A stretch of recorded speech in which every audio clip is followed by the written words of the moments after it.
Greetings from the Caribbean. We are coming to you live from the iconic Sabina Park in Kingston, Jamaica. It's day 4 of round 4 in the Cricket West Indies Championship.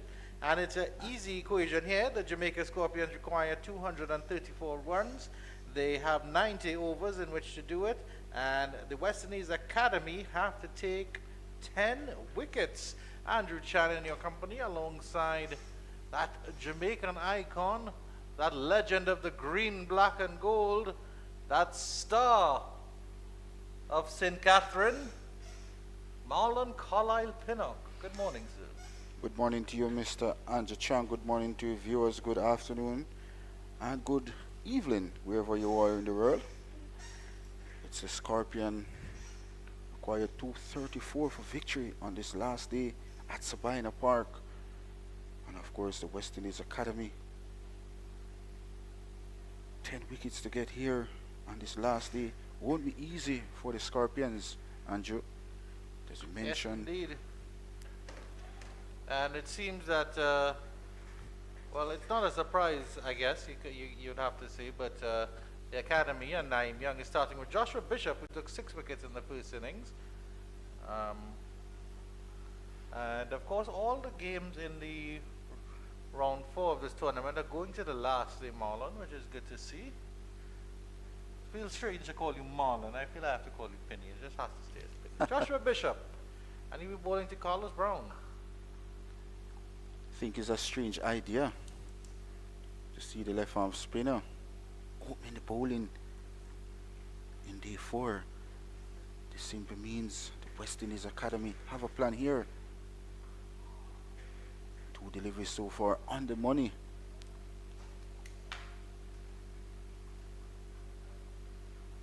Yeah, so just to give you an idea of what's going on in the other games around the region, the Trinidad and Tobago Red Force require 134 to win against the Volcanoes, but they are in a bit of bother. They're at 52 for 3. So Chit Gooley's not out on 24. Good delivery, sliding past the bat of the edge of Carlos Brown. He's lucky not to get an edge there.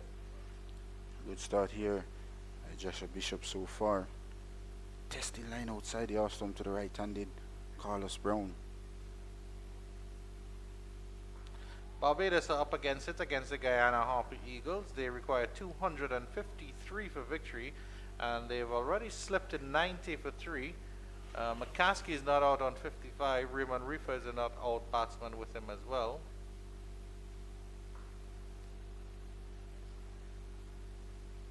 So a maiden over to start proceedings for the West Indies Academy. Joshua Bishop picked up from where we left off in the first innings, where he picked up 6 wickets. Across in St. Augustine, the Hurricanes, Leeward Island Hurricanes, require 249 for victory, and they have 8 wickets remaining because they are 67 for 2 against the CCC.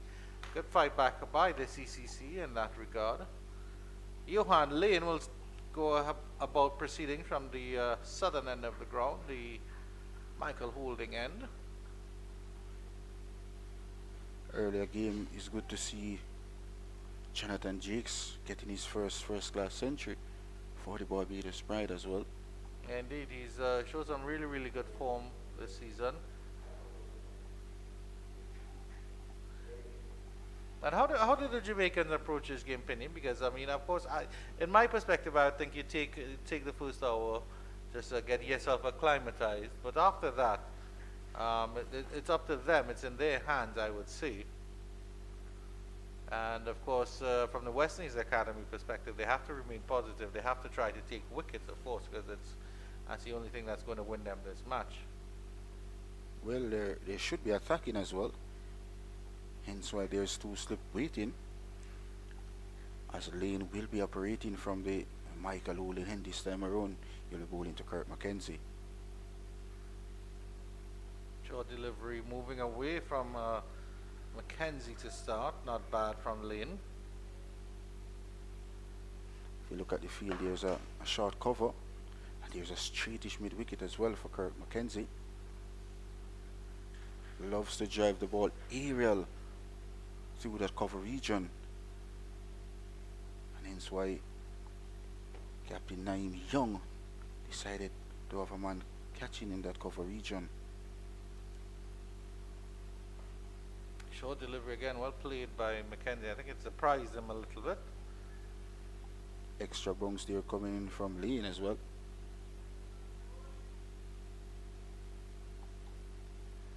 Handled pretty well in the end by Kirk McKenzie. Kirk McKenzie so far in this West Indies Regional Championship haven't been getting the runs that he was expected to get so far. Coming back from Australia, scoring a half century over there, and since he's back in the Caribbean, in the Jamaican colours, haven't been performing as he should be. So the Scorpions will want McKenzie to come to the forum today on day 4 of this West Indies Regional Championship run for action from Sabina Park.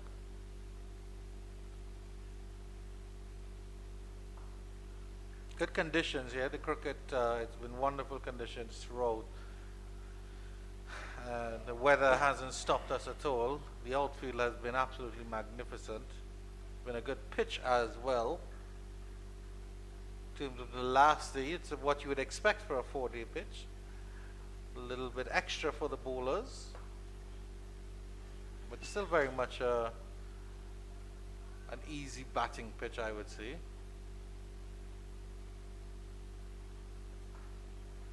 So of course, if you're in the Kingston and St. Andrew area and nearby, please come on down. You should get a good full days of cricket here, and it's exciting as well.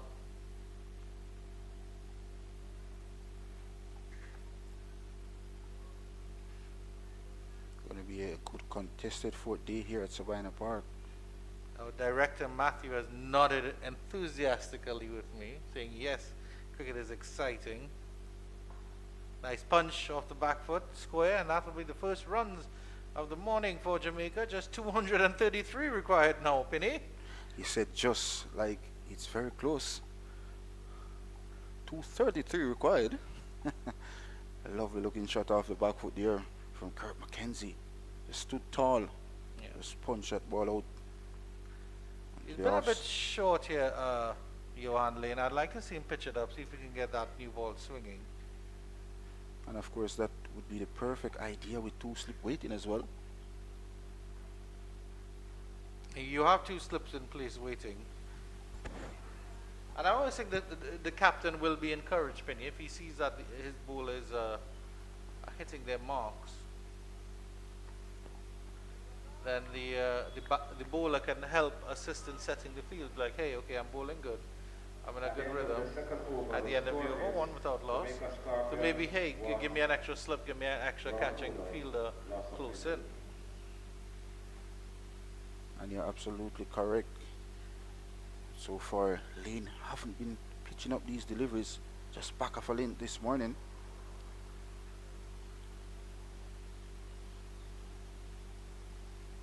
West Indies Academy sits 7th in the table so far. Scorpion so far at 4th. So the West Indies Academy want to register a win. This is the final day of run for action from Sabina Park. So of course the story was yesterday that after the Academy posted 324 all out in their first innings, the Jamaicans replied with 372. And the Academy, they got to 281 all out yesterday. I did most of the day yesterday. Right, and truly there was only 1 over left to go before Ashmead Ned gets a wide delivery and he gets to cut that, but there's a big enough gap there. I think McKenzie will think that he's missed out there. He definitely missed out on that loose delivery from Joshua Bishop. But this time he's tucking this one out to the man at the deep backward square leg boundary for his 2nd run and puts the Scorpion 2 without loss. You look at the West Indies Academy batters.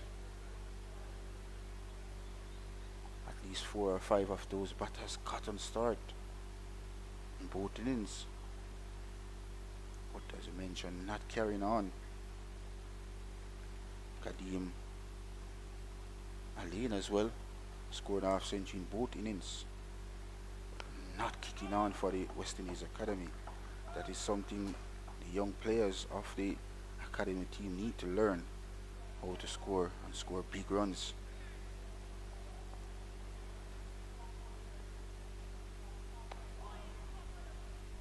Squared up there was Carlos Brown looking to hit that ball down the long on region.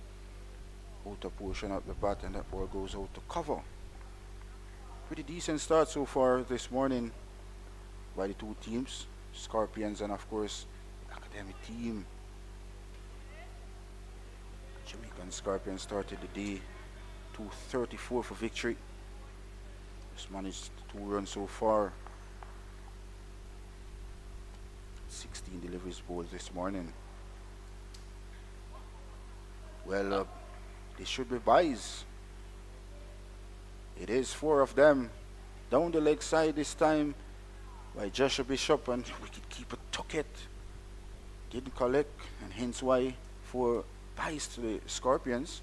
Score is up to 6 without loss after the completion of over number 3. Yeah, and it all adds up, of course. Bishop trying to go for the quicker delivery, but just sending it down the leg side and angle it properly.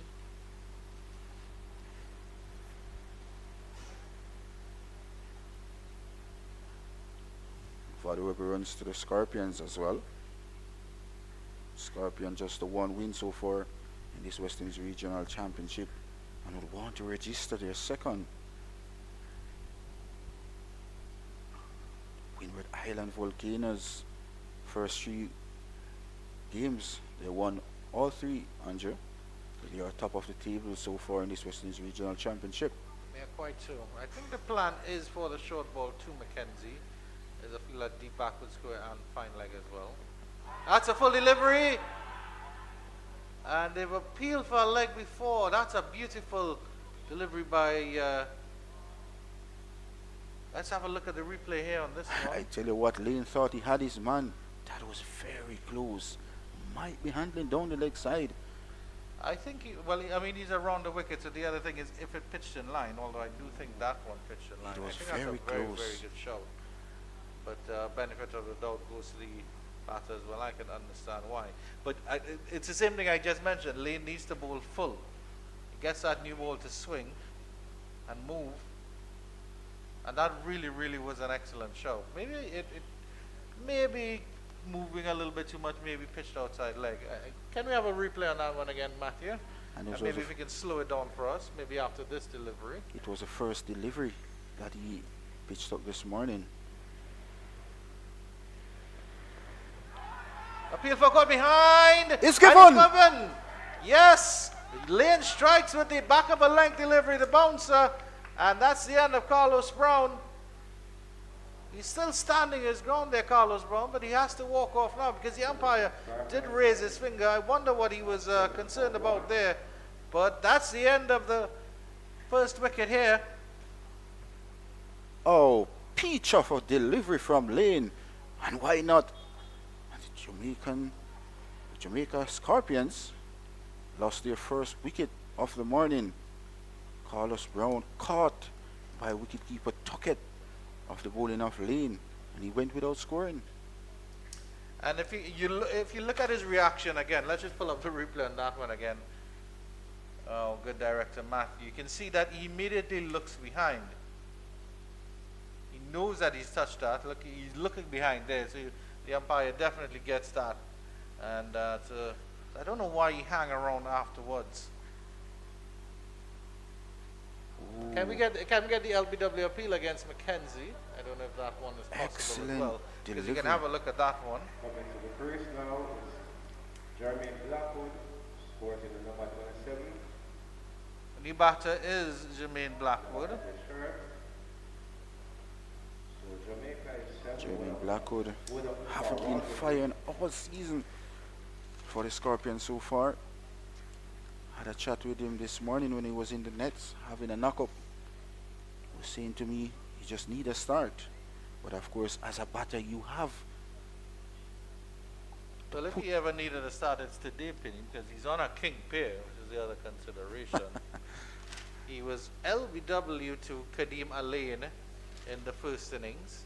Um, a questionable decision, Well, of a bit course, high, a bit high. I thought it could have gone either way. Fozzie, of course, in his wisdom, thought that it was a bit too high. well, at that stage yesterday, Lane was bowling from our commentary box end, but this time around, he will be bowling from the Michael Olin end. Chairman Blackwood, former Oman Technical High School cricketer as well. Played under 15 back in 2006 as well. Played West Indies under 19. Scored a double century as well. A delivery to Blackwood, but he's solid behind that one. The Scorpions will be hoping that Jermaine Blackwood fires today. Definitely need an innings from Blackwood. So Blackwood is a sort of player, of course, who he has fast hands. He has fast hands. He has good hands. He has good eyes. He really doesn't use his feet that much, which is why you need to get him driving. Gets a thick outside edge, and he gets a run there. Does he get a run indeed? Yes, he does. He will not have a king pair, whatever happens, and Jermaine Blackwood is off the mark. Indeed, he's off the mark, but good line been maintained so far by Lane. Hence why he figures there's a wicket for 2 runs so far. There's 2 deliveries remain in his second. Yeah, all they need is 9 wonderful deliveries to West Indies Academy. Got 1 so far. Got one indeed. It was really an excellent delivery to dismiss Carlos Brown as well. Yeah, 9 magical deliveries, that's all they need.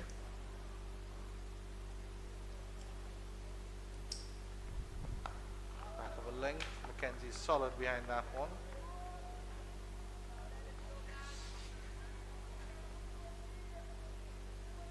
Jermaine Blackwood was dropped from the West Indies Test squad as well.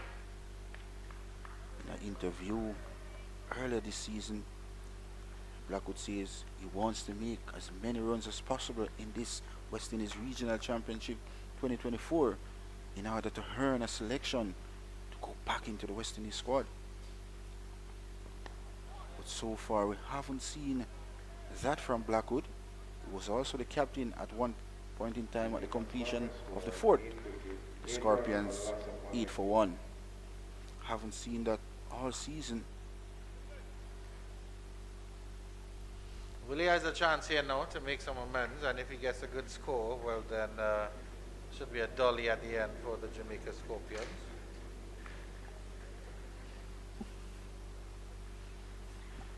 But of course, it's beautiful skies here at Sabina Park as well.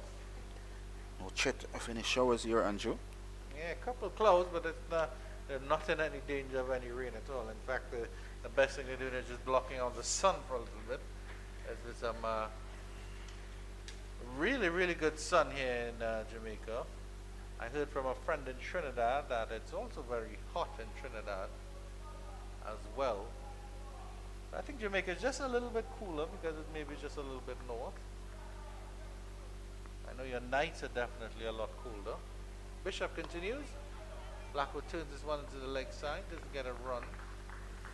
Just past that short leg fielder though, so you'll have to be careful of that. You mentioned the Jamaica Cricket Association 2-day competition. It's on the way today as well. A number of games across Jamaica. Game is by the Jamaica Defence Force. They are playing Portland at camp. It's good to see cricket being played here in Jamaica as well. Joshua Bishop in that 6 for 96 actually got some big wickets. Leroy Lugg, Brandon King and Pete Salmon So the three top scorers actually for Jamaica, top four scorers, as he also got double green. This one is swiped down the ground, and he gets it straight enough, and it's over long on actually, and it's gone for 6. Well, Jermaine Blackwood, hello and welcome back to Sabina Park. That should do his confidence a whole lot. Sweetly timed, just stroke that ball effortless over long on for 6. And the fielder down there was just a spectator. Yeah. Big shot there coming in It from was Jim. elevated, but it was certainly flat. But that's what you expect from Jermaine Blackwood. Cuts nicely, cuts square, cuts for 4. Does he? The ball, no, it doesn't. It just reaches, it stopped inside the rope by the backward point. Excellent work there by that fielder. That was touch and go there. That shows the commitment of this young West Indies Academy fielders. That's Rashawn Worrell down there. Putting their body on the line. Excellent chase in the end.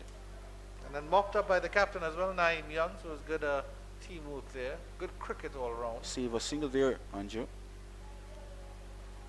Blackwood all of a sudden reached the 10 from 7 deliveries. Indeed.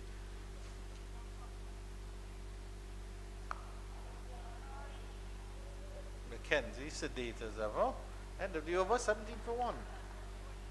A positive looking Blackwood so far in this innings. At the end of the over, the score is 17 runs. We'll and want one to wicket.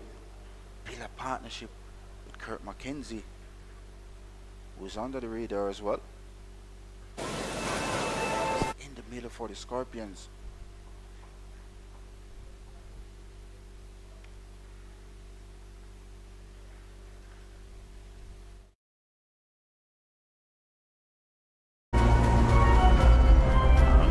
Well hit.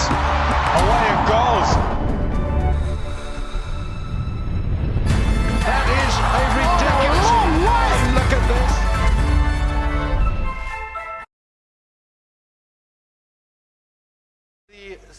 The sixth over is flicked down the leg side. It runs very close to the ropes. It's a badly lined delivery by Alain. Probably striving too hard to get something special there for Jermaine Blackwood. And he gets another run, moves on to 11 off 8. And the field changes over for the left-handed Cook McKenzie. Excellent work by the big fellow coming across ground very quickly. Joshua James saved 3 runs in the end. Actually, it was a leg by there to the Scorpions total.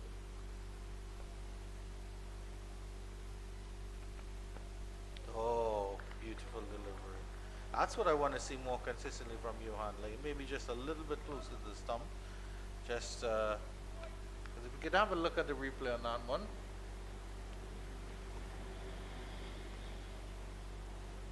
Pitch and leaving the left-handed Kurt McKenzie. You can see here just pitching and leaving the left-hander. Just a Excellent little delivery. bit closer. He needs to just pitch it on off stump.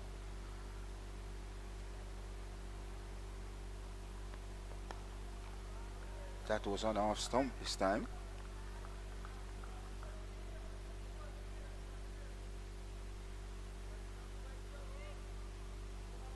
Good morning to our viewers wherever you are in the world.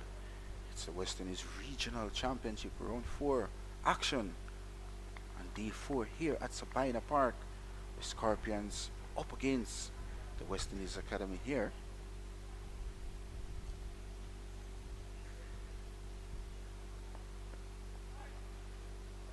A lazy looking shot there coming in from McKenzie. Lucky enough he didn't get a hit through to the wicket keeper. And Andrew, this is how Kurt McKenzie plays. Look good, and then all of a sudden a foul shot and he gave his wicket away. The Scorpions won't want that today. In this last day, chasing 234 for victory. This one is tucked behind square from McKenzie for his 3rd run of the morning.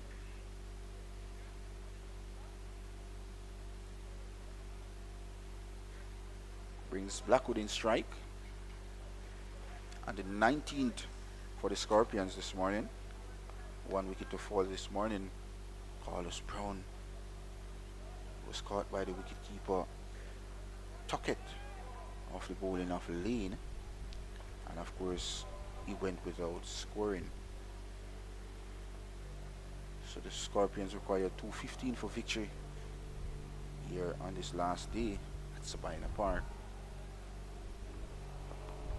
This one is clipped behind square. Will it get to the boundary? Yes, it does. A by the line delivery this time by Lane.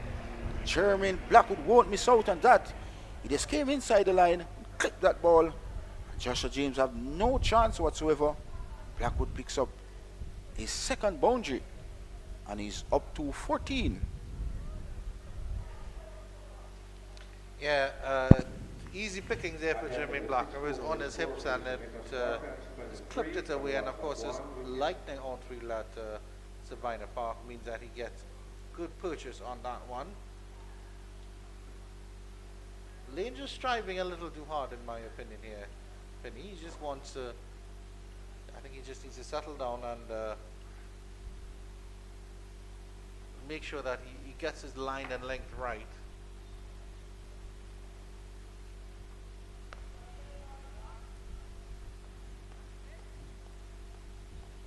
McKenzie looking to bat some deliveries, and that's a good sign for the Scorpions.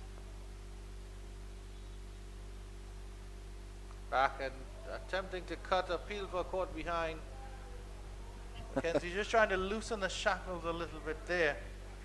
It's been frenetic from Jermaine Blackwood on one end and then absolutely sedate from McKenzie. I think Kurt McKenzie is doing the wrong thing, backing away to cut. As a batter, you must transfer the weight over where the delivery is pitched to cut that delivery, hence why he didn't get the connection he needed.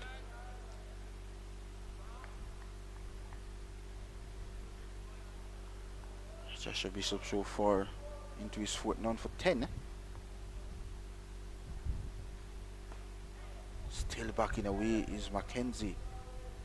And now reverse the right thing, Andrew. Yes, indeed. It's good to see Jermaine Blackwood going down to have a few words with him as well.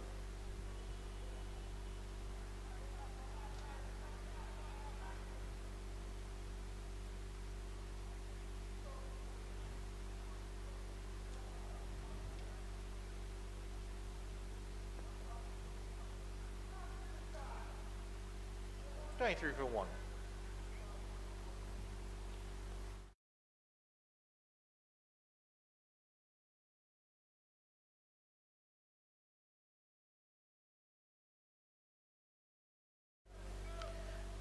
I understand what McKenzie's doing because I think obviously the Scorpions need a linchpin to batter on. McKenzie's saying, I'm going to be that linchpin.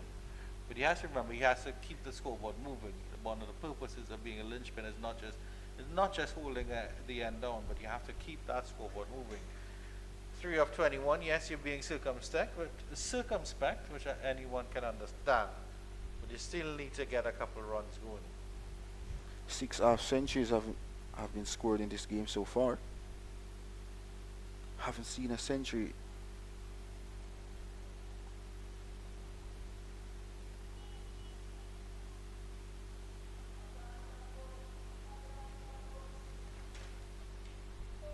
Actually been about 8 penny.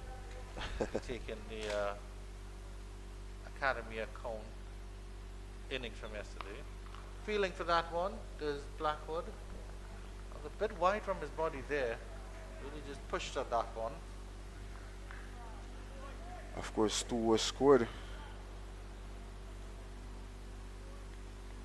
by the West Indies Academy opening batter as well.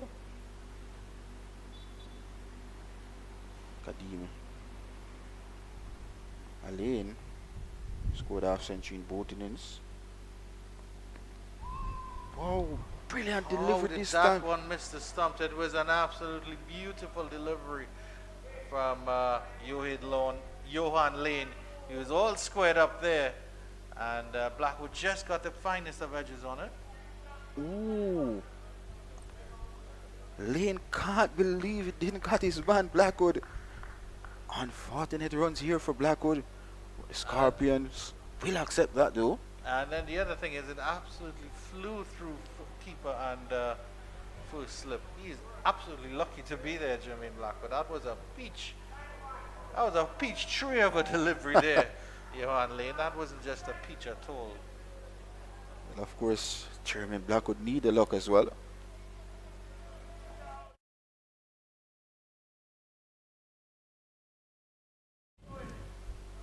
We'll have a look at the replay after this delivery.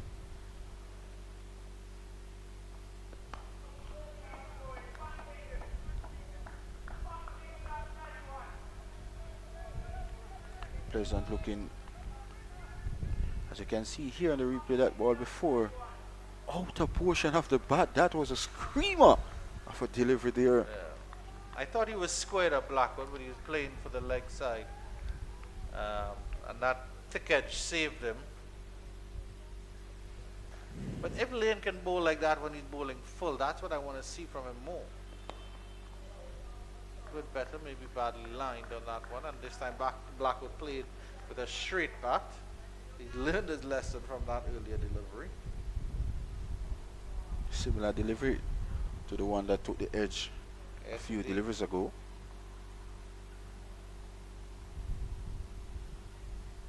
So far, so good for Jermaine Blackwood as well. 18 valuable runs to his credit.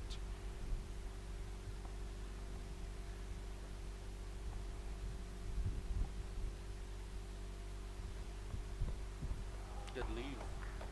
Good line as well from cricket. Lane. Good cricket all around. Well take as well. Yeah. Well, of course, President of the Keepers Union must big up his compatriot. And why not? Got a half century yesterday as well for the West Indies Academy.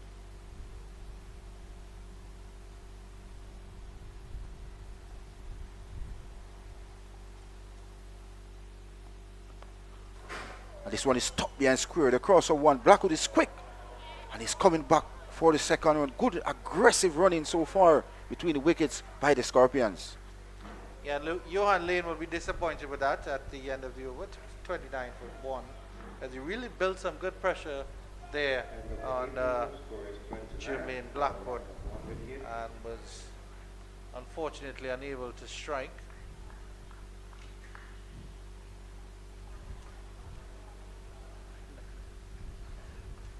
As we say, a pleasant good morning to Mr. Jerome Foster. Fozzie has come. He messaged me this morning, Penny, and said he had such a big breakfast he had to take a little extra nap after that breakfast. Stew chicken and curry goat and callaloo and yam and banana. And that glass of orange juice as well. And 4 fried dumplings and 8 boiled dumplings. Fine, tickle fine. McKenzie gets a little bit of batter on that, I think. And that will go for 4. Yes, it does indeed. That's good stuff from McKenzie. Badly aligned delivery from Bishop. And I don't, as much as Easy pickings there for Kurt McKenzie. Just use the pace of that delivery and just guide it down to the fine leg boundary for 4 welcome runs to his credit as well. His first of the innings so far. yeah, of course, and of course, as much as I want to see the battle between the academy and make the Jamaicans work, this one is punched into the cover region, and that is through the fielder, and that's a consecutive 4 as well. Well, I thought the fielder actually stopped that, but it was hit with good power there by McKenzie, and it goes skating into the Kingston Cricket Club for a well-deserved drink. 30 partnerships so far from 30 deliveries. This delivery was just jogged down by Joshua Bishop. And did it get the treatment it deserved? Short, wide, begging to be hit.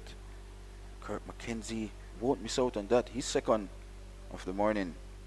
37 for 1. The Scorpions in pursuit of 234 for victory here at Sabina Park. A change of angles now for Bishop. Coming over the wicket to the left-hander.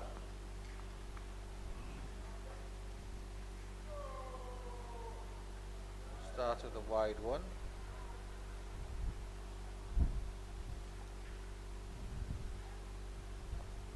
Two batters for the Scorpions look good so far. Gets that one through the extra cover region. That is a beautiful shot. A shot of class from Kirk McKenzie. Offered with it was full and it was juicy, and he picked that one beautifully. Shot of authority there from Kirk McKenzie. The shot of the morning so far. Showing great dexterity on that shot. Over extra cover for 6. Good signs for the Scorpions. Kirk McKenzie's up to 17. Scorpions 43 for 1.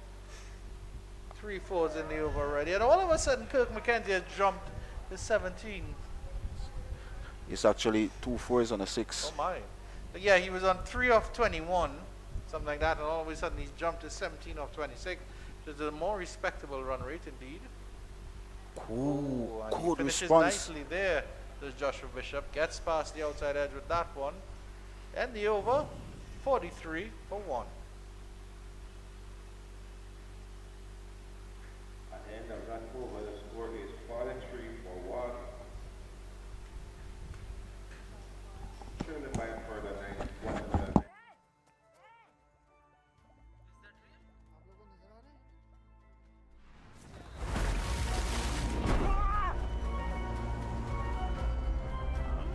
Well hit. Away it goes. That is a ridiculous. And look at this.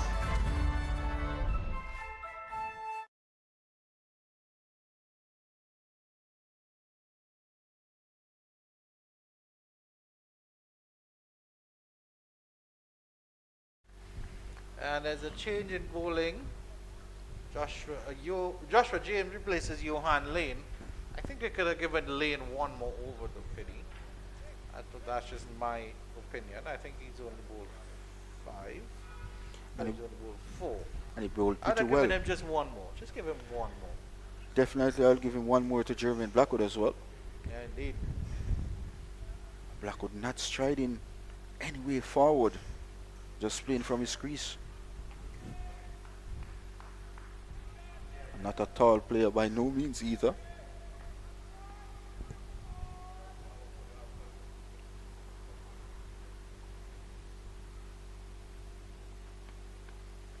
Tends to hit the ball aerial.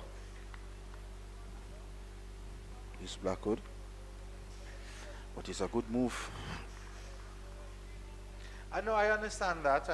Joshua James is a very, very capable bowler, but considering what Lane had him in a spot of bother in the last over, I would think that the bowler would be asking for one more. If you look at the field for Blackwood now, you see what is happening. There's a man just at a leg slip region.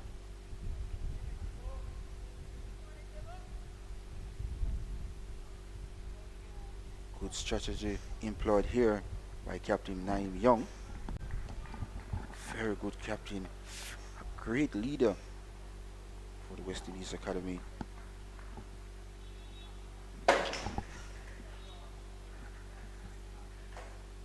And the West Indies Academy needs wicket here at Sabina Park. Good delivery. Blackwood so far looks very good. He's gotten a start this morning. And of course Blackwood would want to make the start into 3 figures. And that he haven't been kicking all season long for the Scorpions.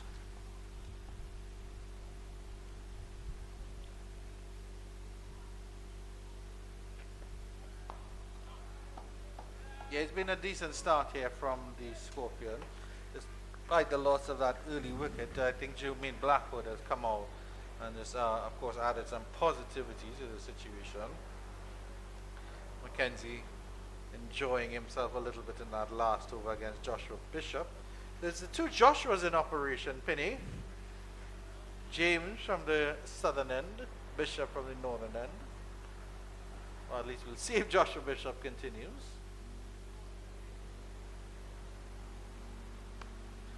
So with on that one, does Blackwood cuts that down to the backward point. The fielder Johan Lane does well, and there's just a single. Yes, a bit of width there from Joshua James. Blackwood just steered it down to the man at deep point. Just a single though. It's a really hot Saturday morning here at Savannah Park as well. Scorpion will want to register their second win in this West Indies Regional Championship 2024. Of course, the Barbados Pride beat the Scorpions here at Savannah Park. And the Scorpions, they won against the Combined College here at Savannah Park as well. Good delivery this time by James, just tucked McKenzie up, but in the end a single out to point region.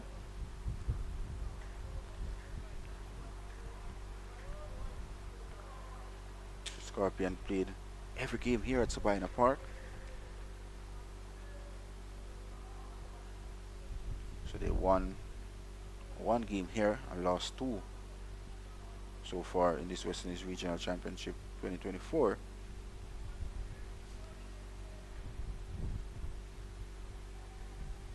No Chadwick Walton in the Scorpion lineup, out on franchise duties. Tucked up. Flicked away down to fine leg this time by Blackwood. Another single to his credit. And at the completion of the 10th, Scorpions 46 for 1. And this is where I take my leave. The great man, statistician Jerome Foster, will join Mr. Andrew Chang in the commentary box. Well, thank you very much for your stint, Penny, and of course the dulcet tones of the great Marlon Pinnock will be back. You can hear him definitely after the drinks break on the hour, so tune in for that.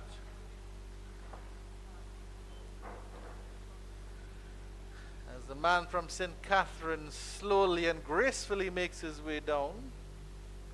And that's of course Jerome Foster, better known as, well, to me as Fuzzy. That's what I have to call him now. Yeah. And it's casual Saturdays for Jerome Foster. No class today. He doesn't have any business to conduct, so just it is. I think they call it plimsolls Fuzzy.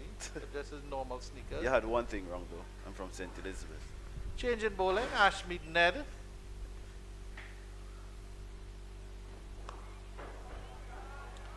Your thoughts on the state of the game, Fuzzy? Because it's an easy equation. Jamaica just need 188. They have all the time in the world, and the academy just need 9 special deliveries. Yeah, I've been, I would say, pleased with the approach of the Scorpions. They have been aggressive with the running between the wickets, and as long as there has been a delivery that they felt as if is in their arcs, they have dispatched them with ease. A good delivery to get rid of Carlos Brown though by lane. And as I said, the run rate is over 4 runs per over. And the rate at which these batters score, the academy team, they would have to be very careful and mindful that they don't go overly attacking and runs start to leak. As we know, Blackwood can take a game away from you, and he has already shown that intent that he's going to be very aggressive, very positive. And these targets can be dodgy if you get bogged down. Still bowling a little bit too negatively there, Ashmead Ned. I think Kurt McKenzie looked like he set himself up to be the linchpin. Yeah. Blackwood, of course, will play as Blackwood does. But at the same time, he will know that this is an opportunity not to be wasted to get a score, which he hasn't really done so far in the championship. Yeah, only one score over 40, Kurt McKenzie.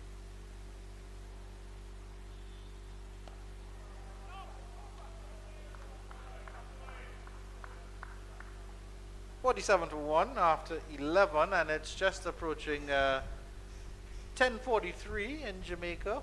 At the end of the over, Jamaica Scorpions. And the first shot that Blackwood played that went over long on for 6.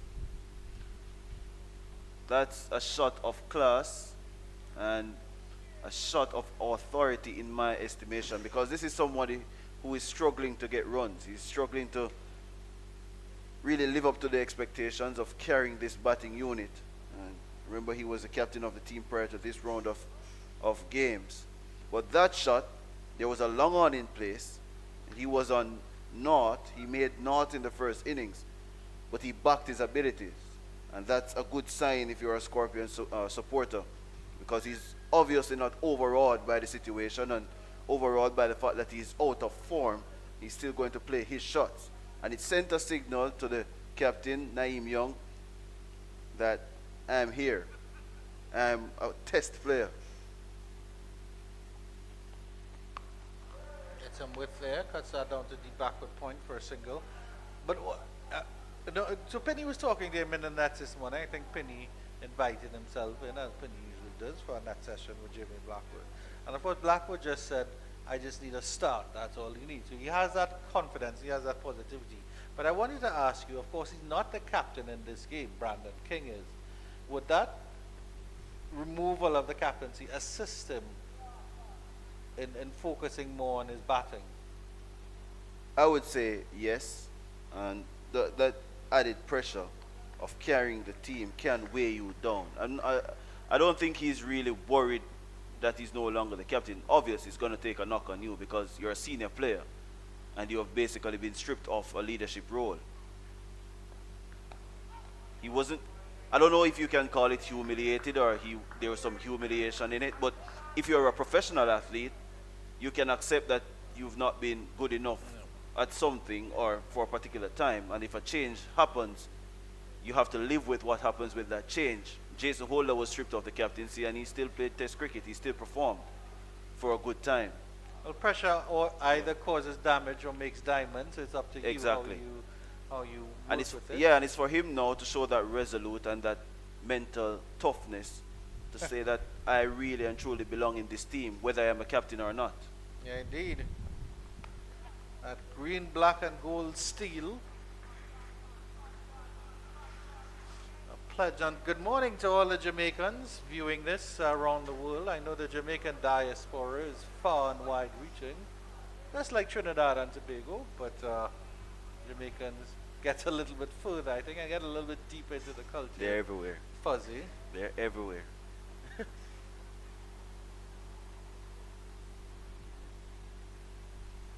49 for 1. So it's been a solid start. The Scorpions, if they get anywhere close to 100 in this session, it's going to put serious pressure on the academy team in that second session. But 100 for how many wickets, you might say? 1, 2, 3 maximum. Yeah, these two have already put on 41 in double quick time.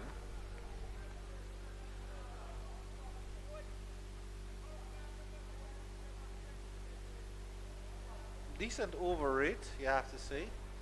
You're looking at 15 overs an hour, which I think is about the standard. Yeah. And because they're using spin and pace, the spinners are really going at a brisk pace as well.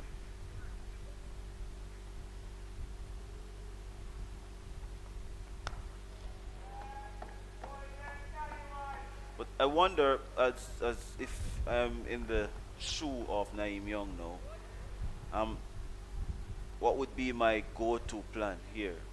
Because at the close of play yesterday, he was adamant that this 234 is just about enough based on the surface. As we have seen so far with the new ball, a hardish ball on this surface, it comes on. It's when it gets a little bit softer that the scoring tends to go down. But then it balances off in the batter because you do get good purchase for your shots because of the fast outfield. 49 for 1 after 12.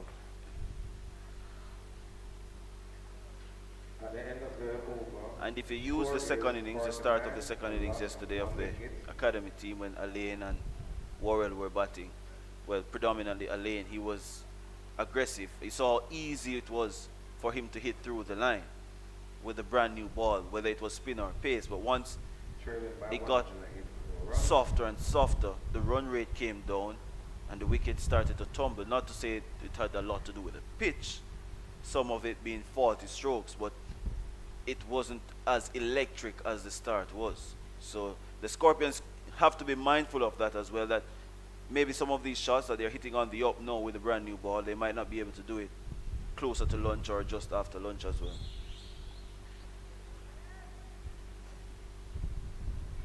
Make hay while the sun shines, make runs while the ball is firm. Fozzie's philosophical thoughts.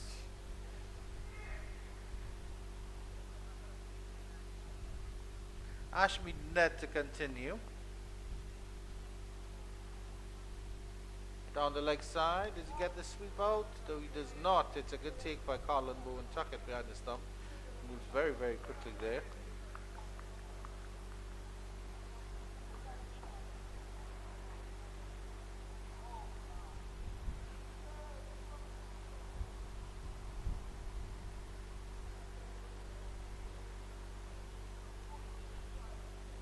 I think, but the other thing is that I think an academy player needs to put up their hand, and an academy bowler needs to put up their hand and say, hey, I'm going to help build that pressure. I'm going to sustain it as well.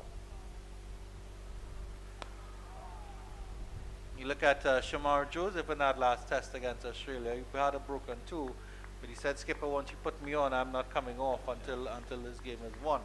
And that's a mentality that you want to see from the academy players.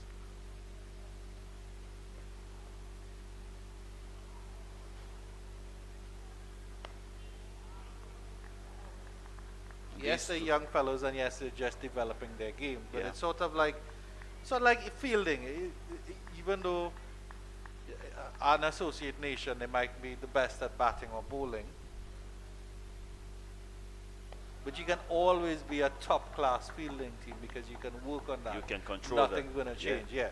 So developing your mentality, there's not any team can do that. Any person can do that.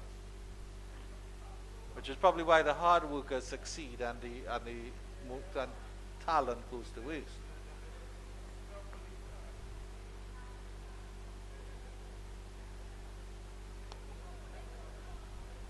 They're really bowling quickly here.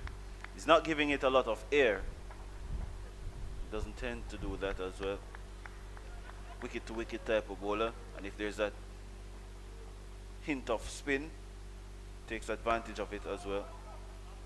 But they're building a little bit of pressure here. I don't think. I think the Scorpions have been on 49 for 2 consecutive overs now. 49. At the end of the over, Jamaica Scorpions for And that's what they need to do. That's what they need to do. Just make sure the Scorpion work hard for their runs. Make them work hard for every single run. Turn those half chances into a chance. It's sort of a similar situation in the first innings with the Jamaica Scorpions.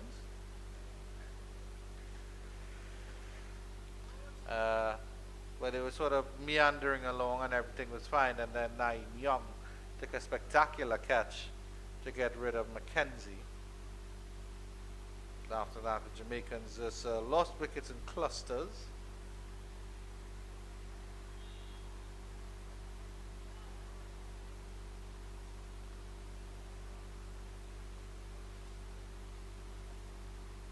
Of course, the other thing is that the Jamaican middle and lower order has been performing really, really well.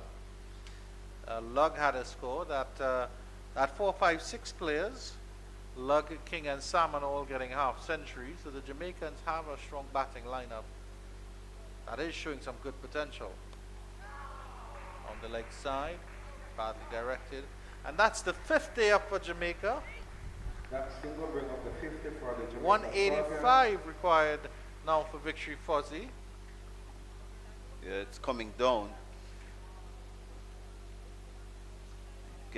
That's the first increment. I think the next step is to get to 100. Building block of getting to 100 with minimal damage. And then you can kick on in that second session, which I think will determine this game. one way or the other. Because I don't think there's going to be any rain around, and if it even happens, it's not going to wipe away the day. Yeah.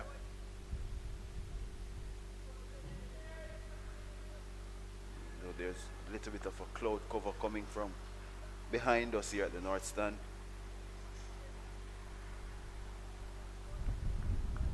It's coming from Beverly Hills.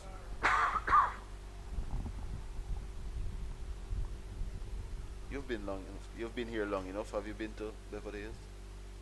No, I've never been to Beverly Hills. Ooh, beautiful delivery. I actually went to the one in California. Just drove through. So the one in Jamaica will have to wait. I don't think you need to go any other. You've been at the right one.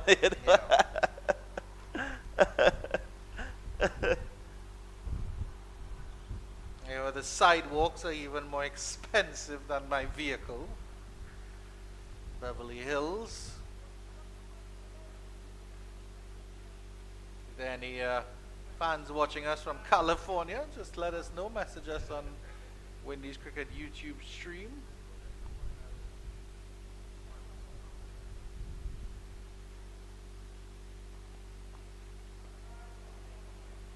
And if there's anybody in Beverly Hills, Jamaica watching us, well, you can definitely come down to Kingston, to Sabina Park. It's not far away. Just roll down the hill, as it were, Ozzy. Yeah. I think Fozzie has his city getaway penthouse up there. Just go and No borrow chance. one of his many vehicles. No chance. Flick down the leg side. It's there's a field at fine leg. Johan Lane comes off the boundary. It's an easy single for McKenzie. What about a motorcycle? Are you a motorcycle man, Fozzie? No. I think you look like you're a motorcycle No. man. No, never got into it. No. Well. Boy, did I read you wrong. Are you a motorcycle fan? No. Oh. I was honestly never into motorcycles, but I think I like the culture of motorcycles in Jamaica, so I think it would be fun. Oh, really? Yeah, I think it'd be fun to You get haven't one. been here long enough. I can tell you that if you said that. You haven't been here long enough. I can tell you that. I like the culture, and it's very prevalent in Trinidad. It's not as prevalent. So Okay. yeah, it's a genuine form of mode of transportation here in Jamaica. On the leg side, that one is fine. Joshua James is asking the question. And at the end of the over, 51 for 1. Yeah, so in Trinidad, it's more of a motorcycle club. So you have a motorcycle, but you also have a vehicle. While in Jamaica, there seems to be people who just use it as a mode of transportation, of course, with deliveries and stuff Deliveries, like predominantly. that. Yeah. Deliveries, yeah. And you mentioned there's a shot of the Kingston Harbour as well. Beautiful natural harbour here in Jamaica. you mentioned Trinidad and Tobago, Yeah. and they're 83 for 4 in their second innings. Oh my. A red force under some pressure there. But it shows the strength of the volcanoes because, of course, they're the team that has been setting. They need another 102, I think. Yeah, the setting is starting to follow. Leeward Islands actually up against it, against the CCC, and Barbados struggling against Guyana as well. And they are an hour ahead of us here in Jamaica, so Barbados are 144 for 4. They're chasing over 300. That looks rather unlikely. Leeward Islands 128 for 2, chasing over 300. In terms of, Jamaica is a lovely country and a lovely nation. But if somebody met you and you're like, hey, I'm Jamaican, and they ask what are the top 5 things that you have to see and do in Jamaica, what would be the top 5 things? To do. They probably asked the wrong person, but I love Jamaica, don't get it wrong. There's so many things to do. I think going on the north coast is one. Yeah. Yeah, going to Ocherius, St. Anne, that's one. Going to Portland is another. I think Portland is easily the most beautiful parish in the country. Some people differ and say St. Anne. Um, you have to try the cuisine. Not like Trinidad and Tobago that has a really good street side culture, street food culture. We don't have that. Our street food culture is jerk chicken. Yeah, it is. But our seasoning and our food is different from everybody else. No, I've always made the point. I don't think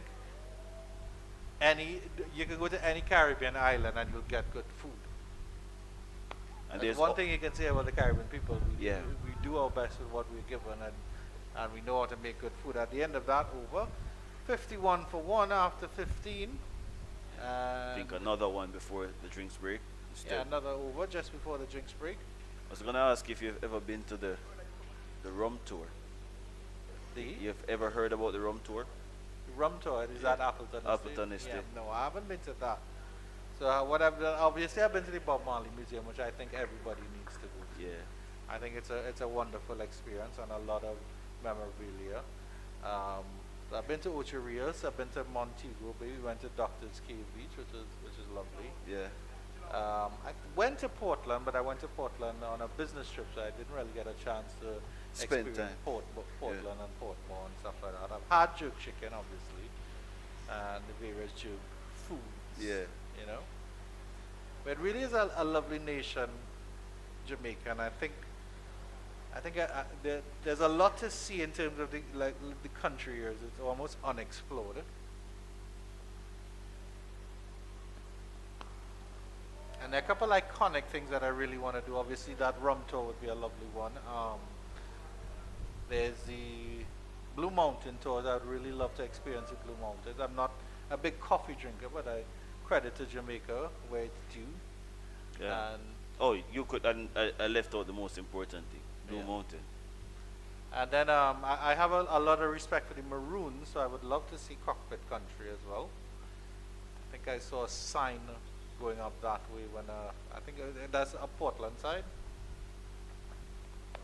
Short delivery up in the air. Will the fielder come around? No, he doesn't. Tempted by the short delivery was Jermaine Blackwood. He didn't get a hold of that one at all. Rushed onto him maybe a little bit. And 3 fielders converged, including the keeper, and it fell precisely in between the 3 of them. And I was about to say that he has had so much control over his innings before that ball was bowled. Luckily, I didn't say it because maybe it would have carried to hand. But he lost control there for a minute, Jermaine Blackwood. And it was a little bit ill-advised because it got big on him. As we see it there, fell well in front of Joshua Bishop, who was at the backward square. Got big on him, so he couldn't roll his wrist over the ball, and there are 2 men out for that surprise delivery. But good for the Scorpions that he's still there. 26 from 30.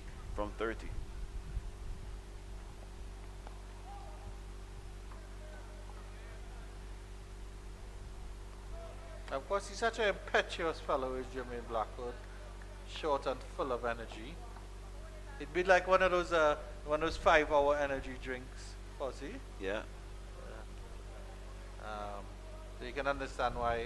He saw a short ball and got excited and wanted to go at that one.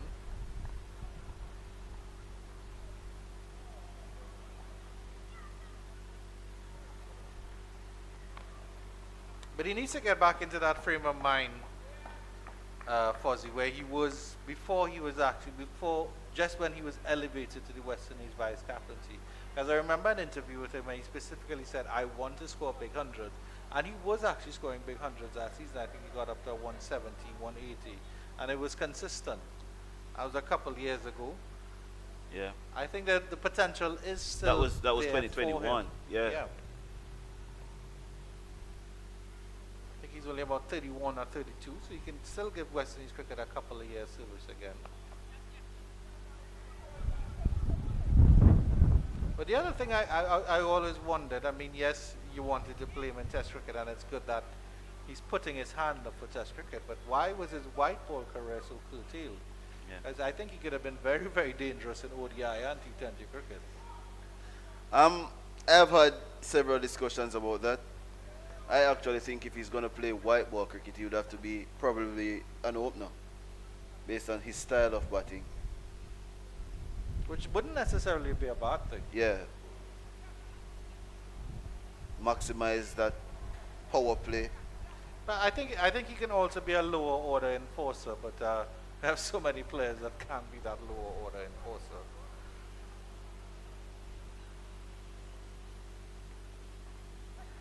Quick short ball there to finish the first hour of play this morning at 53-4-1 after 16 overs. So they need another 181, the Scorpions. And it's going to be drinks here on this final day.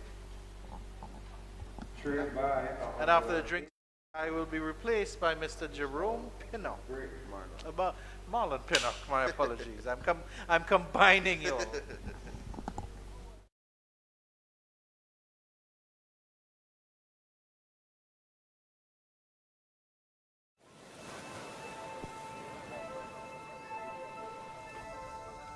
Dad! Dad! Is that real? आप लोगों को नजर आ रहे हैं?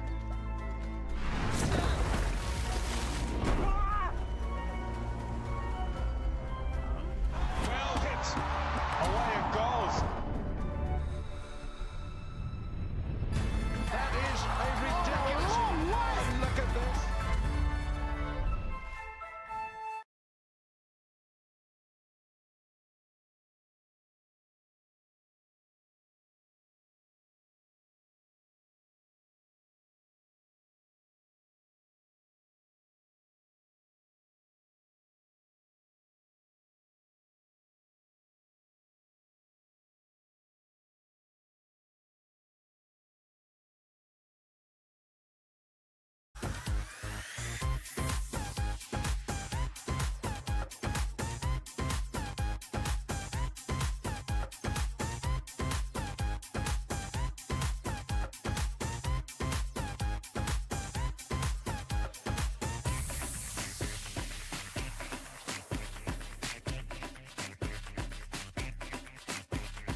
Back to Sabina Park. First hour of play done and dusted. 53 runs scored. The Scorpions 181 runs from their target of 234. 9 wickets in hand. They lost the wicket of Carlos Brown. A lifting delivery from Johan Lane. Well, Brown wasn't sure that he took the edge. The umpire was. And he had to depart. And since then, at that stage, I think it was 8 without loss, 8 for 1. And then this 45-run second wicket stand between Blackwood, 26, with a lot of aggression, and Kurt McKenzie, 20. 3 boundaries in that 20, a 6 and 2 fours. And McKenzie is going to be taking strike from Ashmead Ned, who is bowling from the Courtney Walsh end. And I'm joined by Marlon Pinnock. Marlon, your thoughts as to what you think the Scorpions' objectives are going to be for the next hour of play? Well, I think Jermaine Blackwood and of course Kurt McKenzie should be thinking to bat to lunch without losing a further wicket for the Scorpions.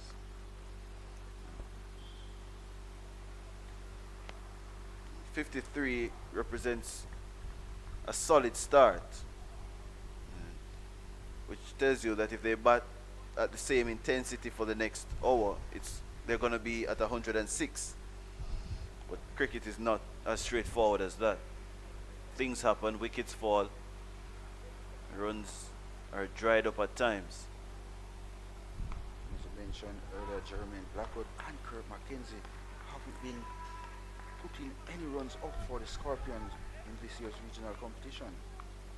Hence why this is a perfect opportunity for both players to get big scores for the Scorpions on this, the 4th day of this 4th round match between West Indies Academy and the Scorpions.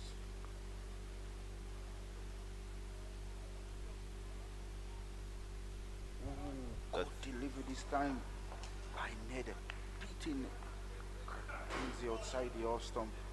Bleaky morning here though, Foster. No signs of any sun here after this first hour of play this morning. Hitting him on the pad, and the umpire says no. Yeah. So that completes the over. It's a maiden to start after the drinks break. And McKenzie was a long way forward. Good At the delivery end here of that coming in over, from the Ned. score is 53 for the loss of 1 So wicket, far, trailed by 180 runs. Ned 4 overs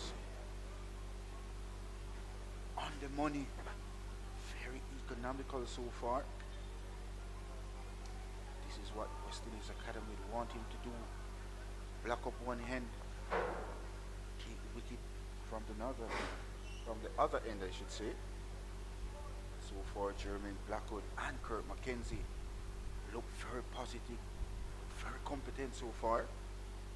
These two at the middle for the Jamaica Scorpions would want to make a mark for themselves as well. It's Joshua Dorn. Blackwood haven't scored that half century this season for the Scorpions. Kurt McKenzie, at the other hand, haven't.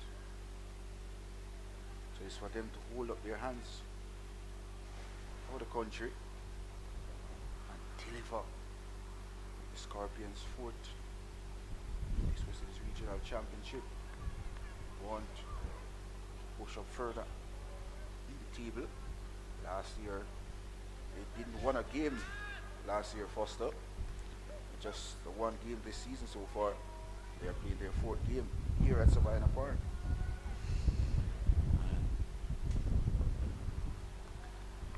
It's gonna be a bowling change, it seems. Yeah, that looks like Joshua Dorn. It is indeed.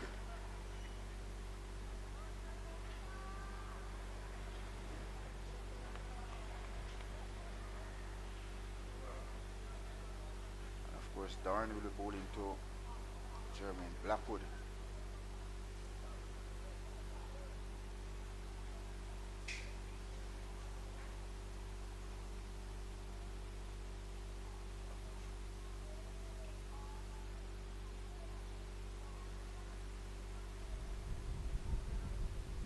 Blackwood gets rid of his helmet as well.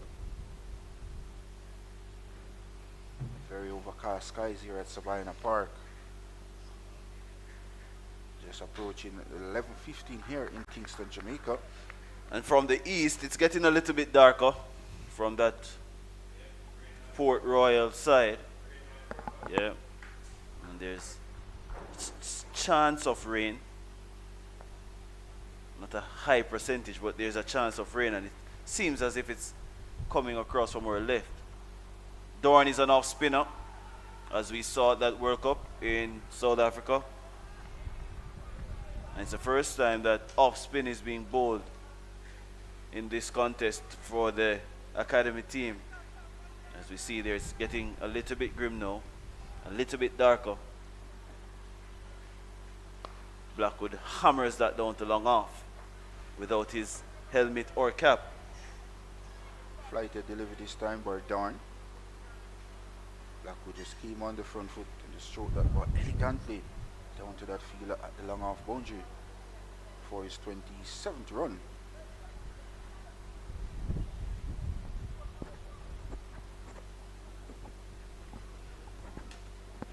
Trying to see here whether Dorn is going to get attacking field or a defensive field.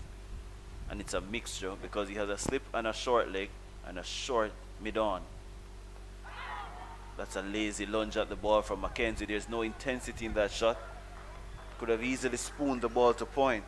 Just a bat and presented there by McKenzie. Lucky enough. What was he doing there? And immediately German Blackwood came down to have a word with him. That was careless on the part of McKenzie. Yeah, and I prefer this field now where the man from deep point is coming in to a closer position. He has come to backward point and Johan Lane has gone to cover point, or McKenzie has more intensity in that defensive push. Yeah, that the previous shot was a nothing shot. It was neither looking for one or trying to get a boundary. He just poked at the ball.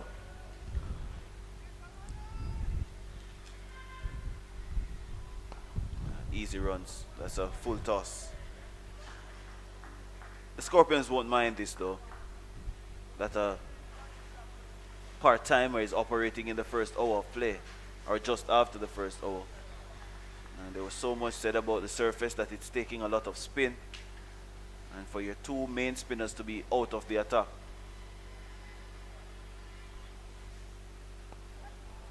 Says a lot. But there's a lot of faith in this Joshua Dorn. After 18 overs, it's 55 for 1. 55 for 1. The Scorpion requires 179 more runs for victory if they are to complete victory here at Sabina Park. Not one of the hottest days at Sabina Park so far. Very overcast at the moment. The Scorpions ahead this morning, this on day 4. As I mentioned, require just 179 runs with 9 second innings wickets in hand. So far, so good for the Scorpions. Jermaine Blackwood and Kurt McKenzie at the wicket.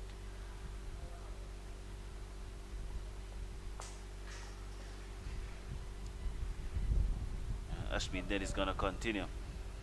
Has bowled 4 overs, 3 maidens are involved in it. He's really putting pressure on here. Ned, over the years for the West Indies Academy, has been bowling really well and winning a lot of games as well. Especially in white ball cricket. So Ned is one of the bowlers who you can't write off here, Foster. Can be very detrimental to these Scorpion batters as well. Chipped over mid wicket. Long on, took some time to pick up the line of the ball.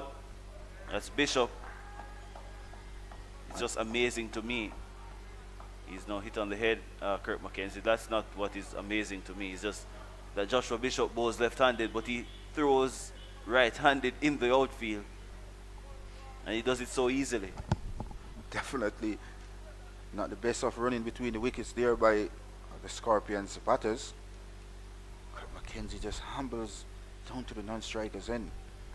At this level of the game, you don't expect that from your senior players as well. It should be two, instead just a single.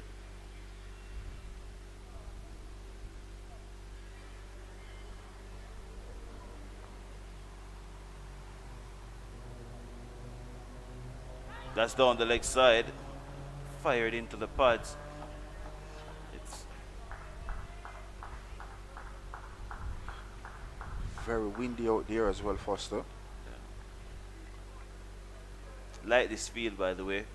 There's a long on, short mid wicket, and a silly point, and there's a loud appeal here, and Blackwood is in trouble. Serious trouble, because he's gone LBW. The pressure of Ashmead Ned tells, Jamaica Scorpions. and should have just punched that ball back down the ground. Was looking for the boundary. 6 for the loss of There's no man deep at mid wicket. It was a slider from Ned. He was sure he was a gunner. Yes, he was. Poor shot selection coming in from Jermaine Blackwood. As you can see here on the replay, hence is dead in front. Hence why Blackwood have to go back to the pavilion with the Jamaican Scorpions. 56 for the loss of 2. Disappointed Jermaine Blackwood walk back to the pavilion. Disappointed way to get out here at Sabina Park on your home ground. My, the Scorpions. 56 for the loss of 2. Ned gets his first wicket in this innings so far. Just 2 runs from his bowling so far on that wicket. 1 delivery remaining in his 5th. Excellent bowling performance so far by Ned. And these are turning points in a game. It was pressure building stuff from the academy, especially Ned was zoning in on that midland off stump line, not giving any room, not much width, and Blackwood was trying to create that width. He thought it was short, but it wasn't short enough because it slid on with the arm. And as I mentioned, Foster, he should be just looking to punch that ball down the wicket. Yeah, just go back, use the depth of the crease, full face of the bat down to long on, because there is a long on. And instead, poor shot selection, looking for the maximum over mid wicket. Yeah, and this is going to be a very interesting battle, because as we saw in that first innings, Leroy Lugg is going to take on the spinners. And as I mentioned, Leroy Lugg is very aggressive by nature. So he will be playing his shots. It's now 56 for 2. The Scorpions, they need another 178. Leroy Lugg, who had a half century in the first innings, he's the new man. 2 men out on the leg side, backward square and long on. There is long off. While in front of him, there's a silly point, a short cover, and a slip. Pushes hard at the very first one to point. That completes the over from Ashmead Ned. A successful one for the left arm spinner, orthodox spinner. 5 overs, 1 for 2, which tells you he has bowled several maidens in that. Special spell so far by Ned. And of course, at the end of the over, young score is Jamaica Scorpions 56. Ned so loss of far 2 wickets. doing a fantastic job for the West Indies Academy. Leroy Lugg tends to push very hard at the ball, Foster. Yeah. And what Ned is doing differently from Bishop is that he's bowling into the wicket. As much as he's bowling quicker than Bishop, he's bowling into the wicket, which makes it a little bit more difficult for you to hit him down the ground or even play the cross-batted shots, as we found out there with Blackwood. He hung his head back, but he was definitely a gunner. LBW twice in this match. So Dorn is going to continue to Kirk McKenzie. The run rate has now gone down to 2.95. Spin is now taking over. As I said, once the ball gets a little bit softer, the scoring rate tends to dry up. It becomes a little bit more difficult to score freely and to hit through the line. So those men that are close in the catching positions, who are short like the mid-wicket and the cover, they're into the game. Full toss. There's a lane at long on. He's coming around, but only to retrieve it here from the long on boundary. And that's for to Kurt McKenzie. That was a full toss. A real freebie for the left-hander. It was a freebie indeed. Not pitching, I should say. Straight on the line of Lexton. Full pitch delivery. Easy pickings for McKenzie. Dorn has to just do the basics. I think he tried a leg spinner there.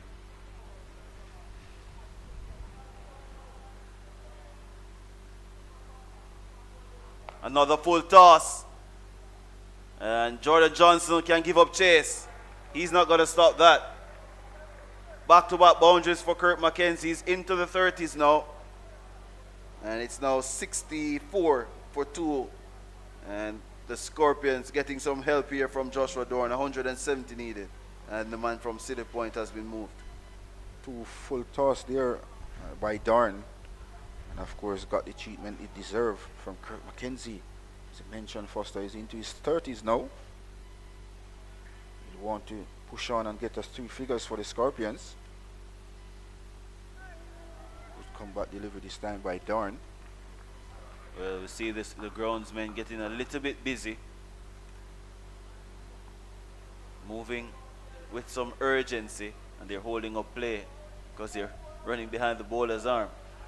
Some drizzling here at Sabina Park as well.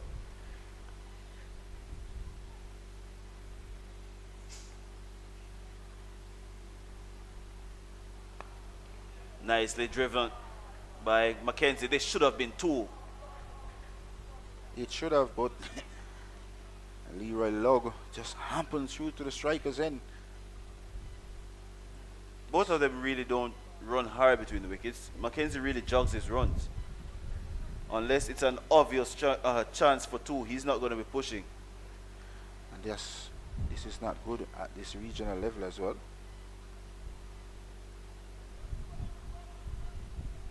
.65 for 2.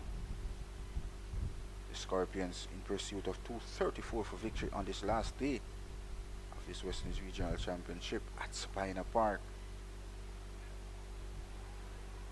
Slight jizzing across Sabina Park at the moment.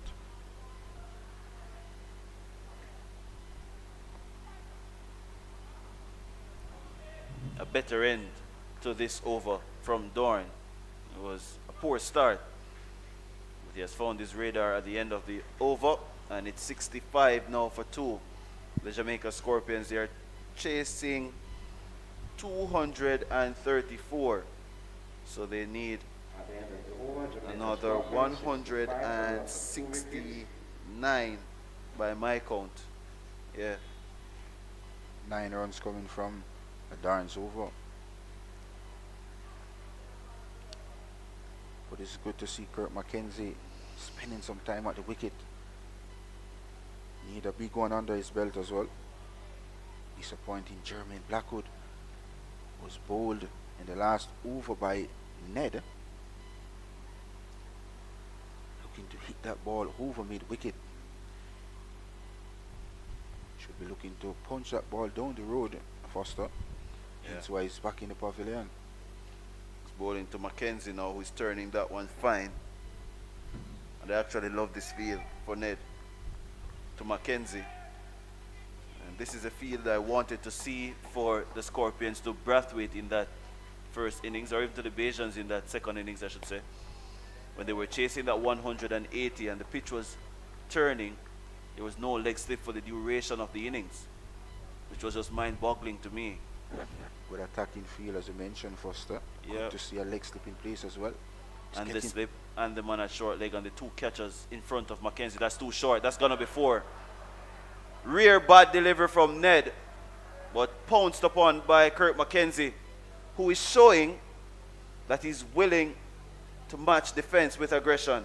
once you have missed your length or your mark, he's going to cash in, and this is his home ground as well. That was too easy for Kurt McKenzie. He won't miss out on that. Just jogging that ball down was Ned. He got the treatment he's deserved. 35 to McKenzie. Through the extra cover region, glorious. That's an outstanding shot. And that's a class shot from a player with huge potential. 73 for 2. Shot of authority there from Kurt McKenzie. Wow. Fabulous shot. Fantastic shot there. That shows the class of this young man, Kurt McKenzie. Loves to hit the ball through the offside, Foster. Does so with a lot of ease on this occasion. That's an edge now. It's going to run very close to the boundary. Well, it's going to go into the boundary. So he's having the time of his life in this over. Kurt McKenzie. 3 consecutive boundaries. And he's into the 40s in no time. And that was a better delivery from Ned. But it was played with soft hands and the angled bat. But going across the left-hander. And he gets the score up to 77 for 2. He's 43. He's just eased the pressure there. McKenzie, 5 boundaries in his last 9 deliveries. So that's comfort for him and for the Scorpions, who are now 77 for 2 after 21 overs, and it's now an hour and a half of play. They're just about where they want to be in terms of the runs, and I think they would probably feel that they lost a wicket too many. If you look at the last 2 overs been bowled by the West Indies Academy team, 21 runs came. Yeah. So from that 56 for 2 when Blackwood was dismissed, it has now eased in the space of 12 deliveries. Indeed. Or I would say 13, because Log faced a delivery before. So a switch, and it had to be done. With 157 runs required for victory for the Scorpions, something need to be done by the West Indies Academy, and very quickly as well. Yeah, and once there's leaking of runs, you have to plug one of the ends. I think Ned just had a couple of bad deliveries, but I think Doran being a part-timer really, and the wicket has fallen, you can go back to your main bowlers. And Joshua Bishop, who picked up 6 wickets in the first innings, opened the bowling this morning. He has the ball in hand again. From that, the Michael holding in. He started from the Courtney Walsh end. That was too short though. Starts with a short delivery. Looking to power that ball through the offside was Leroy Log. Ooh, That's beautiful a beauty. delivery. Pitch and spun from the right-handed Leroy Log. Good start here by Joshua Bishop.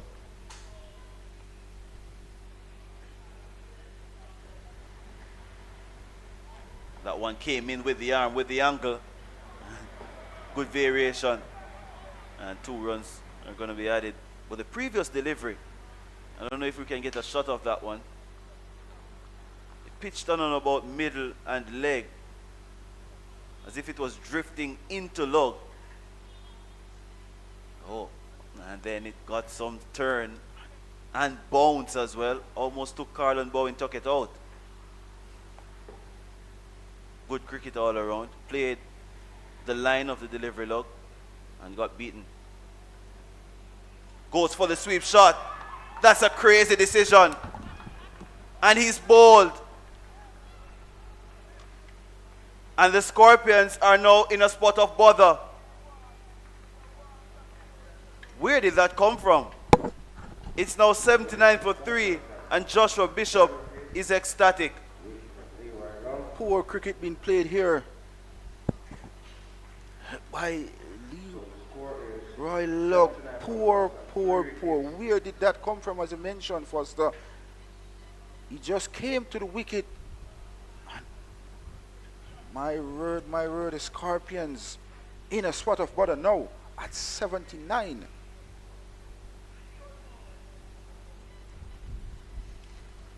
It was really poor there by Log. He just came to the wicket after the wicket off Blackwood. Immediately Coming to the crease. looking to sweep that ball. That ball wasn't there for the sweep. It was bowled all ends up by Bishop, who picks up his, should be his first wicket. New batter, as you can see on camera, is Brandon King, the captain of the Jamaica Scorpions team. This is really poor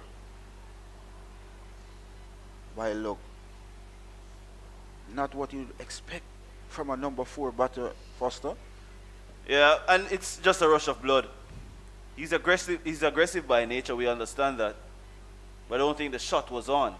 The nature of the surface makes it a little bit more difficult to execute. Had it been day 1 or 2, you'd probably get away with it. But the surface is holding up a bit. It's taking a little bit more spin and turn. It's not easy to play cross-batted shots. And after getting 21 runs, or 23 in the last 14 deliveries, that was a little bit ill-advised. And this has now opened the door for the academy team again, who were pushed back by Kurt McKenzie with a flurry of boundaries. Brandon King, they will have to start over again. Well, the Scorpions, they were in a similar situation in the first innings. They were 67 for 3, I think, in the first innings. Yeah. And they were bailed out by Log and King. Well, King is the denominator here again. Beautiful delivery. Dayton Butler, the question has been asked. Carlon Bowen Tuckett is remonstrating that he should have been out. Well, let's look at the replay here. King, not so. He looks quite comfortable.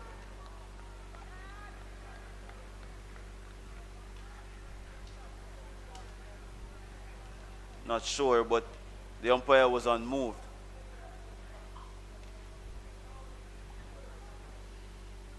So that completed the 22nd over, by the way. It's 79 for 3, and the Scorpions, they need another 155 to win. Only 7 wickets in hand. And as we said, it's shaping up to be a topsy-turvy day. A tricky target, because as we saw about 3 weeks ago, the Barbados Pride team, they labored to 180. It was similar conditions. And despite McKenzie getting 43 so far, only 36 runs added by the other batters. And at the moment, 2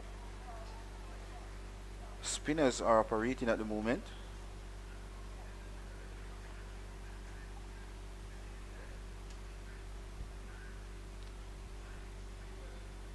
I think Leroy Lugg loses way with that shot earlier. But at the moment, Kurt McKenzie and Brandon King, as the 2 senior batters in the middle, have to put a partnership here for the Scorpions. And the responsibility has now fallen on the shoulders of McKenzie, who has to bat very deep here. Faced 77 deliveries so far. That's down the leg side. And even the additional pressure that he probably has to get 100 for the Scorpions here. And actually, I like the feel that Naeem Young sets here for Kurt McKenzie as well. Very attacking feel. And Ned so far bowling in the middle and leg stump region, forcing McKenzie to try to hit the ball through the onside, as he's very good through the offside, is Kurt McKenzie. And hence why there's a man up the long off area as well.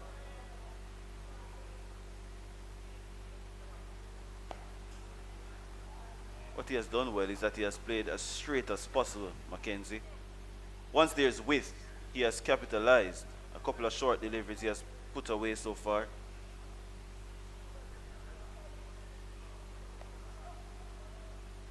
Not far away there.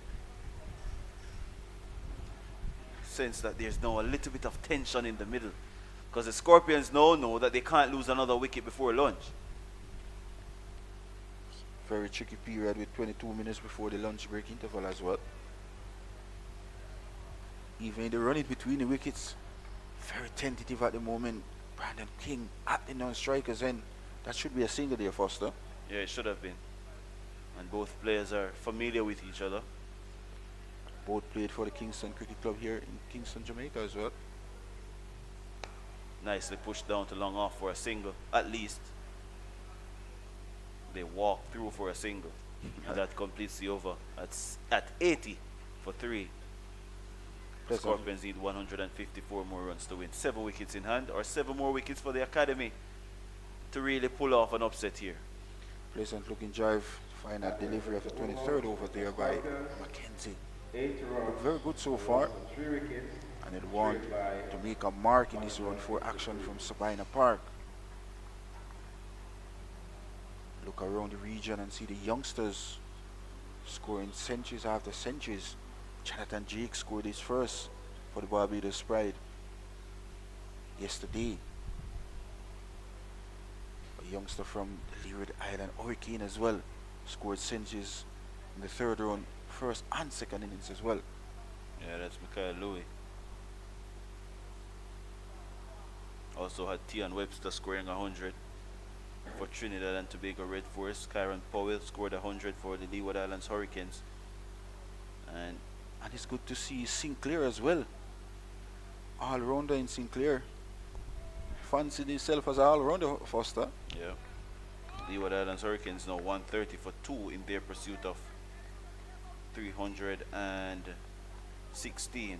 Casey Carty is 60. Casey Carty Justin Greaves is 38. and I like how Casey Carty bat as well. He's a touch player as well. Reminds me so much of She Hope.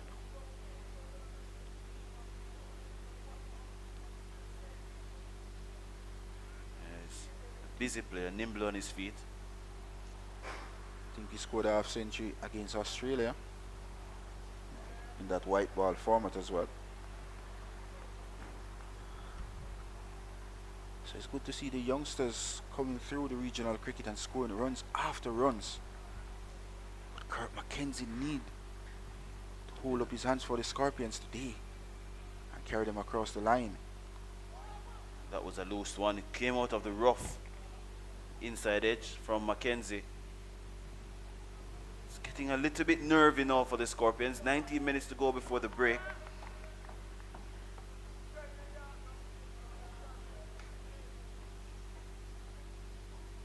Too short. That's going to be a chance for a run now. Hit straight to lane. And as I mentioned earlier in the comments here, I think Kurt McKenzie tends to back away when he's cutting those balls. He wants to get as close as possible to get maximum result at the completion of the 24th. Scorpions 80 for 3. At the end of the over, score to make for Scorpions. 88 for the loss of 3 wickets, trailed by 1.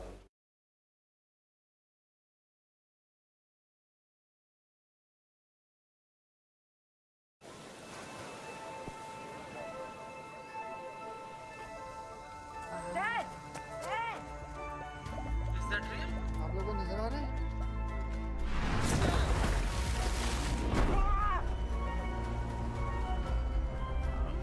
Well hit. Away it goes. That is a ridiculous. And look at this.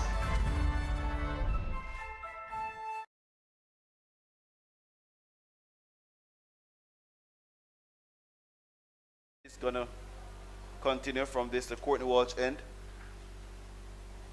Picked up what? The wicket of Blackwood. Joshua Bishop had the wicket of Log for the second time in the game. Johan Lane bagged Carlos Brown. That's short to King, who is facing his 3rd delivery just now. King batted well in the first innings. Looked above the level for a large part. But of course he needs to bat for the Scorpions today as well. 154 required. And the longer he's there, the more worried the fielding team will get. His presence, as well as his qualities, are going to come to the fore because he can play the big shots if the needs be.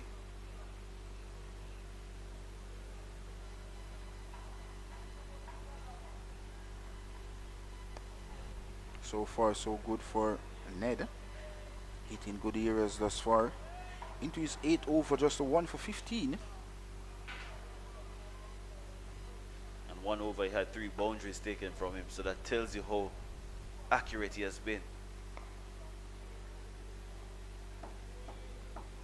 After this over, you're going to hear the voice of Andrew Chan with Marlon Pinnock. Scorpions in survival mode now.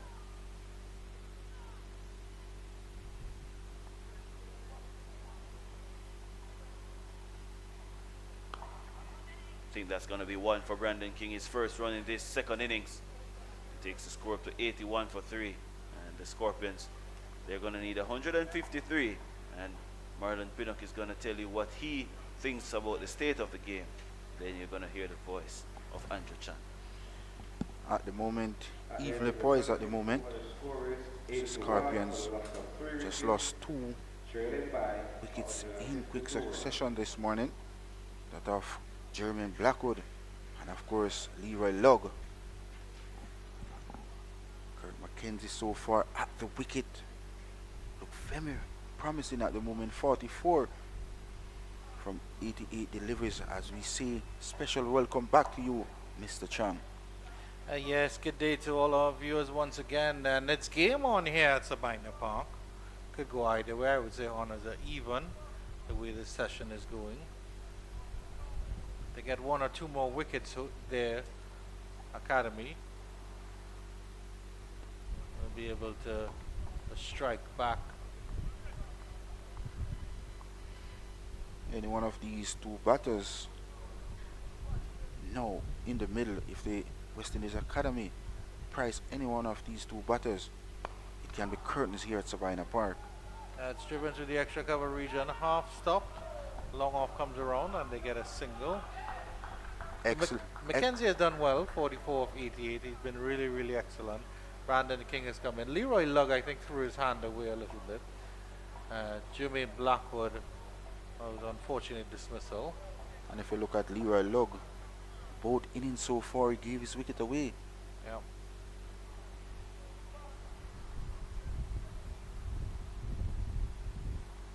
Excellent point there, Penny. But of course, the Scorpions just need one partnership, and a big partnership. Pleasant looking drive this time by McKenzie, with a diving effort by Captain Naim Young, but couldn't prevent another single to the Scorpions total. But I think if Brandon King in particular wants to throw his name in the red ball hat, this is basically what the red ball game is all about today. It's chasing a difficult total on the last day. It's facing up against spinners who seem to have control over the game.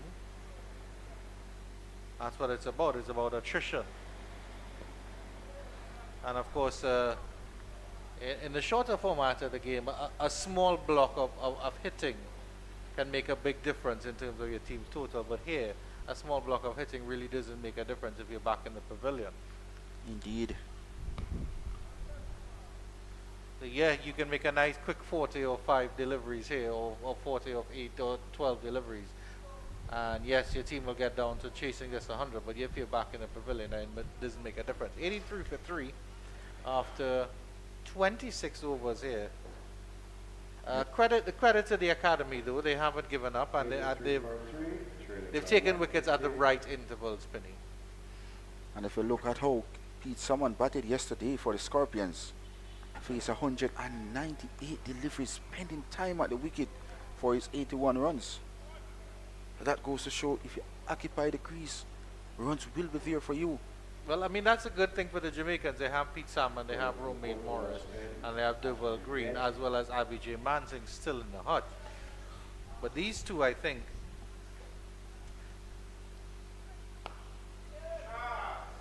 absolutely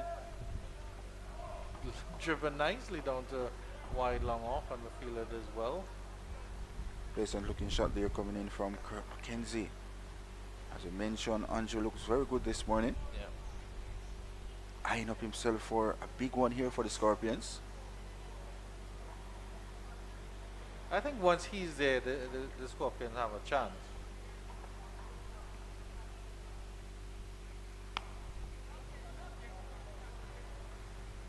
Good work here by Brandon King, just getting that single down to long on. Well, as Foster mentioned earlier, Brandon King shows that he is above the level of regional cricket so far. Got out very loose in the first innings as well. I think he got some 77 runs, leading this Scorpions team for the first time.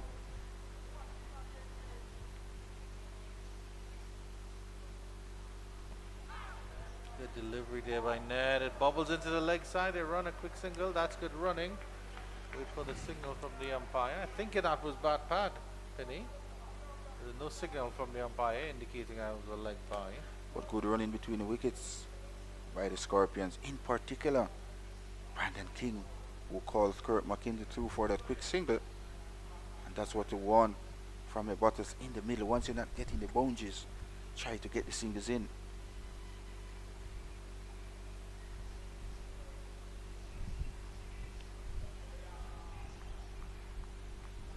It's good to see Brandon King coming from the white ball format and adapting to the red ball cricket as well. He's showing signs that he wants to play Test cricket, Andrew. Yeah, indeed. Of course, all three format Brandon King wants to play, and why not? Why not?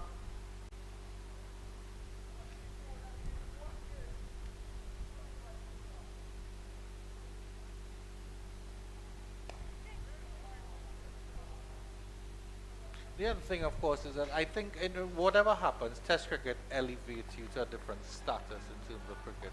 Yeah, you can play T20, yeah, you can play ODIs, but if you're a successful Test cricketer, that just elevates you in the cricketing realm. Wonderful flick off the wrist by Brandon King. Out to deep mid wicket, and they are back for the second run. Excellent running by the Jamaica Scorpion batters at the completion of the 27th. 88 for a loss of 3. That was that's more of what you want to see from Brandon King. He picked the gap. He knew the field was a backward square leg, and he'd have to run down to almost mid wicket. He played it with soft hands. He didn't try to hit it too hard. Of course, yeah, if he had maybe hit it a little more forcefully, you can argue that he'd have gotten a boundary. But it's still, as you always like to say, good to see that he's working the ball around and trying to get run, because that's the thing. If the great players and they accumulate, and all of a sudden they're on to 20, they're on to 30, they're on to 50, and before you blink and you miss it, and they're on to 50. Well, the great players will tell you as well, spending time at the wicket, look for your singles, get a start. That's the way you will make runs in the middle. Can't go out there and just want to bamboozle the ball from ball one. Have to get the pace of the wicket. And Kurt McKenzie's bowled. The Scorpions is in more trouble upon trouble here, Hanjo. They are 83 for the loss of 4. Well, I was just saying that McKenzie needs to stay in, and he had a lazy waft at that one just before the lunch break as well. Ill-advised. Well played 47, but he's back in the hutch. Let's have a look at the replay on this one again. Beautiful delivery there, flight from Joshua Bishop, but he just played completely down the wrong line, Penny. Of course, that ball spun through the gate of Kurt McKenzie, I The don't think, Jamaican but that's the thing. Before you continue with your point, I don't think it was a lot of spin, but it was more drift than anything else. But at the same time, he just played down the wrong line. He just went too extravagant at it. He just played down the wrong line. Scorpions giving their wickets away here on this fourth day of this West Indies Regional Championship run for action. My word, the fourth Scorpion wicket goes down. No batsman in the crease. Pete Salman, sporting from my left jersey. Top scorer in the first innings for the Scorpions. Pete Salmon making his way to the wicket. And again, taking a wicket at a critical time, just before the lunch break. Just 7 minutes before the lunch break Yeah, interval. and the set batter as well. So you have two brand new batters at the crease just before the lunch break. What was Kurt McKenzie thinking there? 7 minutes before the break. The Scorpions lose their fourth. This Just bad judgment there all around, because why are you trying to play a forceful shot 7 minutes before the lunch break? Your team is 3 wickets down. You could have gone into the session positively and say, okay, we've lost 3 wickets, but at least we have runs on the board. We're getting close to that total. And of course, Joshua Bishop picks up his second.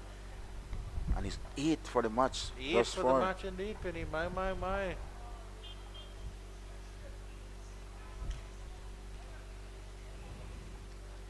The Scorpions won't want to lose another wicket here before lunch break. Top scorer in this this game of half centuries, Penny, is at the crease now, and boy, do the Jamaicans need another score from him. But of course, he made 81 in that first innings of 198 deliveries.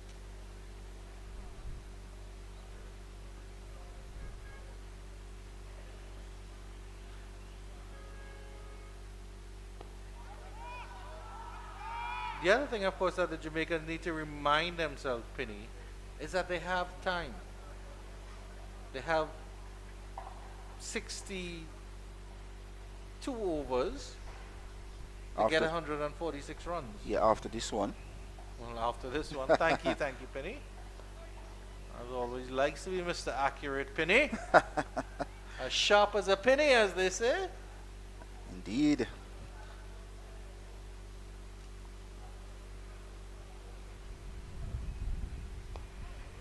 Tight line, as tight as the mark on my co-commentator's hairstyle. Absolutely dead straight. How often do you get your hair styled and trimmed, Penny? Is it 3 times a week? Not at all. Every week though. Every week indeed, like clockwork. Pete Salmon is off the mark. There's a clip towards the onside to complete the 28. 89 for loss of 4 the Scorpions. And do you have does your barber do those home visits to your mansion, so whichever mansion you're at, or do you go to him? Your barber, do you go to him, or does he visit you at your mansion? He'll visit me. No, very nice. Call him whenever I need a haircut. Definitely 5 minutes before the lunch break interval here at Sabina Park in this run for action in this West Indies Regional Championship. Day 4 as well. So all 4s here at Sabina Park. Yeah, all to play for indeed, Penny. 89 for 4. And again, if the Jamaicans had went in at 95 for 3, it would look a lot better. But they just lost that wicket of Cook McKenzie. Well played 47, but they really, really needed him more from him. And one of these two needs to dig deep here.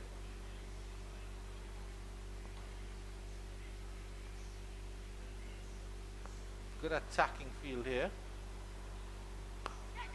Salmon. Oh, he hits that straight in the straight extra cover, and that is the end of Pete Salmon. Does he fall for a duck? No, he doesn't. It's 189 for 5. The Jamaica Scorpions in a spot of butter here, and the Academy are running riot at Sabina Park. What a wonderful catch that was by that man at short cover region.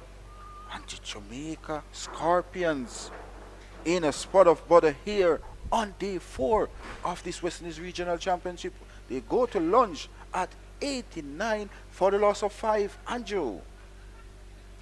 Well, well, well, that was a splendid catch indeed.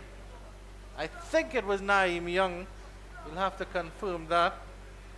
But what a grab, what a day, what a performance by the West Indies Academy. The Jamaica Scorpions, might I remind you, still need 145, but the Academy have taken 5 wickets in this first session, with Jamaica starting the first day needing starting the last day, I should say, needing 233.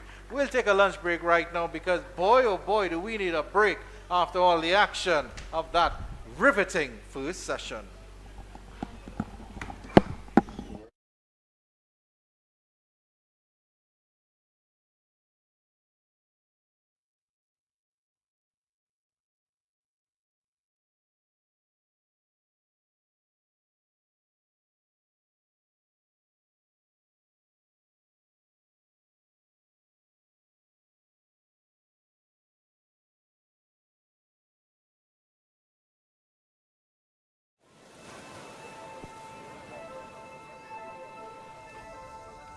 Dad!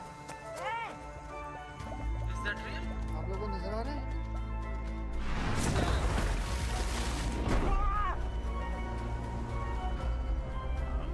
Well hit.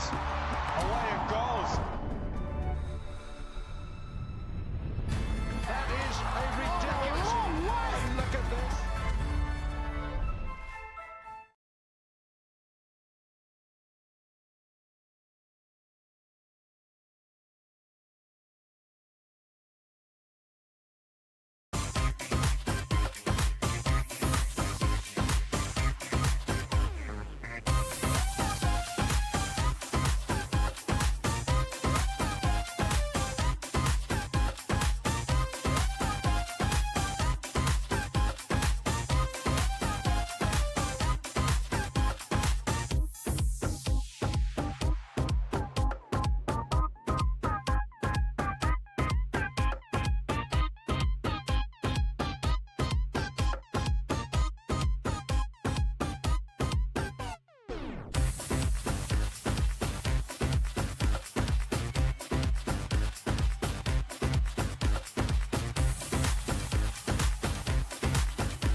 Action resumes here at Sabina Park with the Jamaica Scorpions in a spot of bother. They require 145 for victory, but they are currently 89 for 5. Andrew Chan in your company. As I welcome alongside me Mr. Jerome Foster, who is not happy about the state of affairs for Jamaica Scorpion.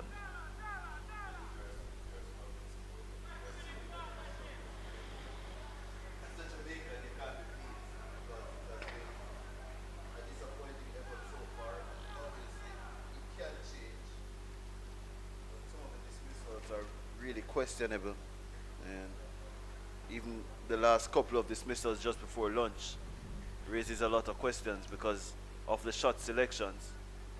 I don't think you can really criticize Pete someone too much for his shot selection. It was just an outstanding catch.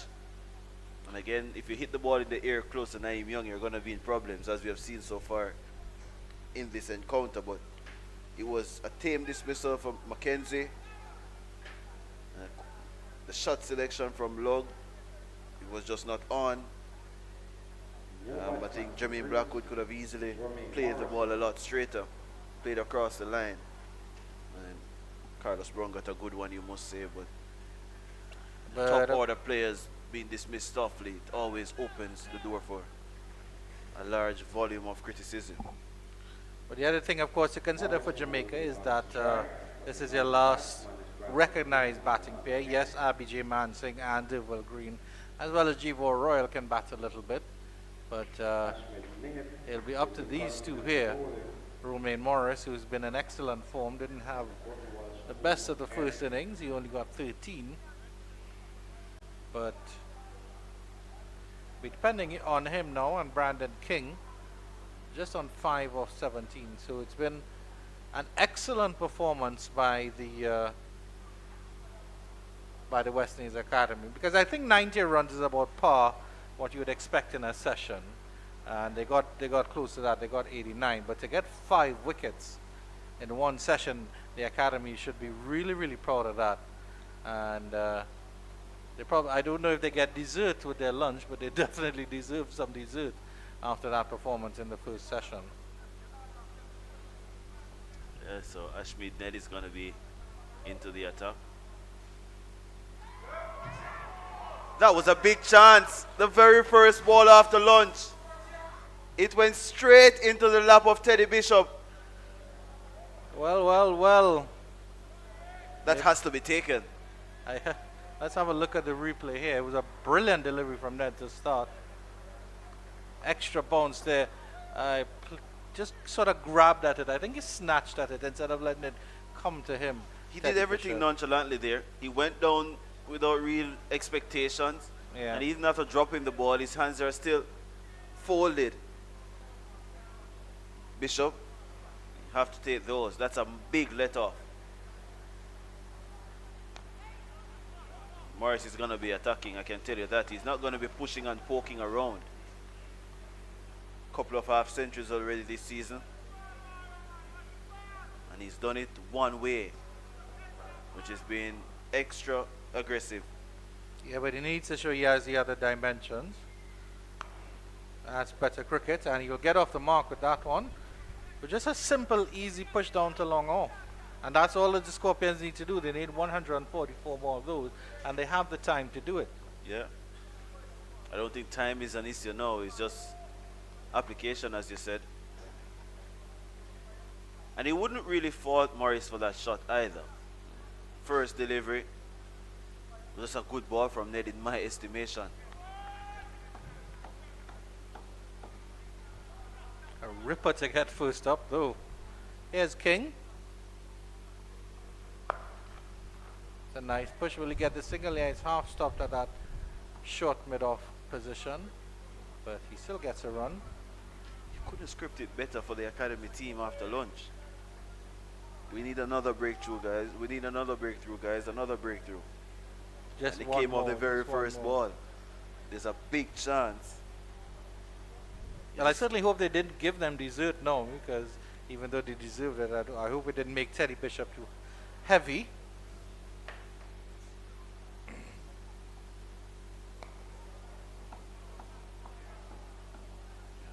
A good end into the over for Morris, who escapes. Should have been gone first ball. It's 91 for 5, the first over after lunch. 29 completed altogether.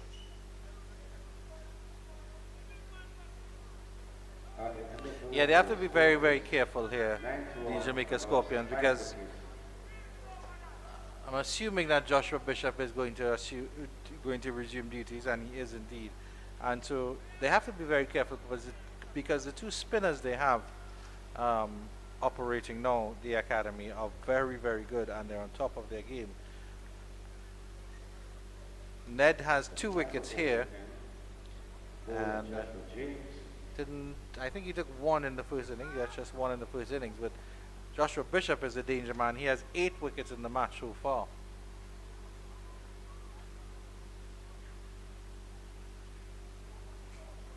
Yeah, it's going to be continuing, as you said. Bishop. A bishop and the king.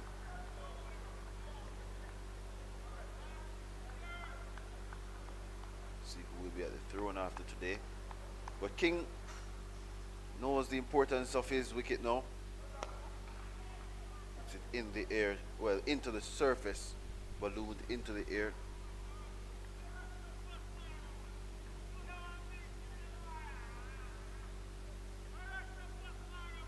Powerfully built is Brandon King.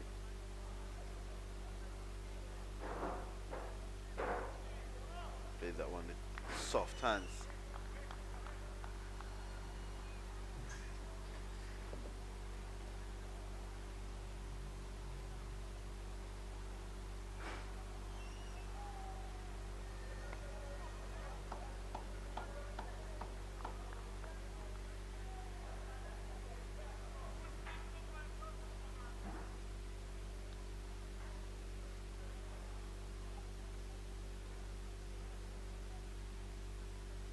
Oh, that was close. Left alone, there's a hint of turn. Good decision probably to leave that one in the end.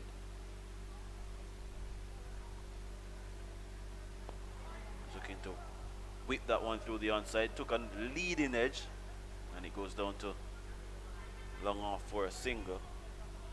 It's now 90. 2 for 5 at the end of the 30th over. A quiet over. Less drama than the first over after lunch for the Scorpions. They need another 142 runs to win.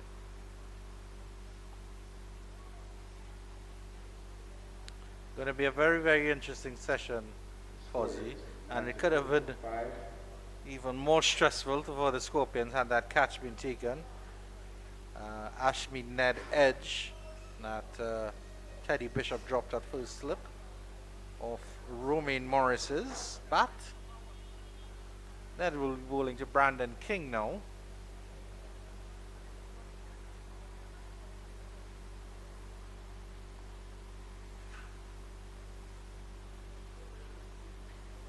Fairly conventional feel. I like the short extra cover and the short mid wicket, if you want to call it that, as well as the long on and long off in position. Nicely pushed off the back foot. He's running hard, but that's going to be one. Straight to the fielder. That's probably the starting block now for the Scorpions that they need to address. Trying to get those 1s and 2s and putting the fielders under pressure. It's not an easy wicket to just start on. And once you're set, it's easier. So the players who were set, like the McKenzies and Blackwood, it got easier for them, and it really came down to 40 strokes for them to be dismissed. Indeed.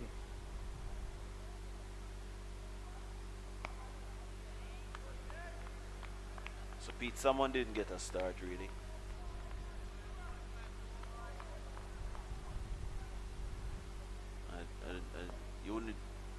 I wouldn't say Luck didn't get a start. He really didn't try to get a start. Played a really bad shot. Oh, yeah, I think Salmon, Lug, and McKenzie in particular were unnecessary. Those three were really, really unnecessary shots. based on the stage that the game was going at. Of course, Pete Salmon was a slapped extra cover, the short extra cover, but Naim Young took a spectacular catch. McKenzie wafted at a wide one and was pulled through the gate. And then, of course, Leroy Lugg going for the extravagant sweep, and that delivery from Bishop just clipping the top of that off stump.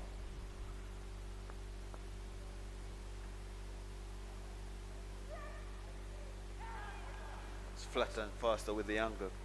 And he bowled that one from even further as well, Ashmead. It tends to do that a lot. He has 2 for 24 from 11 overs. It's 93 for 5. For the loss of 5 wickets. Yeah, as you mentioned, time is not an issue. Number of deliveries or balls to face is not an issue at all. I mean, currently the Jamaicans are going at 3 runs and over, and that's basically all they need to do for the rest of the day. Just get 3 runs and over, and they'll be in this game. But if the academy can just prize out maybe 1 wicket, one or 2 wickets, and all of a sudden the context is going to change absolutely completely, and they'll really have a strong hold on this game.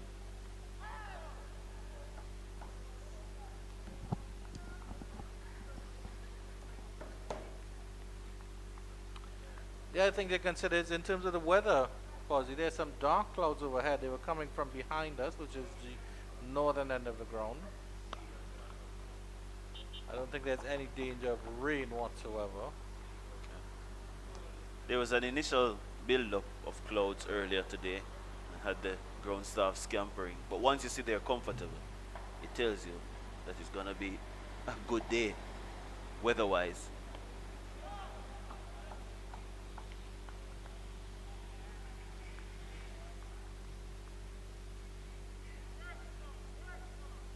It just sort of adds to the ominous nature of the game. That's a beauty. He groped at that one. King pitched just on about midland leg and spun across him. Yeah. And watching it from our perspective, it almost seemed like the ball moved in slow motion past the edge of the bat. Opens the face there. Does he run that down to short third man? Jordan Johnson comes across. Will they get 2? No, they will not. Little fellow is very, very quick across the field. There he is, that Jordan Jamaican Johnson.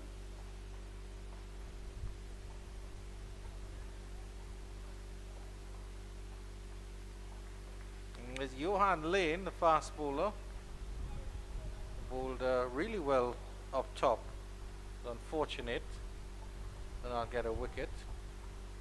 Actually, no, he did. He did get the wicket of Carlos Brown, but he bowled a absolutely beautiful Yorker to Jermaine Blackwood that he was just able to dig out, and I don't know how it managed to fizz past the off stump.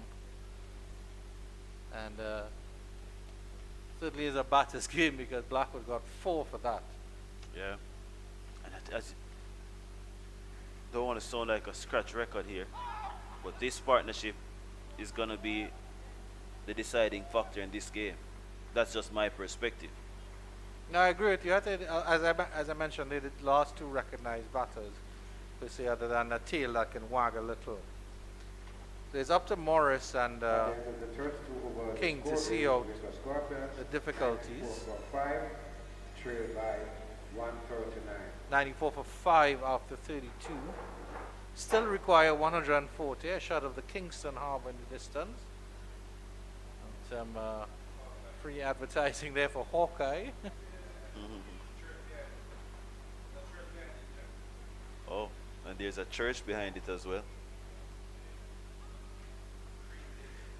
Yeah. It is.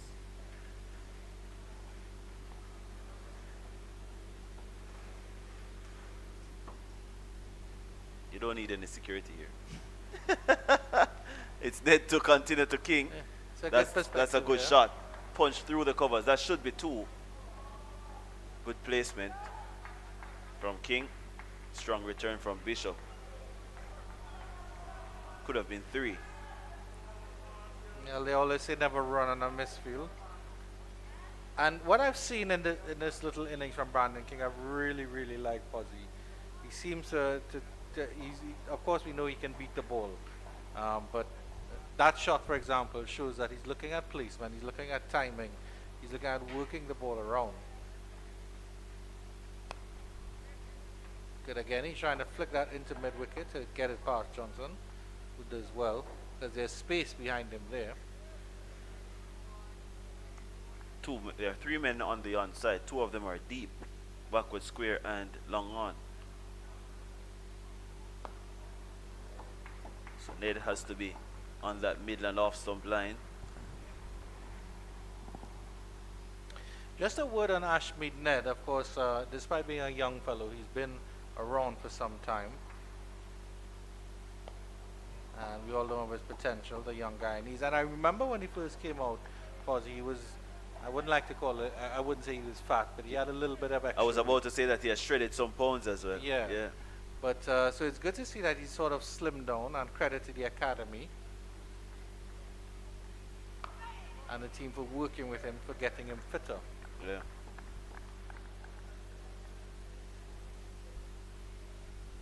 Be able to bowl longer spells the fitter you are.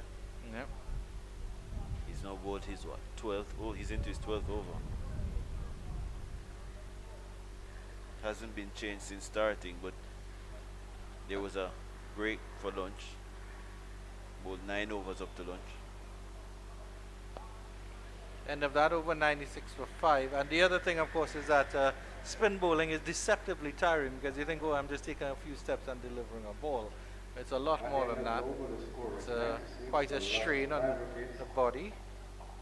And of course, mentally as well, very draining.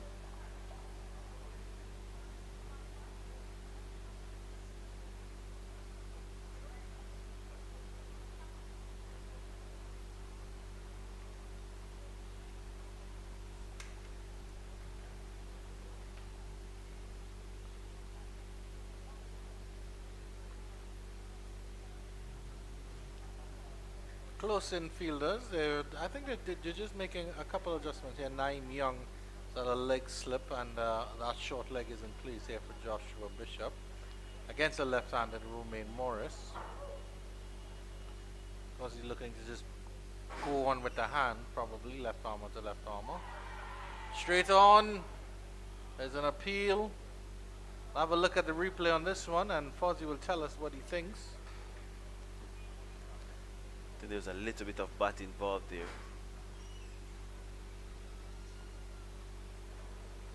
No. Maybe going down leg as well. Yeah. And you have a look at it again here. It's going to be a testing period for Romain Morris as well. Goes to the wild sweep shot, does he's bowled. Morris on this time. Oh, he's actually bowled behind his legs. Well, that's another wicket there. And the Jamaica Scorpions, you were saying this is a big partnership here. And another one is gone. That's 9 wickets now for Joshua Bishop in the match. And Romain Morris goes without really troubling the scorers. A poor end for that, 96 for 6. The Jamaica Scorpions, well. You're digging yourself into a deep hole here on your home ground. That was another bad shot. A lack of patience and failing to go through the struggling moments or the tough moments. A little bit of pressure being built here from the bowling unit, the spin twins. And now it's going to be Abhijay Mansingh who has to shoulder some of the responsibility. If we can get a look at it again. Coming to the crease, John Mansingh. It was an extravagant sweep, and it was just drifting down leg. He completely missed it. And really just trying to force this. You had gone to 1 of 12. And I don't know what Brandon King is thinking here. I would be livid. Because I am the captain and I have not played a shot like that in anger. I've faced 36 deliveries. Morris faced less than 12 deliveries.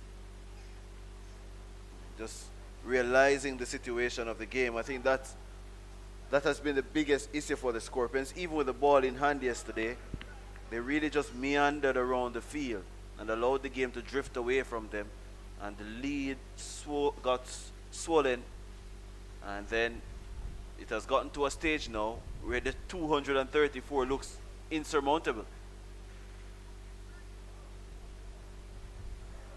I mean, it's all about application, Fuzzy. It can happen.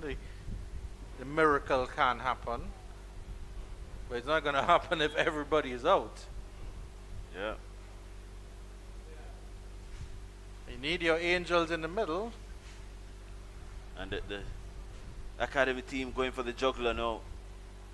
They've called on the protection gear for another player to go close in. Gonna be under the bat, that's Joshua Dorn. And next person under the bat I think is Rashawn Warrior. Top order players. So a silly point and a short leg.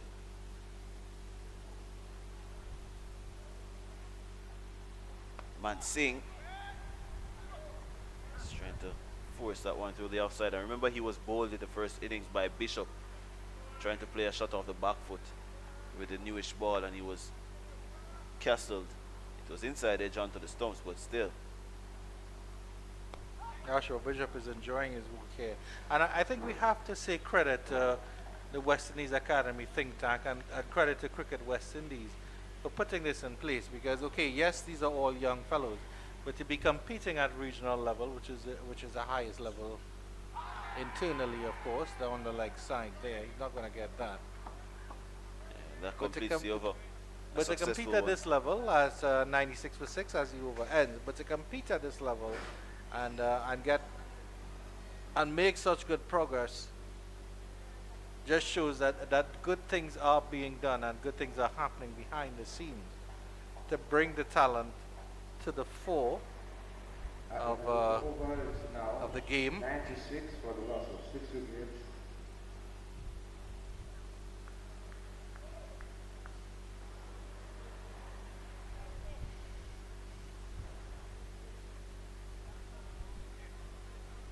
But it's odd that the Scorpions are struggling against the left arm spinner here, Fuzzy, because they do have a left arm spinner in their ranks in the form of Tibor Royal.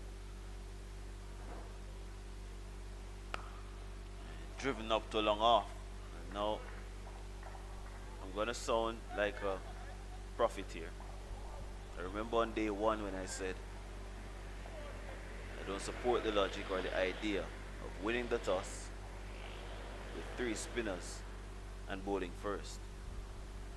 Well, the other concern was batting last, which is exactly what is happening here, Fuzzy.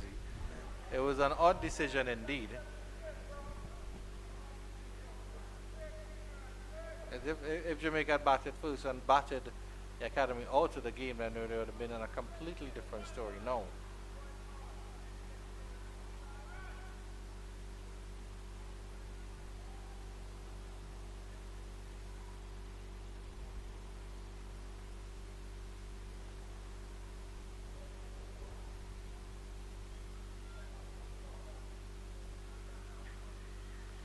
Mansingh, 2 men under the bat around him. That's nice turn and bounce from Ned. It's whooping around out there now. Yep. Spinning around corners really. But I don't know if it's the clouds overhead that would be helping as well.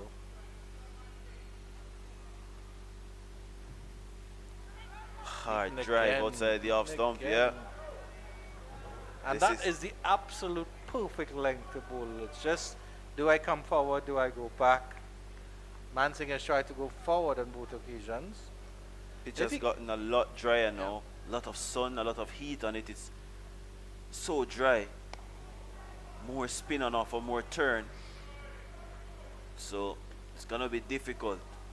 And as I have been saying, the older the ball gets, the harder run scoring has become here throughout the encounter. Mansingh has planted his front foot down the ground and he gets his first run. At least he shows some confidence.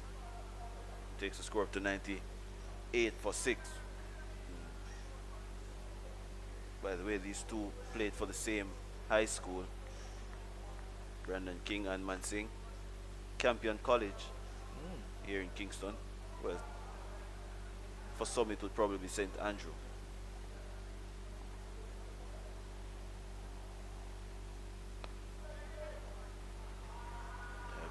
Good cricket. Sharp single, 99 for 6 at the end of the 35th, and they actually won the Grey Shield title together. So they know each other well. And they also play, they used to play for the same club here before Mansing went to Melbourne CC. Jamaica Scorpions. I understand, of course, the need, or they put close infielders near Mansing. But at this stage of the game, they're letting Brandon King sort of dictate what he wants and giving him the space that he needs. There's no close infielders. That single right there was a prime example of put him under a little pressure, get more deliveries to bowl at Mansing, because you don't want King just rotating a strike, farming a strike. If he's in there for another hour, the Jamaica Scorpions will get very, very close and make a big dent in that total that they have to get. Yeah, they need another 135, and that looks like Mount Everest right now.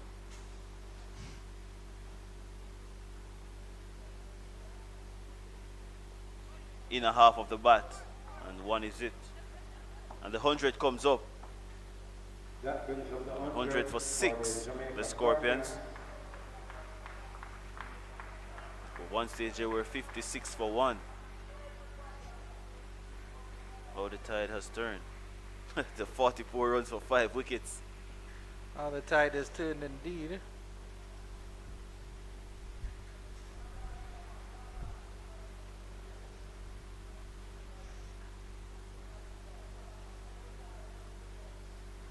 So for the last delivery of this over, if Mansing is still there,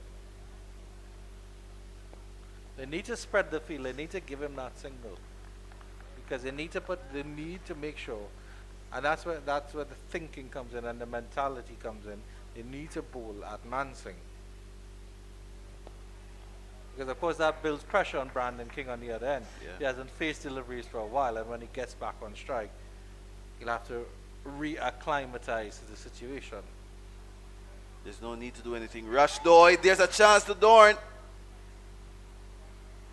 Yeah, straight into Dawn's hand. That was a hard one. But I think in that situation, they either stick or they don't. You can talk us through this one here, Fozzie. Yeah, a little bit of bounce from Bishop. And his hand came up a little bit too early. Single ball pushed down the ground now by Mansing. And I was about to say he doesn't need to do anything silly or take any risks. But the ball, because of his commitment to the front foot, any extra bounce is going to put him in problems. One delivery left. Spread the field. Let him get that single.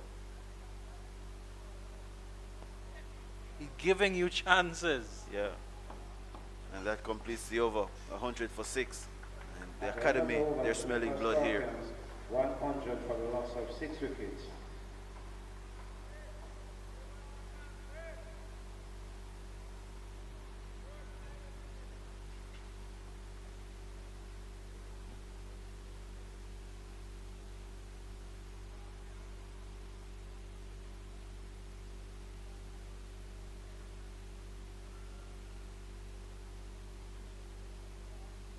Yeah, so it's going to be Ashmead Ned. So the two spinners have been in tandem since lunch. I think they have bowled, 8 overs together?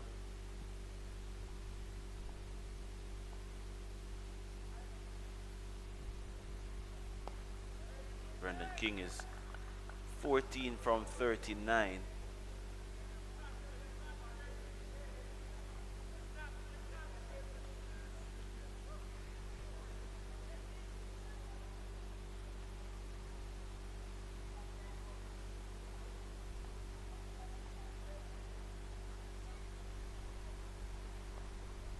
Long way forward again. Don't normally associate something like this for King. Yeah, no boundaries, 40 deliveries. So strange. Yeah. Oh, beautiful. Well jammed down in the end there by King. But I think that was the straighter one, the one that just goes on with the arm. And next one bowling here by Ned. Goes right back in his crease, using the depth of his crease.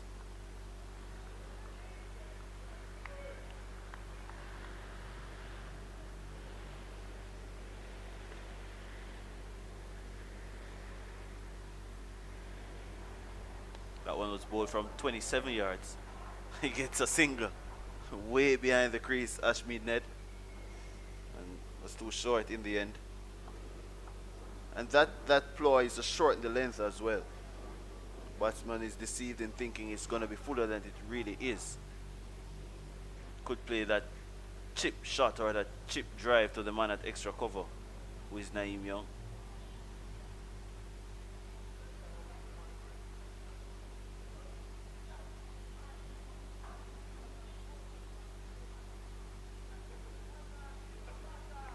Must feel a little bit claustrophobic now. Man, Singh, there's so many players around him. But again, let him take the single. I don't understand why the academy aren't adjusting in that sense. Driven nicely. That's going to be at least one. Well, one is all they will get if Bishop feels well, and he does. He normally does. It's 102 now for 6. So it contradicts me there, Mansing, by getting his own single. At the end of that over, the score is Jamaica Scorpions are 102 for the loss of 6 wickets.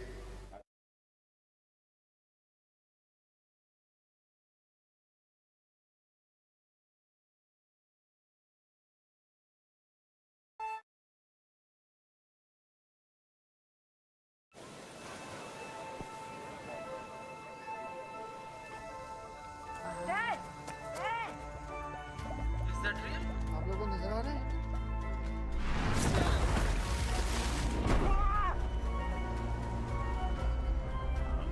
Well hit. Away it goes. That is a ridiculous. Look at this.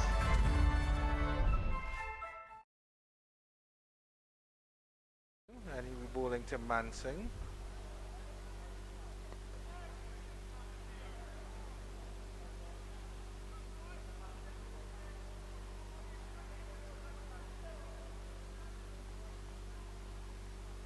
Has been so effective in this encounter. 9 wickets for 128 runs. Joshua Bishop, 6 in the first inning, 6 for 96. Short, and really got away with that one. Scorpions, you can see that there's pressure out there. You can feel the tension, even in the stroke play. That was a rank long hop. And this is my exact point. Why don't you want to bowl to Mansing more? There's just, let's see, there's two deliveries left in the over. Spread the field. Or maybe the academy feel that what is happening out there on the surface gives them the chance to dismiss either of the batters. That there's enough in the wicket for the spinners that it's spinning not enormously, but it's spinning enough to cause problems. He was looking to chop that one down to back with a point. He got the under edge down to slip. 1 or 2 for 6 at the end of the over. Well, it doesn't matter, Fuzzy, because 4 wickets are 4 wickets. And you want to get those 4 wickets as quickly as possible. And if you just look at the odds, it's easier to get OJ Shields or G4 Royal out than to out Brandon King.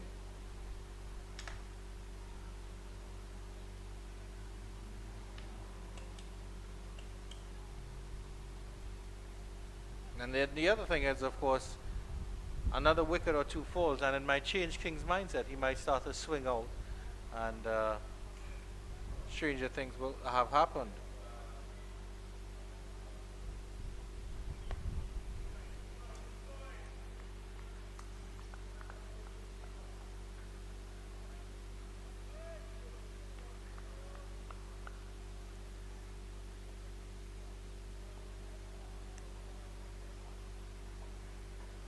King is forward. That should be an easy single. And He looks as if he has this game all figured out in his mind, Brandon King. Like he knows when he's going to attack, when he's going to defend. When is it that he's going to put an assault to the bowling? If one comes. But I think he believes he has to be there until the very last ball of this match is bowled. But he has to be. That's I think that goes without question.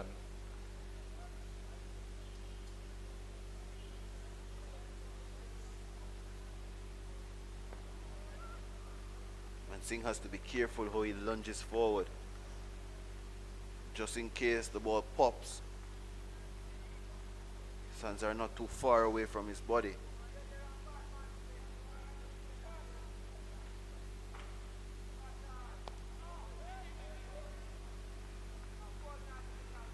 After this over, we're going to have a change.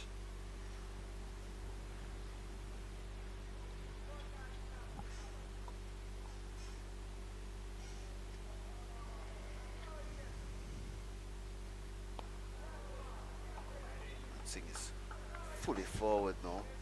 103 for 6. You're not seeing any surprises on the scorecard if you're just tuning in. The Scorpions are wobbling.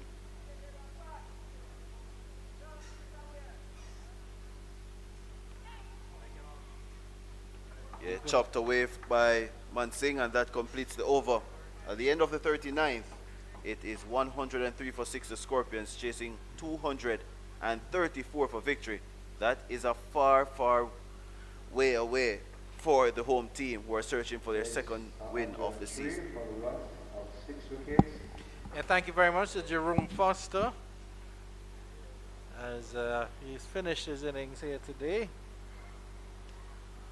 And Marlon Pinnock will make his way down the stairs gracefully and assume his position, adjust his chair, drink some water, suck on a quick lozenge to warm up the vocal cords.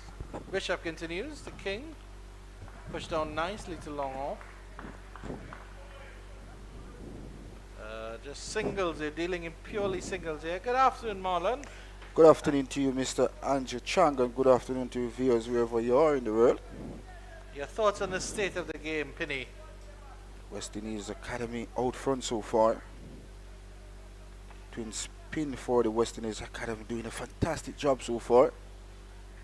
Joshua Bishop so far in this game, 9 wickets to his name.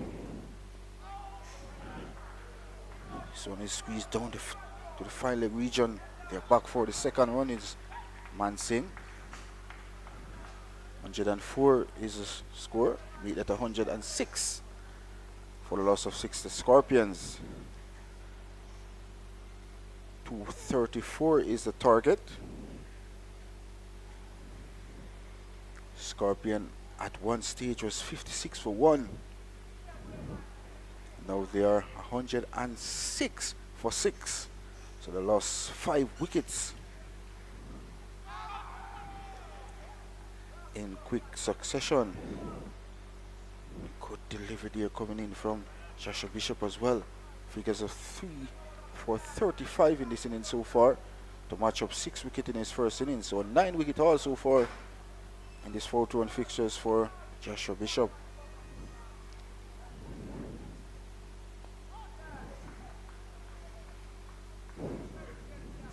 A hill to climb here for the Jamaican Scorpions.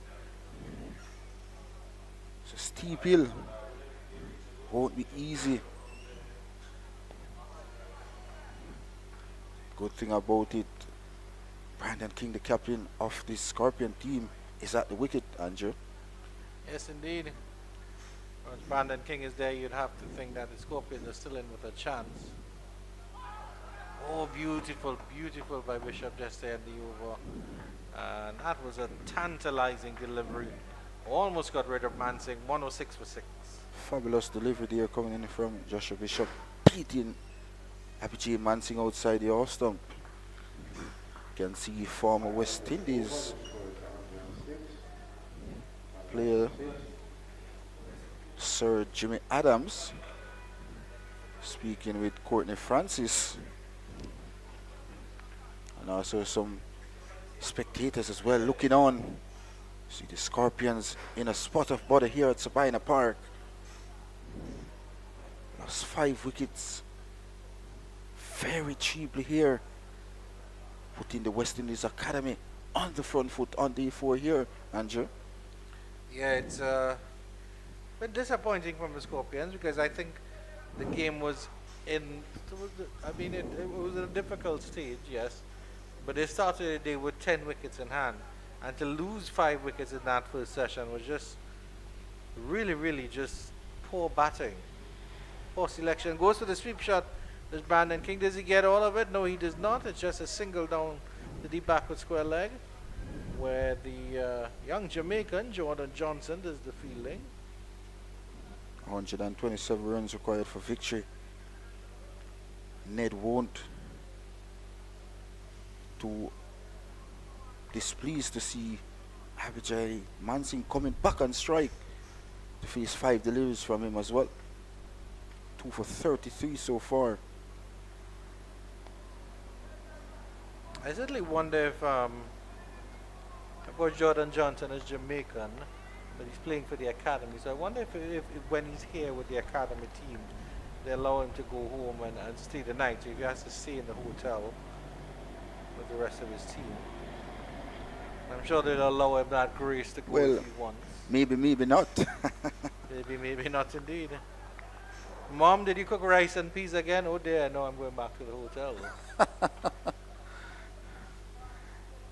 You realize Abhijit Mansingh early on the front foot, Andrew, as if Yes, he plants indeed. his front foot down the wicket. And once the ball pops on spin, it's going to be a problem for Abhijit Mansingh as well.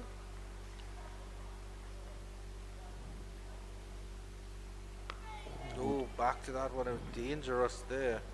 That one went with the arm. Quicker delivery through the hair by Ned. Just in time. It was Abhijit Mansingh. Scorpion living dangerously here at Sabina Park. Really tossed that one up, but it was on the leg side. Good fielding by Johnson.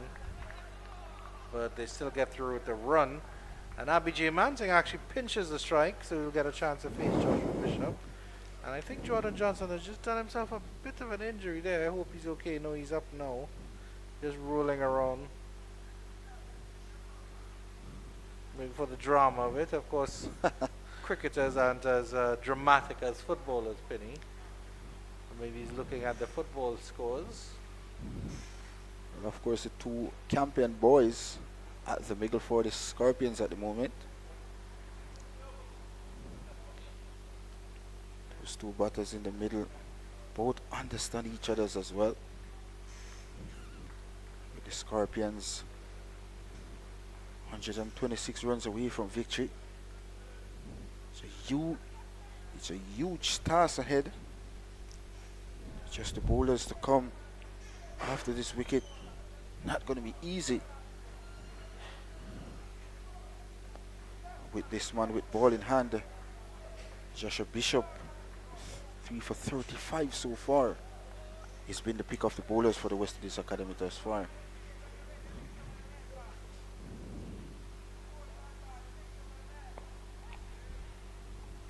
Speaking of football, in terms of the FA Cup quarter-finals, Coventry City have beaten Wolverhampton Wanderers, the Wolves, 3-2. That's a big upset for them. And then Manchester City at half-time at 2-0 over Newcastle. So Bernardo Silva with 2 goals there. Of course, the big match is on tomorrow, Penny.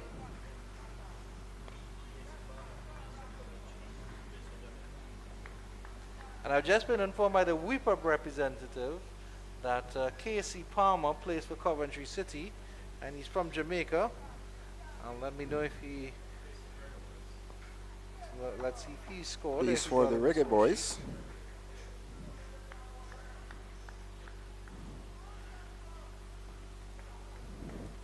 You were saying something about the big match tomorrow, Andrew? Yes, indeed. Liverpool versus Manchester United. That old rivalry. At the end of the 42nd over, At the end of the 108 over, Jamaica for the loss of scored 6. 108 for the loss of 6 wickets. But you know the Liverpool Trailed by 125. biggest side in the league so far. Yes, indeed. We are the kings of everything. Indeed. Casey Palmer got 70 minutes for Coventry City.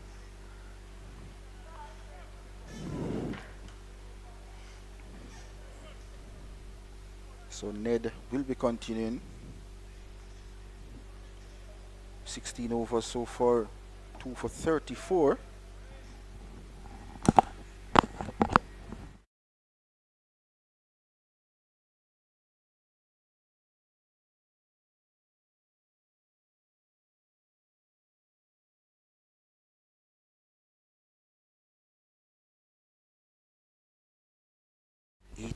Runs so far from 48 delivers. Will want to carry his team across the line. First time as captain for the Scorpion as well.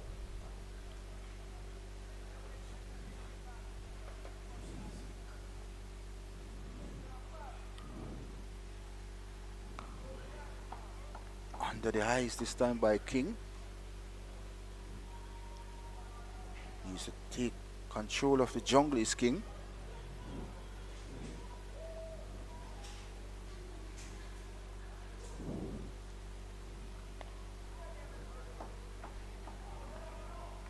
He's looking at those balls as if they're firecrackers going to explode in him, Brandon King. As far as you mentioned, it's a very, very tense game out there.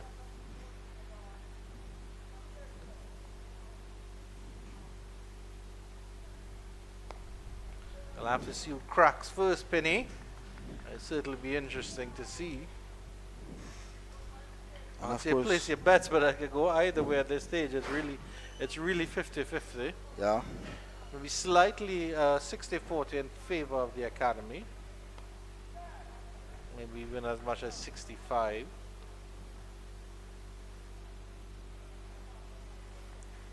As They it's still have to climb Mount Everest. What's the tallest mountain in Jamaica, Penny? Penny doesn't know, and I'll go to Google and check it out.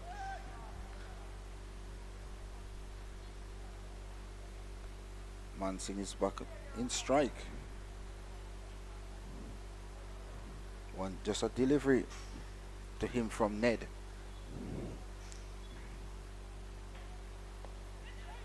Full delivery, and that's clipped nicely through the leg side, but it's just a single.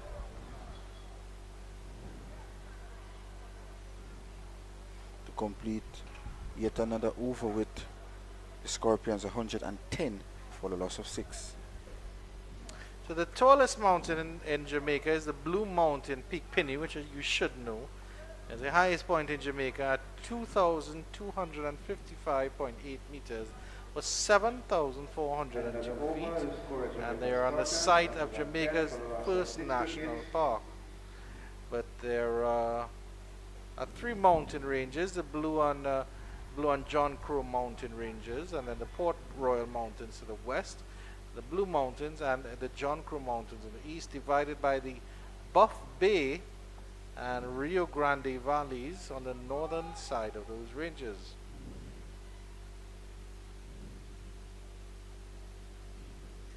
And interestingly, about nearly half of Jamaica is more than 1,000 feet above sea level.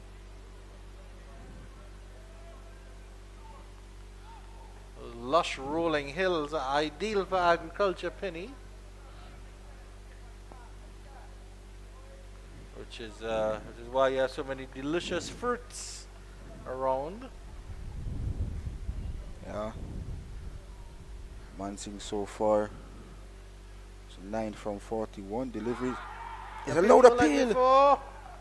Did he get outside the line of that one, or maybe it was an inside edge? Let's have a look at the replay on that one, Matthew.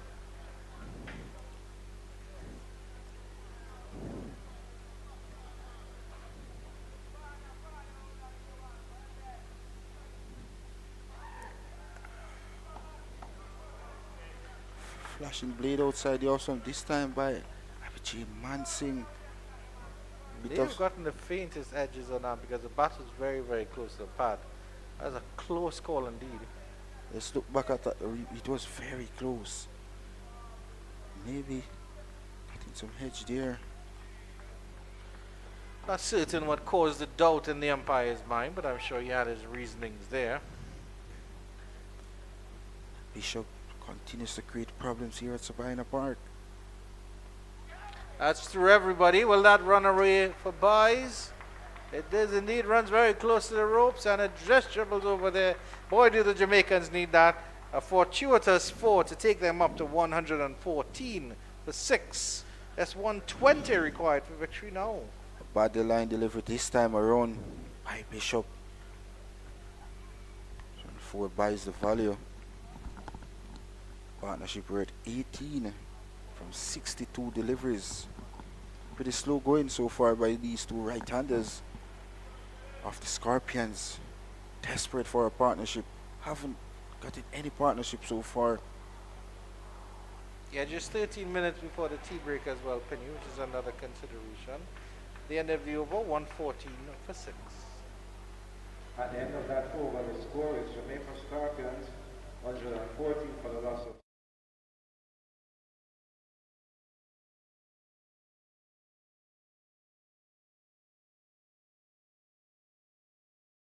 Drinks break, Penny. Getting ahead of myself. Brandon King fighting his way. Leading from the front. Would want to register a win in his first game as captain for the Scorpions. 19 from 53 deliveries.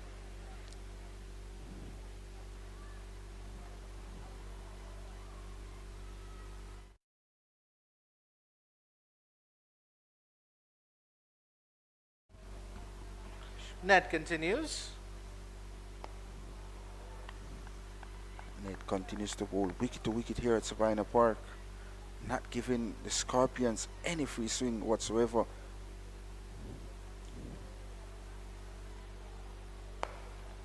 Pleasant looking drive up the wicket, up to long off this time by Brandon King. Just a single. 115 for 6, the Scorpions. In pursuit of 234 for victory. This is the last day of his West Indies Regional Championship.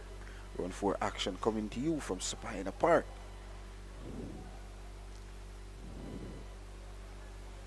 Immediately as Mansing gets into strike, there's a man shot under the bat as well.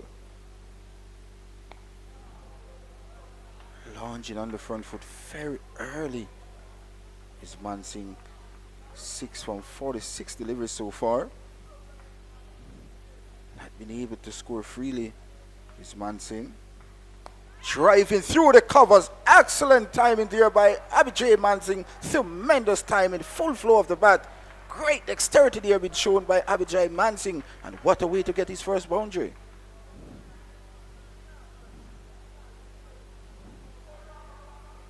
Wonderful shot there, opening up the face of the bat. And just driving that nicely through the covers. And Abijay Mansing has done something that Brandon King hasn't done, which is score a boundary. What do you think about that, Marlon Pinnock? Pleasant looking shot there by Abijay Mansing. Pierced the gap between the two fielders in the cover region.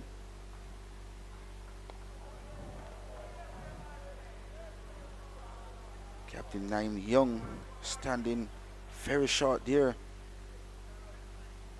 for that catch. He took a wonderful catch just before that lunch break to dismiss Pete Summon.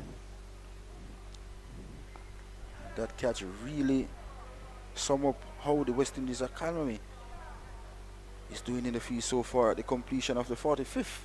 119 for the loss of 6.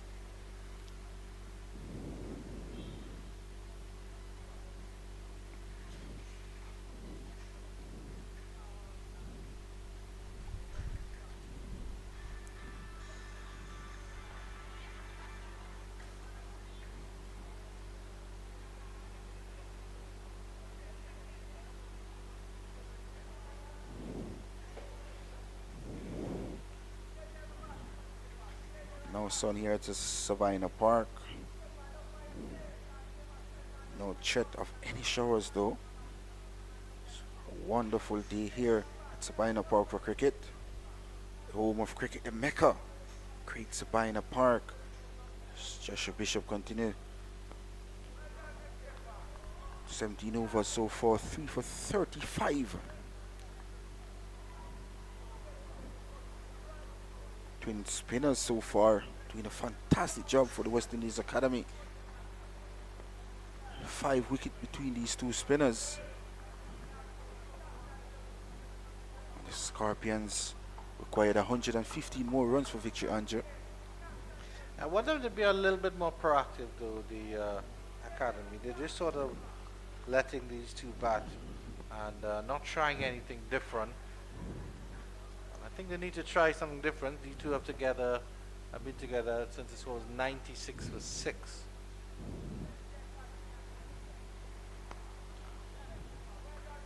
Good push there by Brandon King. He get a single.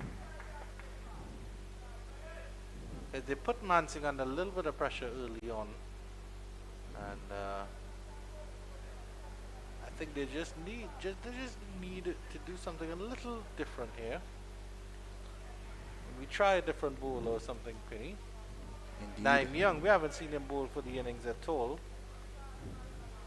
Neither has Kadeem Alain.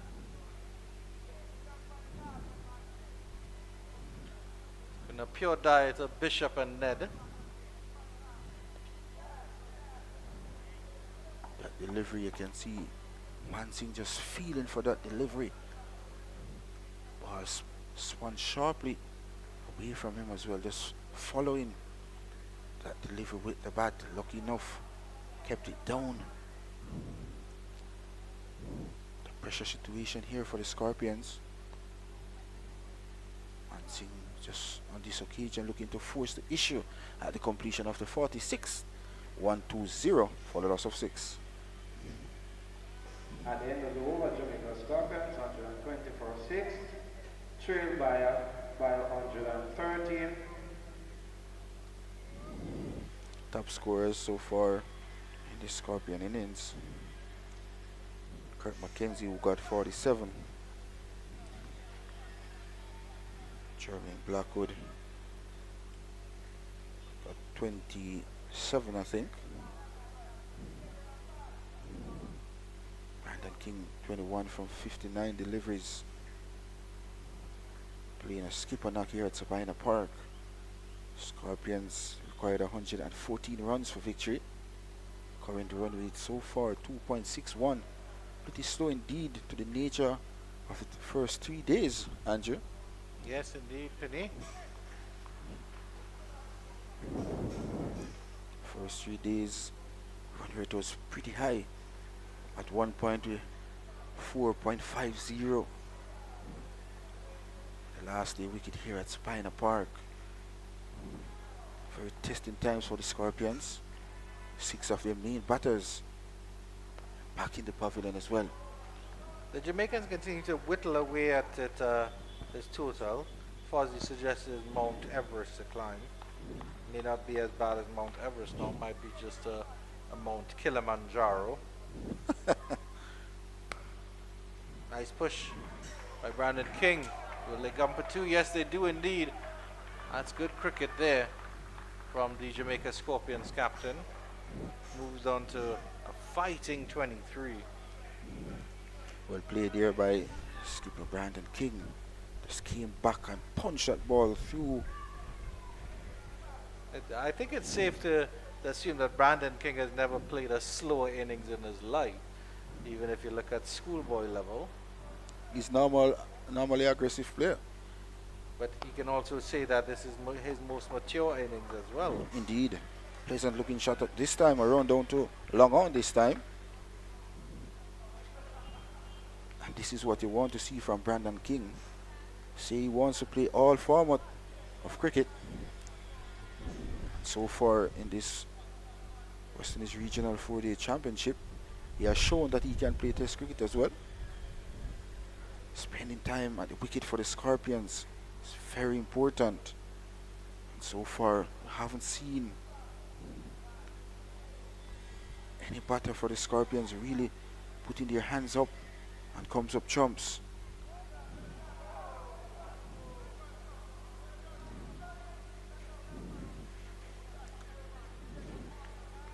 Pete, someone played an excellent knock in the first innings, made 81. Brandon King himself made 77. Wrapped in the pad, a load appeal. Not outside by the umpire. Some bat involved there, Andrew. I think there was a bit of an inside edge onto that one. Let's have a look at the replay here. Definitely. Just saving RBJ Mansing. 123 for 6. 47 overs have been bowled. If you look at the score chart, Mansing facing 50 something deliveries so far and just a 10 runs. So he's spending time at the wicket. And the partnership is building slowly but surely for the Scorpions. Just 111 more runs to win. Yeah, Brandon King actually faced 131 deliveries in the first innings. The cross section of the elderly gentleman here at Kingston Cricket Club. So all in all, he's faced close to 200 deliveries to the match, which is excellent stuff from Brandon King. His team needs him to hold on and face a good few more here. This should be the final over before the drinks break.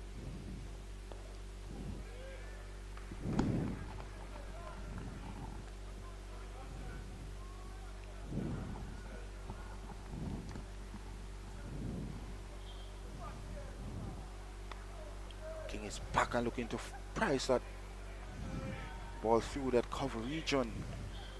Didn't. Now that that ball been bowled by the informed Bishop.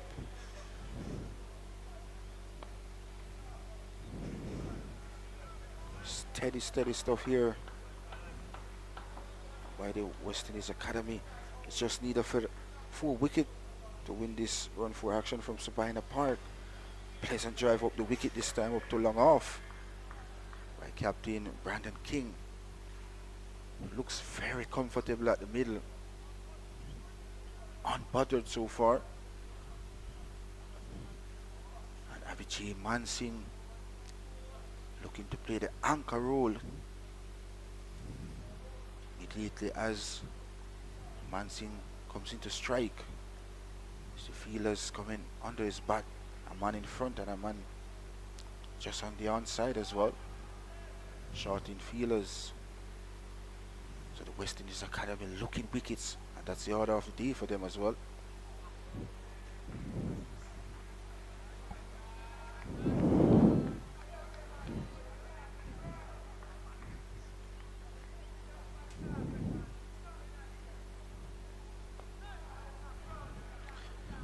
And that's drinks on day 4, session 2 of this round 4 match in the Cricket West Indies Championship. It's an absolutely enthralling encounter, and you have to stay tuned here for the conclusion, because it's the only place you're going to see it, right on the West Indies Cricket YouTube channel, coming to you live from Sabina Park. We'll take a short break and be back in a couple minutes.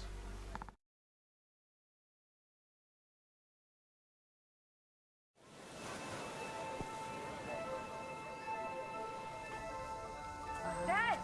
Dad! Is that real? Well hit.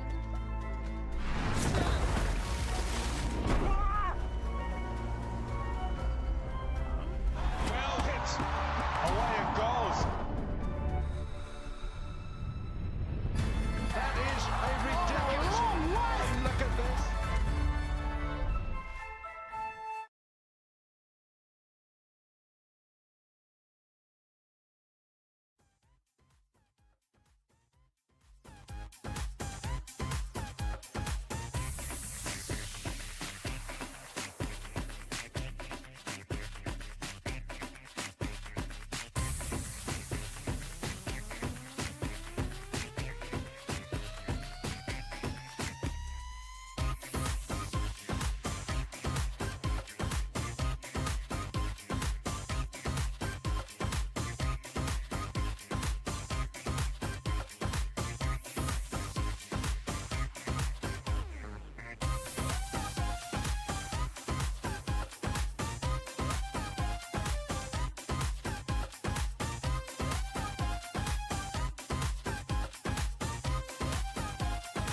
Welcome back to the West Indies Regional Round 4 action from Sabina Park.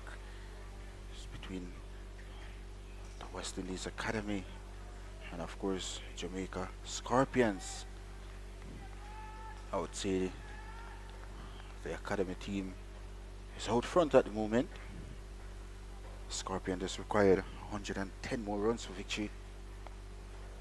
The West Indies Academy just need that 4 wicket for victory. So all to play for in round 4 of this West Indies Regional Championship at Sabina Park.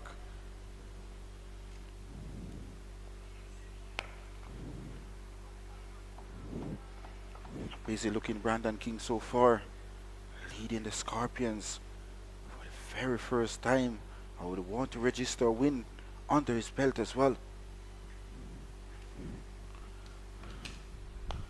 Pleasant looking drive up the wicket up to long off this time by Brandon King for another single to the Scorpions total, which is up to 125 for the loss of 6.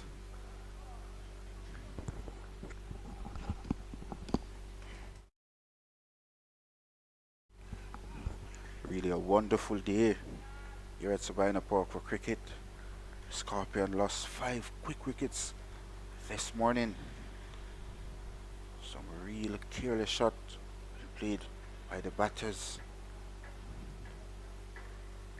Leroy Lugg, Chairman Blackwood, Kirk McKenzie, Carlos Bruno got a rip off a delivery early this morning. It was the first wicket to fall. He went without scoring. The Scorpions, a spot of butter here at Sabina Park. 147 to be exact here in Kingston, Jamaica.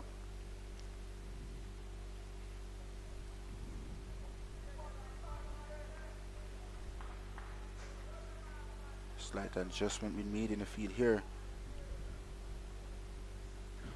See a man under the helmet at Gully. Naim Young, the captain of this young West Indies Academy, doing a fantastic job by leading this young team. See him in the field, took 2 wonderful catches in this match so far. This one goes down to the final leg region. They cross for 1, the back for the second. Will they think about the third? No, it's not on. Excellent work by Jordan Johnson to prevent the third run. Good delivery there coming in from Ned, searching for his third wicket. Is Ashmin Ned. Twin spin so far, doing the damage for the West Indies Academy. 31 run partnership between Brandon King and Mansing. Pitson spun away from Abhijit Mansing. Top delivery to handle by Ned to complete over number 49. With the Scorpions 127 for the loss of 6.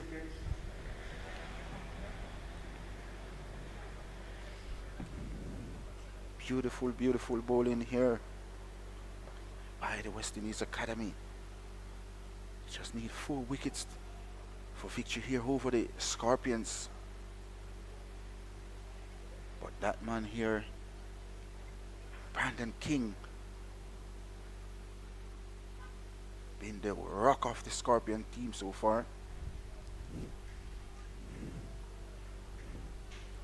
Unbothered, look very easy in the eye. Naim Young, Chinese endeavor best to break this partnership. Valuable contribution so far between Abhijit Mansing, Captain Brandon King.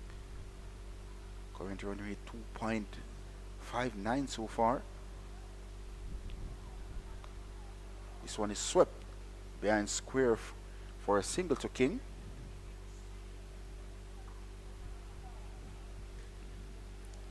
Body line this time around by Joshua Bishop. 3 for 38. Long spell so far for him. Into his 20th over. 3 for 38. This goes to show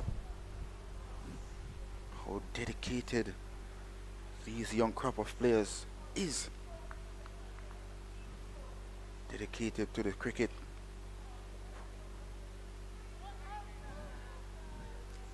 Just 4 wickets to get for the West Indies Academy to win this game, while the Scorpions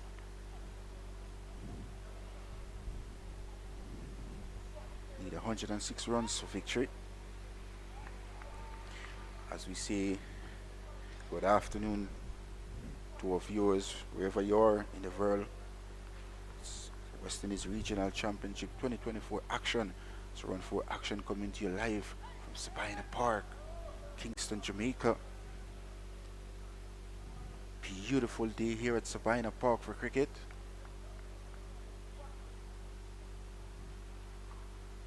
And a lot of spectators here. Mansingh is sweeping this one fine. The cross for one, they are back for the second. Will it have the wings to get there? It won't. Big fast bowler in lane does well. The limits the batters to just 2 at the completion of the 50th. 130 for the loss of 6, the Scorpions.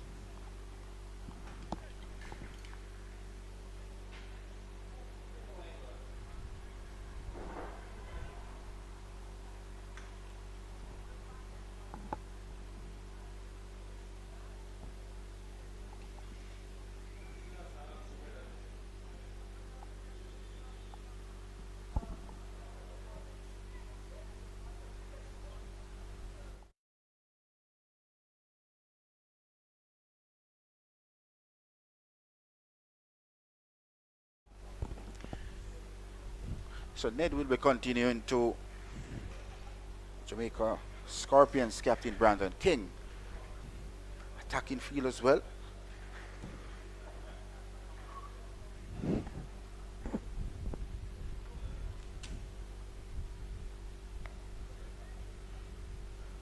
Ned so far hitting some good areas to Brandon King. Not allowing Brandon King to score freely. Putting the Scorpions under a lot of pressure, the West Indies Academy. Having them working very hard to get these runs that is required. That's 104 runs is required from here on.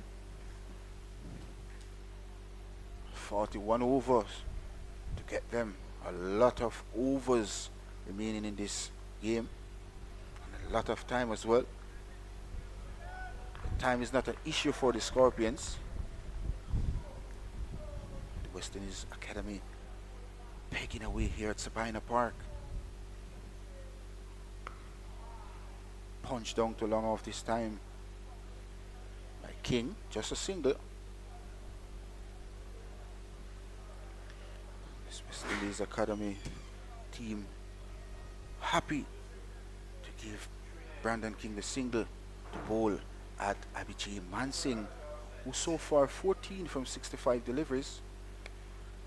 They realize Abhijit Mansingh very early on the front foot as if he's planting his front foot down the wicket. As you say, good afternoon to you, Foster.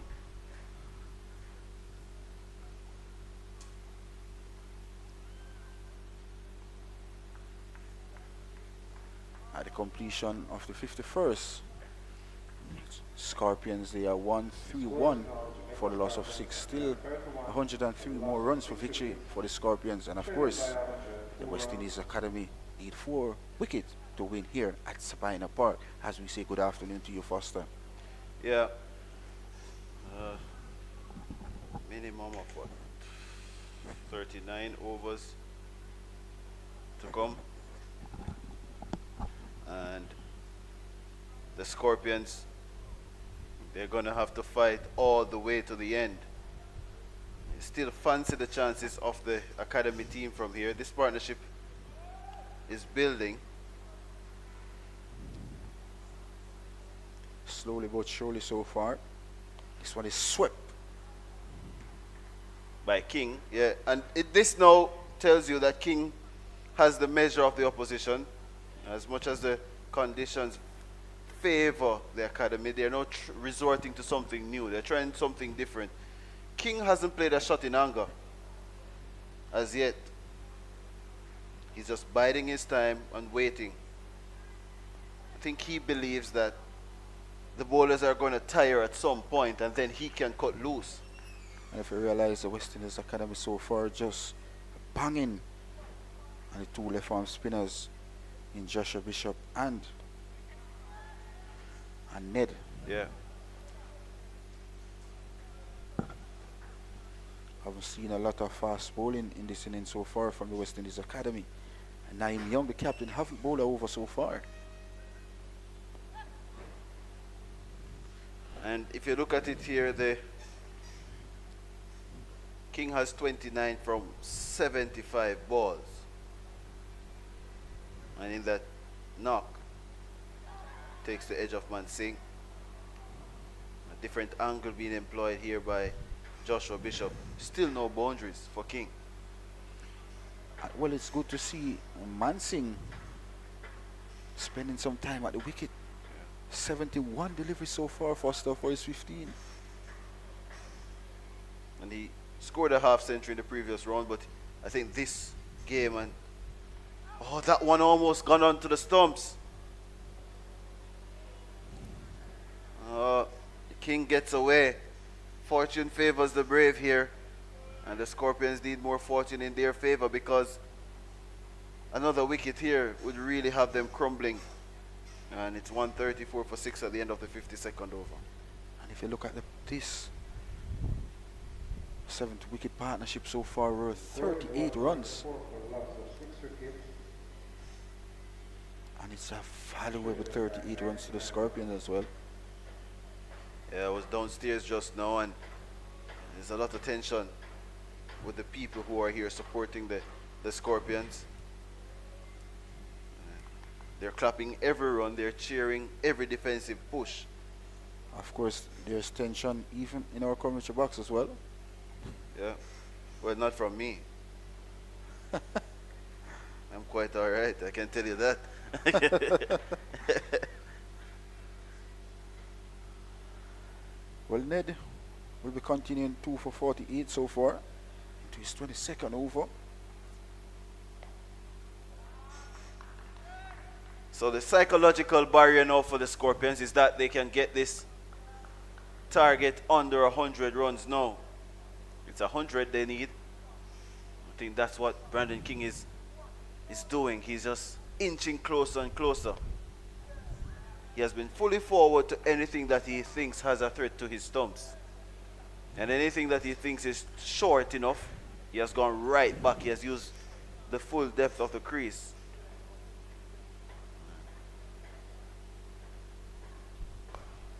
I was a little bit full.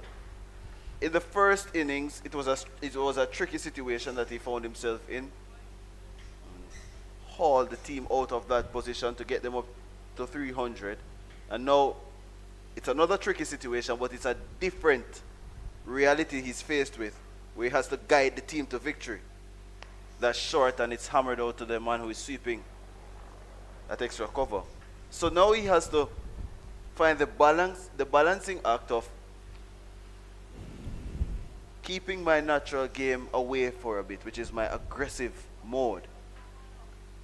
And this is also an auction for Brandon King to show the West Indies selectors that I am capable enough to play red ball cricket and bat in whatever situations that may present themselves.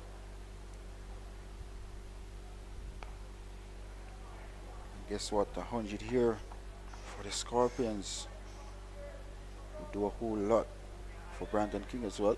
Which means he would have to get 69 more. I think he has put the team getting that 99 far more in front of him getting a century that was chopped away by, or you'd say forced away. It wasn't really chopped, it was forced away off the back foot by Mansingh, who has looked solid as well, we must say. A nervy start, but he has now found his groove at 135 for 6. And that is good for the Scorpions as well. Mansing picked up 4 wickets in that innings for the Scorpions as well. So confident he's growing. The part of Abhijit Mansing, spending time with his captain at the wicket. 73 deliveries so far for his 15 runs. At the other hand, Brandon King, normally very aggressive. 80 deliveries so far for his 31. So these two batters so far shared in an unbroken 7-wicket partnership of over 39 runs should be. It's going to be interesting to see because these two bowlers have bowled the entire session. 26 overs bowled now, I think. Yeah. If you look at Bishop so far bowling 21, and of course Ned also bowled 21. I think Ned bowled 22, so it goes to show between these two bowlers some 43 overs. And of course the West Indies Academy just bowled 53. Yeah, and a couple to Joshua Dorn as well, who is an off spin, and then the remaining overs Quick have single been bowled by Joshua James and Yohan Lane. Good pressure running there from the Scorpions. Mansing and King. And it's good to see Abhijit Mansing stroking that ball up to a wideish mid-off and calling skipper Brandon through for a single. Good commitment being shown here by the Scorpions. Easy for King. And it's gotten a lot easier now because the angle that Bishop is operating from is not threatening his front pad anymore. It's more to force a bad shot. A rush shot. A rush shot, so to speak. Getting the ball to spin out of that rough area outside the leg stump. So it's about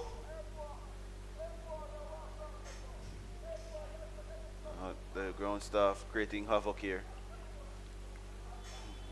Walking across the side screen, but the angle from Bishop here is to ensure that, well, it's to put some doubt in the minds of the batters. And I support you on that, Foster. Yeah, and I remember a game where Mansing was bowled behind his legs by Warwican actually. And that one is turned down to fine leg. I think that's going to be one off his thigh pad. He was looking to pad away a delivery, but didn't cover the line of the ball, and it spun behind him and onto the stumps. Similar operation. It was the only difference is that Warwican was bowling from the Courtney Walsh end. Bishop is bowling from the Michael Holding end, and he's now gone back to the regular mode of operation, which is round the wicket. So far, these two Scorpion batters look very easy at the wicket.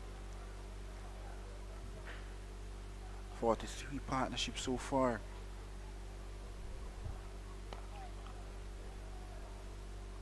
Surely that's the end of the over. It's the 54th one completed. 139 for 6. And the pace at which the academy team is going, they could well and truly bowl these 90 overs before 4:30 Jamaica time. You're absolutely correct here, Foster. Yeah, they're going quick. But I get the impression that they don't want to give the Pacers too many overs. And they just believe that it's a little bit easier for pace to be faced on this surface. They would try someone. You will probably give Yohan Lane another burst. Bowled well this morning. Kadeen Alain as well. Alain hasn't bowled a ball as yet either. Young either. Yeah. But he's the captain. If he doesn't want to bowl, that tells you. He can do whatever he wants.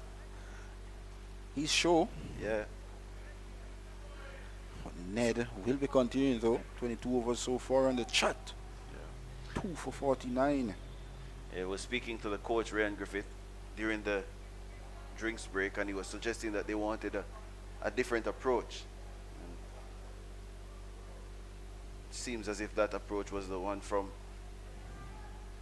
Bishop to be targeting the rough area outside the leg stump of the right-handers.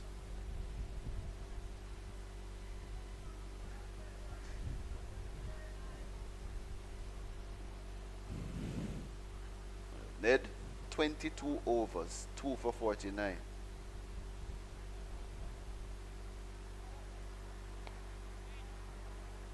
And this is good attritional cricket as well from this batting pair.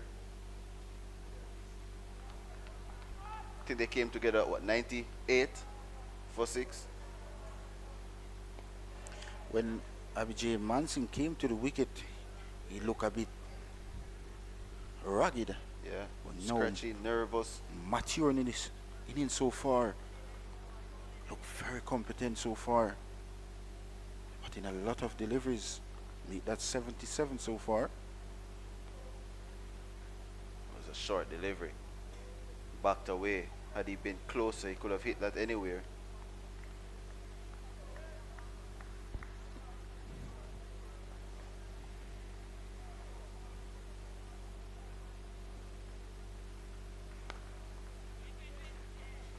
And a single brings the score up to 140 for 6, so 94 more runs needed. And you get the feeling now that the Scorpions are just biding their time to get this closer to 50 runs required. And then you're probably going to see a little bit of a launching of pad, really, where they're going to play some more aggressive shots. But these two have to bat to tee. There's no doubt about it. And so far, so good for these two at the wicket for the Scorpions. Eased the way out to the sweeper cover by King. Very easy in the eye is Brandon King so far. As you mentioned earlier, Foster shows that he's a class above this level of regional cricket as well. The partnership is 45 from 128. Slow but surely, Foster. Yeah.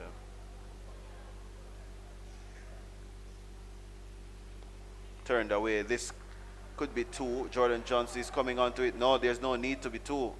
That would have been dangerous. Maybe it would be 1 3/4. Yeah.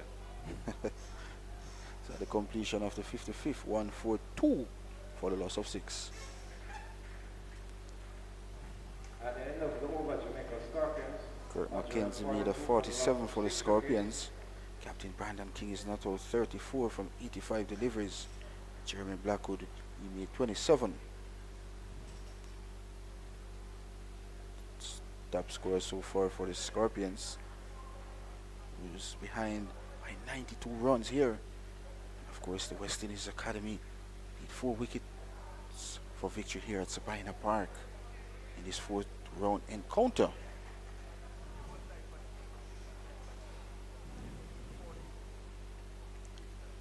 Still is going to be Joshua Bishop to continue.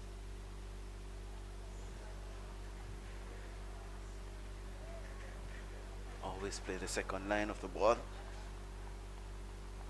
Right thing to do on a turning track. Slow turn, as we said, but it's still tricky.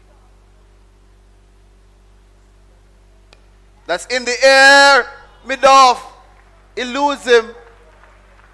Mansingh opens up his shoulders and gets it over mid-off. A sign of aggression from the right-hander. Takes him into the 20s at 146 for 6. Positive. That was close. Positive intent being shown here by Abijay Mansingh, just out of reach of that fielder at mid-off. Just elude him as the 50 partnership comes up Foster of 131 deliveries. Yeah. Solid showing. Couple of boundaries for Mansingh in this knock. That's a beauty. Spun right across him. Good response there by Joshua Bishop. That one was slower in the air and gave it enough time to grip in the surface. Had he tried that shot again, he would have probably holed out. And what is special about that delivery, it bounced and spun away from the right-handed Mansingh.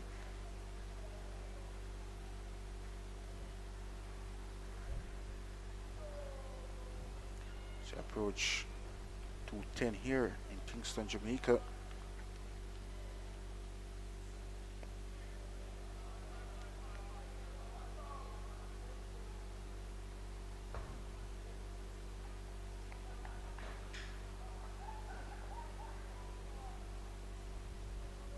.88 runs needed. He's on the back foot. That could be a risky single. No, not for Mansing. He's quick enough. It's always difficult when you play a shot off the back foot and then you have to charge for a quick run.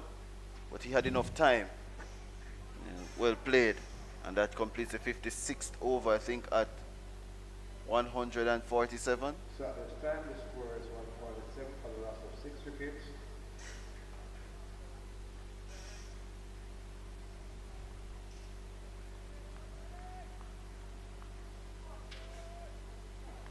A 51-run partnership now. So they actually came together at 96 for 6. And that looked troublesome. And it's good to see Abhijit Mansing opening his shoulders as well. Started a bit clustered.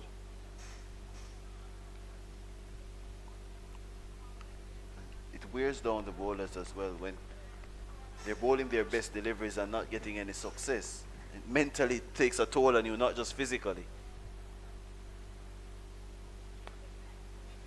That one was wider off the crease from Ned, who is continuing. This is his 24th over.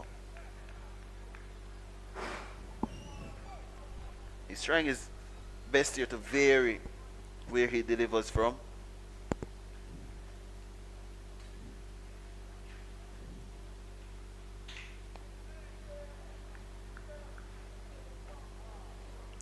Good to see Abhijit Mansing putting on a fight here at Sabina Park.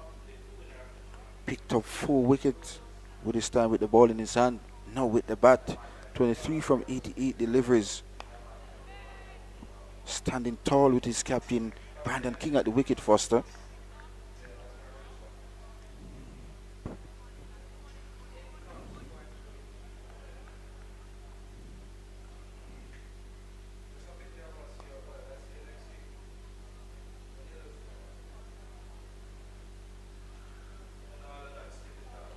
What can happen now is that the field being up and the inclination from Mansing to go over the top a few times can create doubt as well in the captain's mind. You're absolutely right, Foster. Quicker ball through the air there by Ned. Mansing just got the bat down in time. I think if you play straight lines on the surface, it looks easy. Everyone that has been dismissed today, outside of Carlos Brown, has played a cross-batted shot. And you're absolutely correct, Foster. Or an angled bat shot. Oh, wow, that one came off the inner half of the bat from what I am seeing. There's a loud appeal from Ned. It slid through, but it goes down to the boundary. It's going to be signaled as runs. Fortuitous, but critical for the Scorpions. As the 150 comes up as well. 151 for the loss of 6. Yeah, that one was threatening the front pad. Went wider off the crease. And got the bat down in time, luckily for Mansing, but critically as well. It's 4 runs. And the Scorpions will take them anyhow they come. Indeed, valuable runs to the Scorpions. Need 83 more runs for victory. But of course, the West Indies Academy just need 4 wickets for victory as well. So going down to the wire here at Sabina Park in this West Indies Regional Championship Run 4 action. Day 4 here at Sabina Park.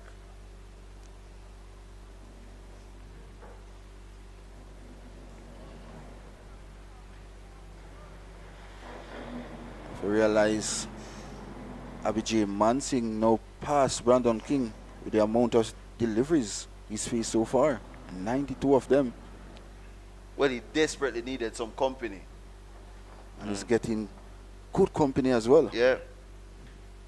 And as I said earlier before I left for my break, as you're going to see a change in bowling with Joshua James coming on, replacing Joshua Bishop. There's so many Joshuas here.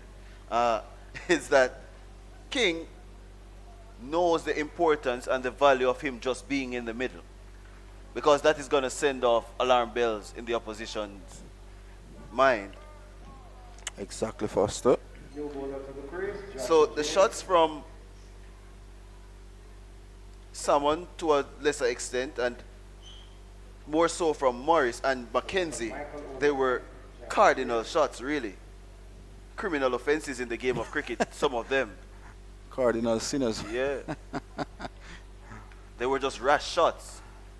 Joshua James has now been introduced into the attack from the Michael Olinen and the bowling to the Scorpions captain, Brandon King. Yeah, 83 more runs needed. And this is going to be easier now. Softer ball. And if it's back off a length, it's not going to do much. We'll meet that 82 more now. Easy, cool, calm and collective so far is the Scorpions captain, Brandon King. And showing his experience as well. He's played a lot of limited overs cricket for the West Indies. I'm going to get the exact number shortly for you. He's been around for a while now. Yeah. He has 15 first class half centuries, by the way. So he's, It goes to show the experience of the man, Brandon King. yeah, 29 years old. His experience is needed in the middle, and he's doing a wonderful job for the Scorpions as well. Has played 84 matches for the West Indies in white ball cricket, 37 ODIs and 47 T20s. Tucked away by Mansingh. Man. So, and he has played 134 T20s, which includes CPL, all the franchise leagues. That's his format though. Yeah.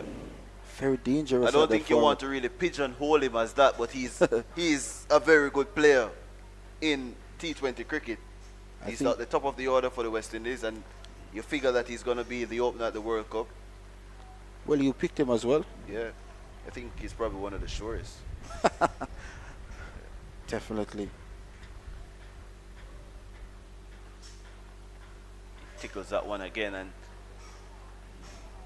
this is what I think the Scorpions wanted, just a relaxation from the spin. Just get them out of the web for a bit.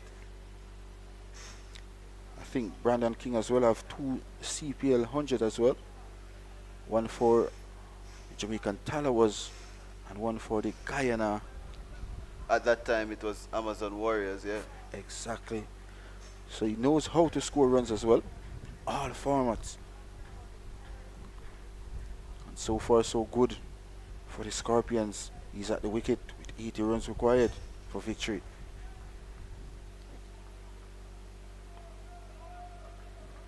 Easy for Mansingh. Growing in confident is Abhijit Mansingh. And it's funny, you know, because Mansingh was batting at 6 all season, right? And he was demoted in the first innings for what Captain King called a tactical decision, just to get more out of Pete Salmon, who they believe has a lot of batting potential. You saw that with his 81.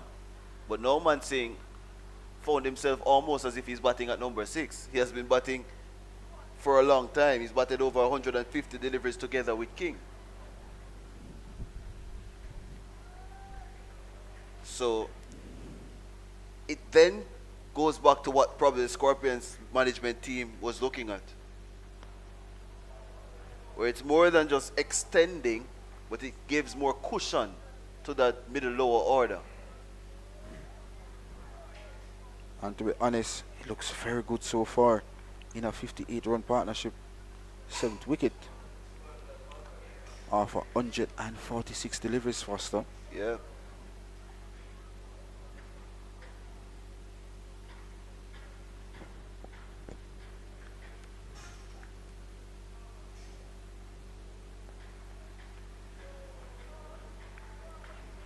Good patience being exhibited here.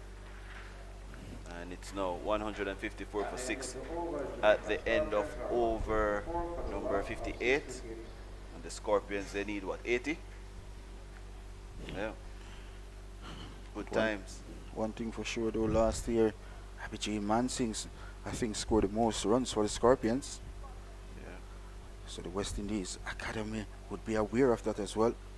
And he made his debut in inadvertent situations as well because he was part of the squad. He wasn't in the 11 for the first game.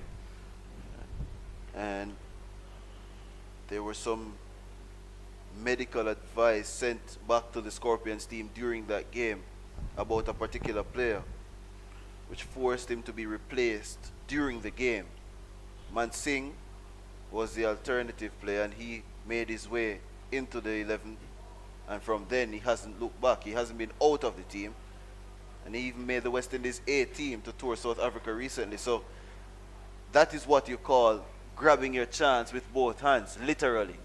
It dropped in his lap, and he took it. Yeah, absolutely correct, Foster. I think he scored half centuries in both innings of a game as well. And from there on, confident growing for him. And it's an art that the West Indies are looking for as well, leg spinners. And as I mentioned, leg spinner. You have a young leg spinner who played for the CCC team you know him. Zishan Mutara. Pick up 7/408 against the Scorpion. The second run action at Savannah Park. Codes, That's down the leg side. That's going to be runs. 4 of them as well. That has to be back because he traveled so quickly. I think Ned believed that he would have deceived King. And that's the first boundary for Brandon King. And now is where the pressure is going to come on the academy, where they're going to be searching for wickets, but you can't lose your discipline. That's the first boundary, as I said, for King. He's up to 40, and it's 158 now. Full delivery, well swept there. Yeah. There's another 76 more runs for victory for the Scorpions. And the West Indies Academy still need 4 wickets for victory. Yeah, and you have the way how the Scorpions have batted with this partnership in particular. You want to ensure that now you don't lose the plot in terms of you're worried about the situation of the game and worried that you have to take a wicket every ball. You need some energy in the field. You need some excitement. I think since this partnership started to build, the West Indies Academy players go flat out there, Foster. They are very flat indeed. As flat as the wicket, Foster. Ned into his 25th over. Just a 2 for 60 so far. I think he's bowling his 25th on the chat as well. Naeem Young believe in this young man as well. Haven't seen any signs of Naeem Young so far in this innings. That completes the 59th over at 158 for 6. So the Scorpions need 76. This game is going to go all the way to the end. And Brandon King showing why he's a notch above everybody else in this team. 40 from 93 so far. Fabulous partnership building so far by these two batters. You look at the partnership, these two came together at 98, Foster. Yeah. 96. 96. Yeah. And now the score is up to 158. So 62-run partnership so far. You can see some spectators there having a drink, having a sorrel beer as well, enjoying the cricket being played here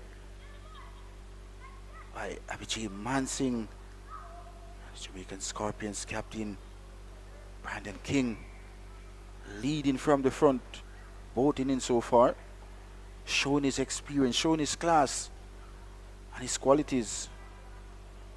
With the Scorpions just required 76 runs for victory. Joshua James will continue into his 6th over, none for 11 so far. Small, that's a very small target now. First, I wouldn't say a small target. As in, from where the Scorpions were, they were 96 for 6. Exactly so. Yeah, which was like 138 runs away. has to be careful with that. He was dismissed like that as well this season, Mansing. I think that was against the CCC. Has to be careful, and he was well set then as well. James not getting his radar right so far. Would want to make amends here for the West Indies Academy.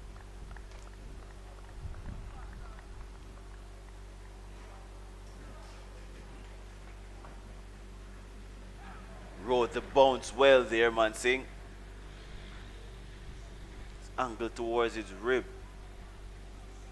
If you're going to bowl that length, you probably need the man at leg gully. But who would you take out though? That's a question. And well played in the end by Abhijit Mansing though. Yeah.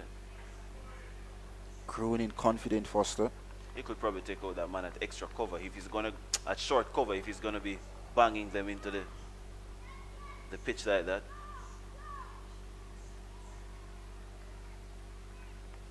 Oh wow! That's slapped with disdain, with authority, and dismissed from his presence, Brandon King. 44 from 93 now, and 163 for 6.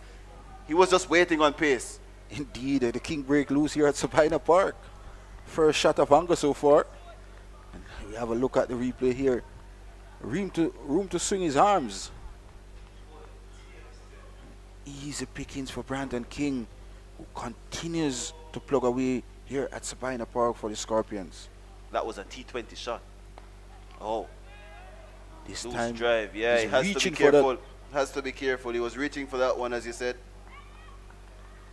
Good thing the captain of the West Indies Academy, Naim Young, still have a slip in place as well. So he's looking wickets. Not giving up easy is the West Indies Academy. I'm talking about Abhijit Mansing. Normally Abhijit Mansing playing for the Melbourne Cricket Club, usually opening batting as well. Yeah, so he has technical qualities. So he won't have a problem batting these fast bowlers either.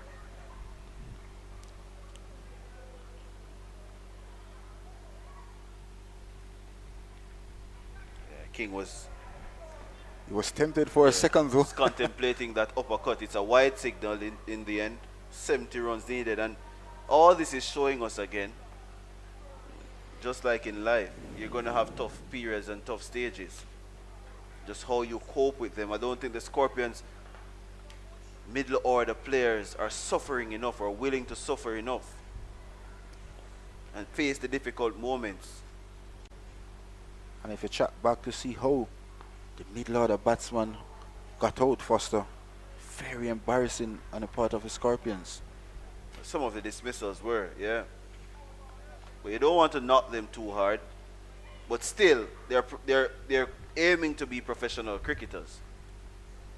And this is a level that is well below international standards. And if it's difficult for you to cope with the difficult moments here, it's going to be very difficult for you to cope when it gets a little bit more challenging. Indeed. 69 more runs needed. Well played on top of the bouncers. Mansing to close out the 68th over at 165 for a loss of 6. Yeah, trying to understand what the plan is here, because banging the ball into the surface is not going to do much. It's not getting beyond the waist. 48 of the 60 overs bowled by spin. Well, I would say 50 because Joshua Dorn bowled a couple. So 50 of the 60. Now you're going to see more spin because Joshua Bishop. Well, just 11 minutes before the tea break interval here at Sabina Park.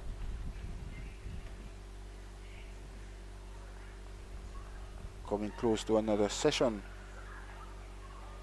for the Jamaican Scorpions batters. Bowling change from the Corporal Lodge end. Joshua Bishop.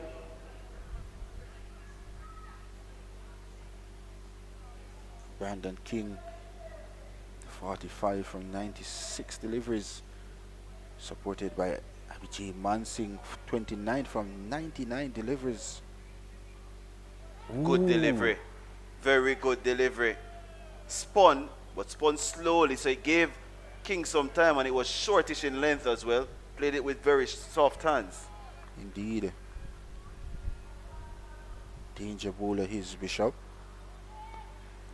Targeting the Midland leg stump in this occasion. And this is the end that he got majority of his wickets from in the first innings. Got the wicket of King as well in that first innings. He was bowled as well. And as you mentioned, 9 wickets so far for him in this match.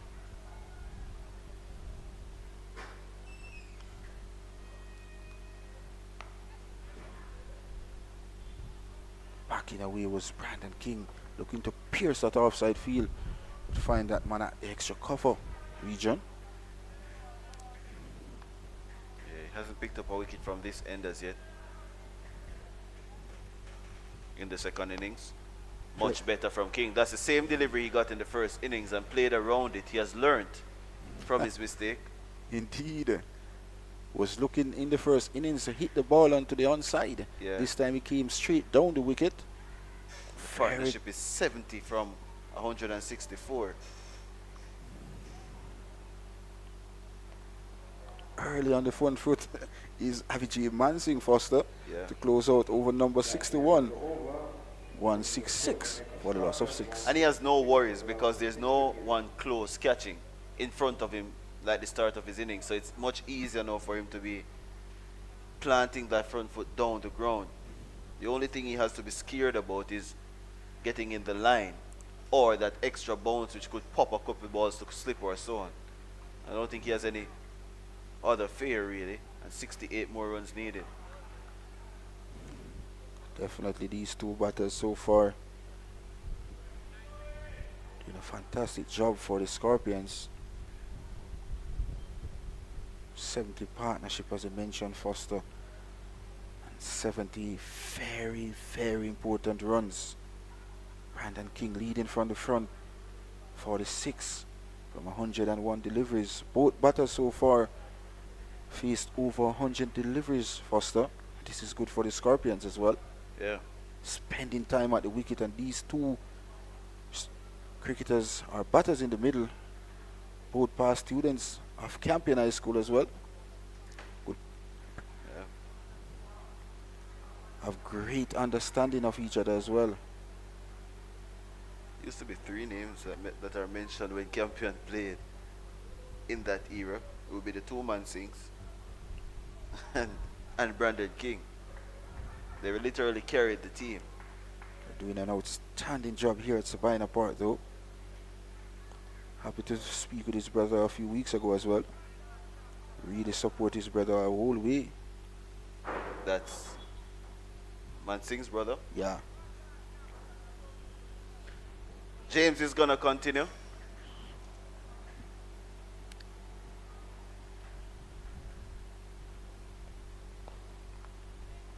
Straight at this time.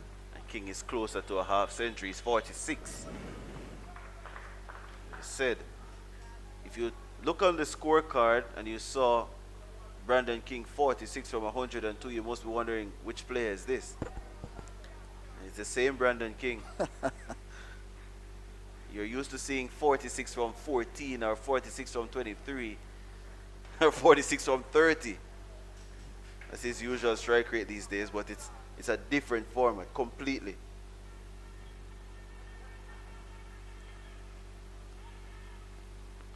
Turned away. This is gonna give Blackwood Square some trouble. Yohan Lane does extremely well. He looks a handy cricketer, Yohan Lane. And takes King up to 48 at 168.46. Great commitment there being shown by Lane. Saved 2 runs in the end for the West Indies Academy team.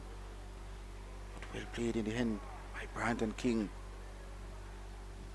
Really stamping his class here at Sabina Park. He's not leaving anything to chance. Not at all. Not leaving anything at all to chance for the Scorpions. And you saw it in his mindset and his mentality when he came to the crease, that he was ready to battle all the way to the end. It's not anywhere close to being done, but he's halfway there. Goes up to Jordan Johnson, who is at extra cover, and he's now 49 from 104. 2 fours. Can you believe it? Yeah.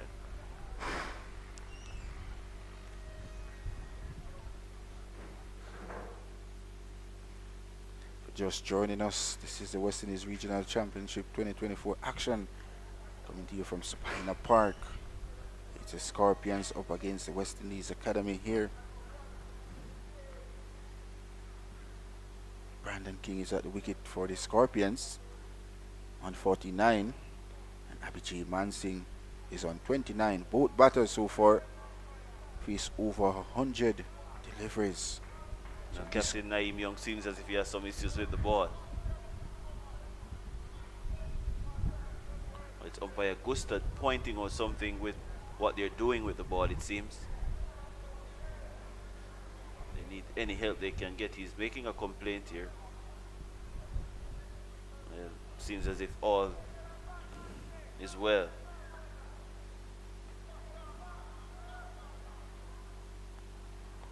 Riding the bounce again is Mansingh.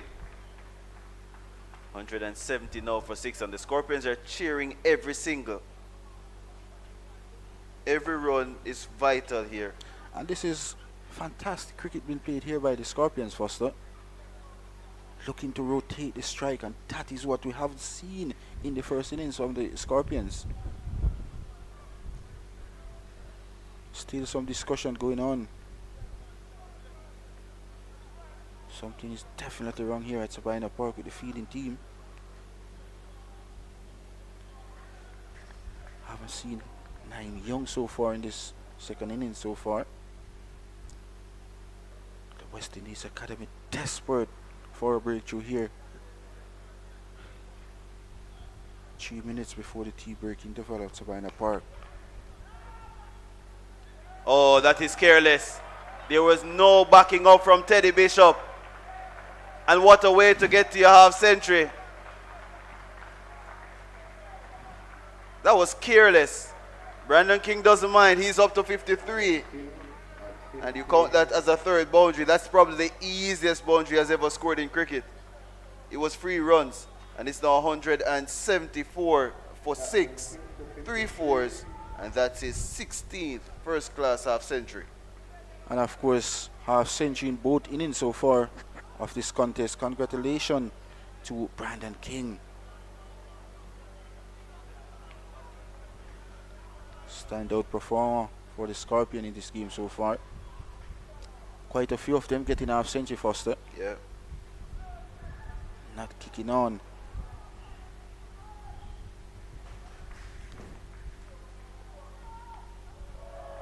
He says no run. Similar to the rest of the people here at Sabina Park, we're cheering on the Scorpions. They need only 60 runs, but they have 4 wickets in hand. It's still anybody's game. I think if you break this partnership, you're still in it as the academy team. You don't rule yourself out of the game. It's a 78-run partnership. Yes, it's taking a toll on the bowlers. It's wearing down the spinners. They have now resorted to some form of spin. And this should be the final over before the tea break, Foster. The Scorpions will want to lose a wicket just before tea. Abhijay Mansingh, who's on 30 from 101 deliveries, will be on strike. From Joshua Bishop, who is so far 3 for 52 into his 25th. Slow turn again. Just gives you a little bit different. Spun very slow there, as I mentioned, Foster. Once it's spin, it has become a little bit more challenging.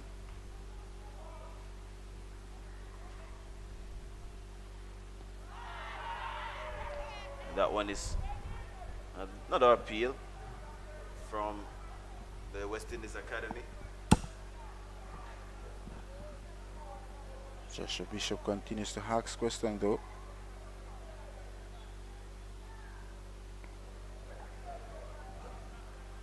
Looking wickets is the West Indies Academy.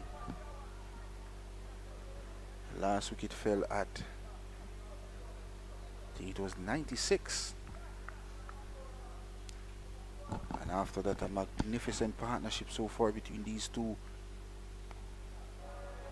putting the Scorpions in a demanding position just before tea on day 4 of this West Indies Regional Championship run for action from Sabina Park, Kingston, Jamaica. This is going to be runs. It looks as if it's probably 2.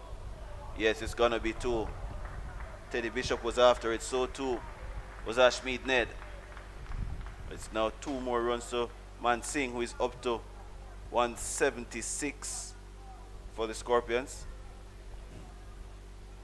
And they need 58. The partnership is 80. And as I've always said in red ball cricket, once you have a partnership over 100 in an innings, it sets up the innings. And so far, so good for the Scorpions, setting up a real fight of innings for the Scorpion. So at the completion of the 63rd, it's tea on day 4 of this West Indies Regional Championship run for action from Sabina Park. 176 for 6. So the Scorpions need 58 more runs. They have 4 wickets in hand. Brandon King, the captain, as I've said, standing above men. He is 53 and living up to his name. And Abhijay Man Singh, 32. A partnership of 80. The Scorpions, they were tottering at 96 for 6 when the two came together. And they were well set at one stage at 59 for 1. And then they just slipped away with bad shots, bad decisions. But there has been some maturity and a sense of understanding between these two, which has clawed them out of a massive hole and put them in a position where they can record a 2nd win this season. We'll take a break and you can rejoin us shortly.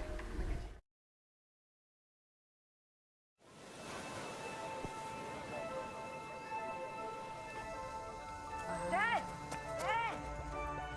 Is that real? Well hit.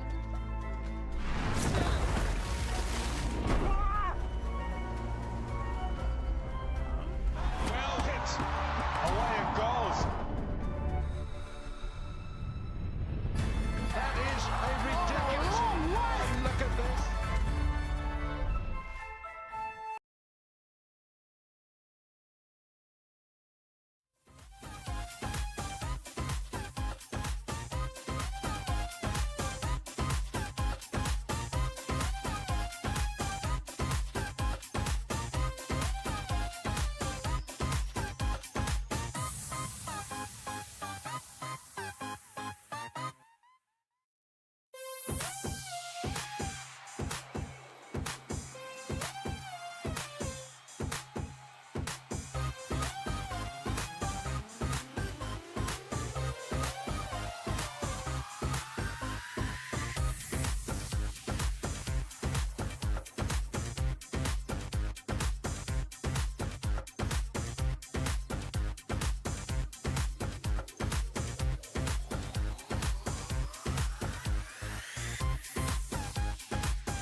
Resumes here, and it's going to be an intriguing final session here.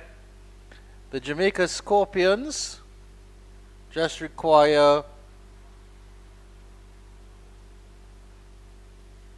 54, just over 60 runs for victory, while the West Indies Academy just require 4 wickets. Could be an intriguing little session here. The Academy really ruled the roost in that first session today. They got 5 wickets, even though the Jamaicans amassed 89 runs. And then Abhijay Mansingh and Brandon King combining in the second session to really dig them out of a hole. King is on a well-played 53, 106 deliveries. Abhijay Mansingh 32 off 107. Ashmead Ned will start proceedings from the southern end. And just before the break, it seemed like the Jamaicans were getting a little bit of momentum with Brandon King going all guns blazing.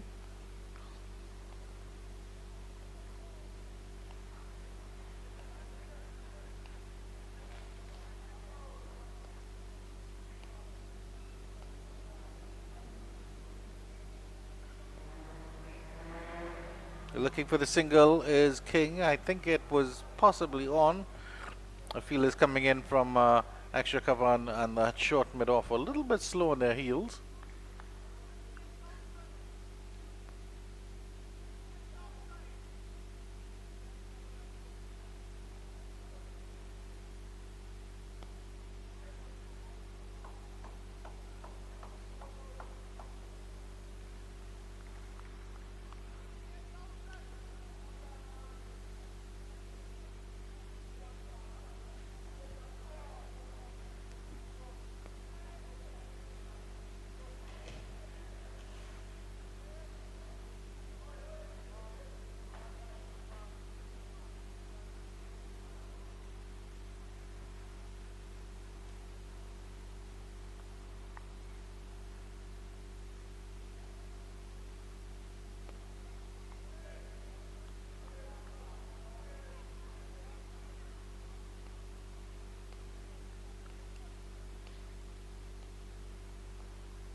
.58 runs for victory, that's the equation.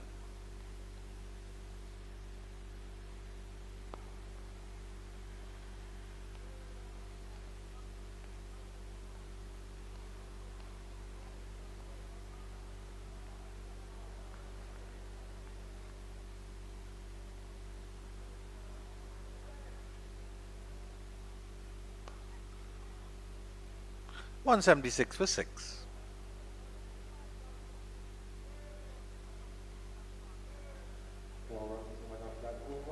So the score is Jamaica Scorpions 176, a loss of 6 wickets.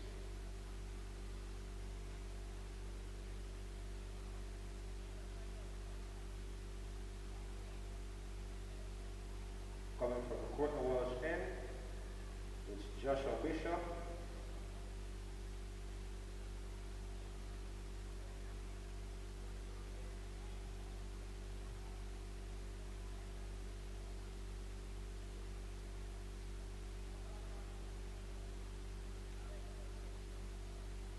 Joshua Bishop will resume action as well. So these two are the linchpins here. He's actually on 3 for 54, but has 9 wickets in the match. So he'll be looking for a 10 for, and if he can get one here, well.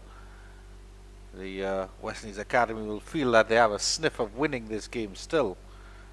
But they really need to separate these two. They've been together since the score was 96.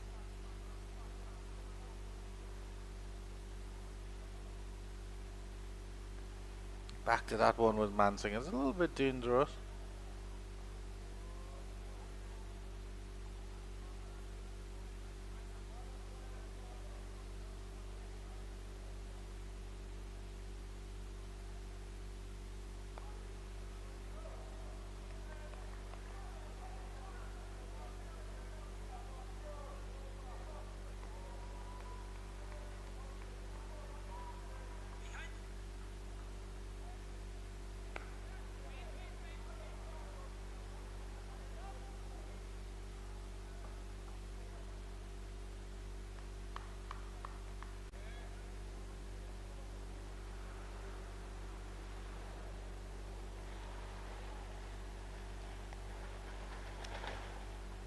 That's a dangerous cut there by Mansing. That was very, very close to the stumps. Has to be careful here, Mansing.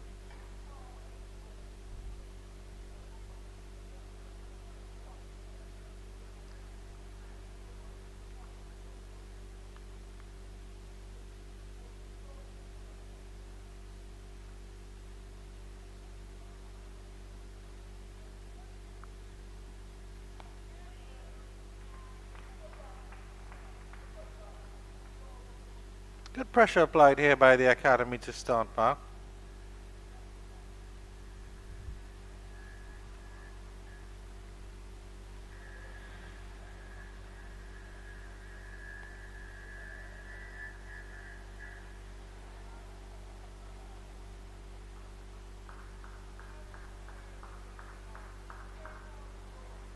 Scores still remain. 176. End of the over, 176 for 6.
Almost sneaking that one past the batter Brandon King there. Jammed it down in time, did King.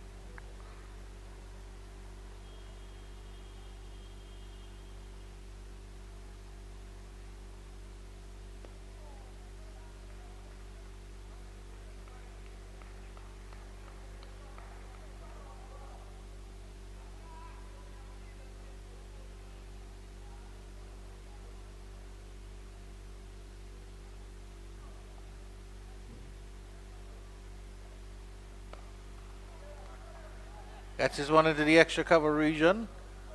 Half stopped by Jordan Johnson. And they scamper a single.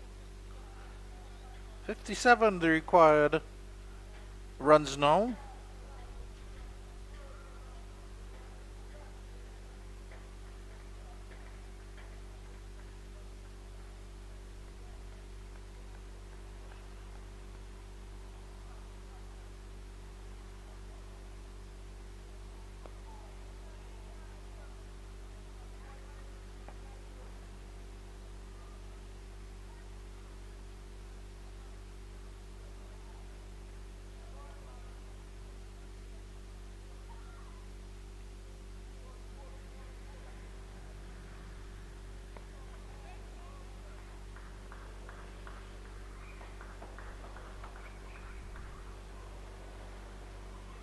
At the end of the over, Jamaica Scorpions 177. 177 for 6 at the end of the over.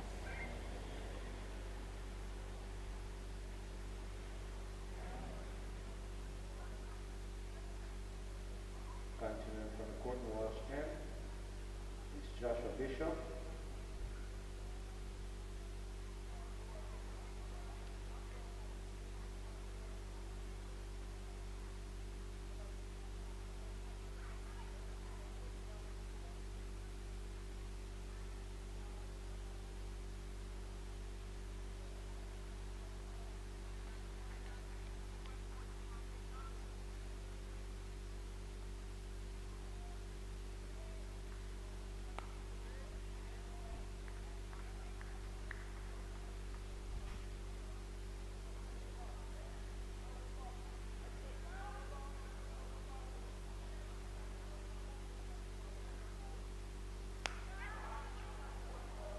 So one is tucked down, and there's a misfield there, and that's horrible work there. I think that's from Joshua James.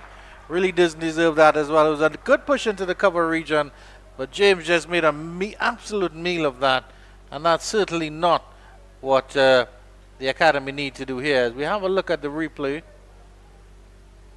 again, it was well struck in the covers, but very, very lazy attempt there from James. The ball just dropped on him and dribbled over the ropes. 4 valuable runs for Jamaica. Appeal for a leg before. I think that's drifting down leg. Bishop is begging, but he's not going to get that one.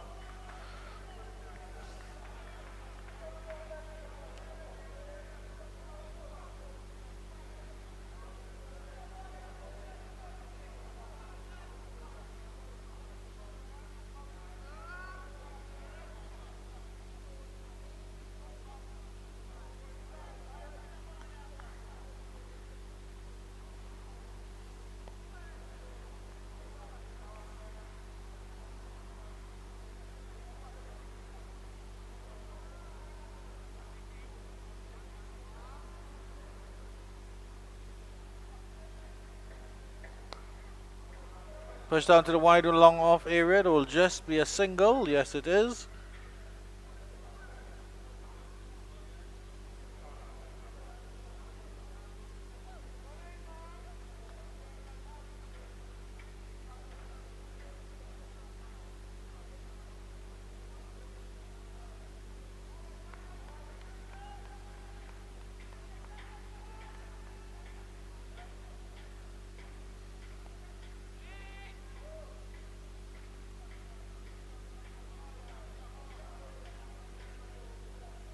At the end of the over, the score is Jamaica started 182 for 6, trailed by 51 runs. 182 for 6 after 67.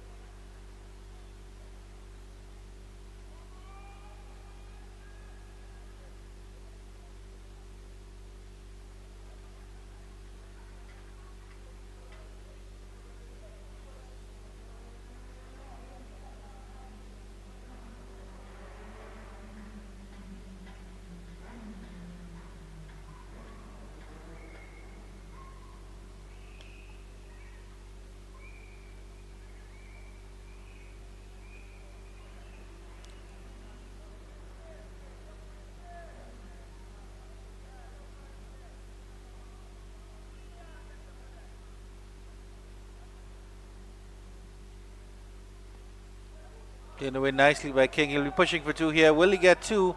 Lane is fast off the square leg boundary. The throw comes in and it's a little bit wild. King was struggling, I think, to get back. But that's good running there. Good pressure on the fielder. And all of a sudden they need exactly 50 runs here. So they're inching closer to that total, the Scorpions.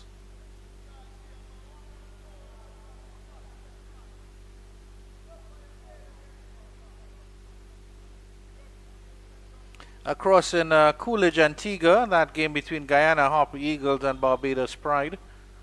Also coming to a thrilling conclusion. Barbados Pride require 48 runs to win with 3 wickets remaining.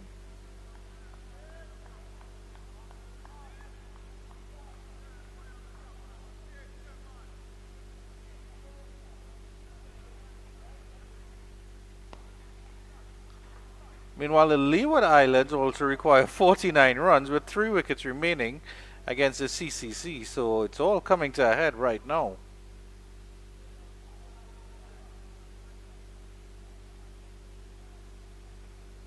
And the Trinidad and Tobago Red Force actually wrapped up victory by 6 wickets in their match against the Windward Islands.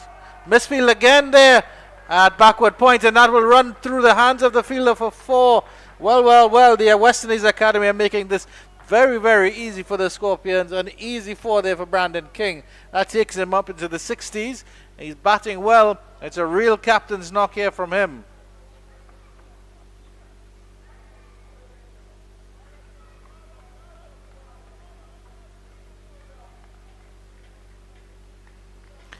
Yeah, so the Red Force required 186 for victory. And they got it from Jid Gooley, actually made 90, not out. And Joshua De Silva, who also made his first half century, I think, of this tournament, of this season's tournament. And he was not out on 53 at the end. So good stuff from Jid Gooley and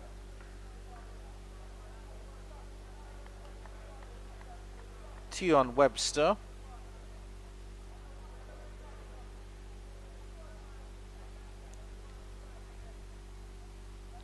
Can't forget, of course. Oh, bowled him!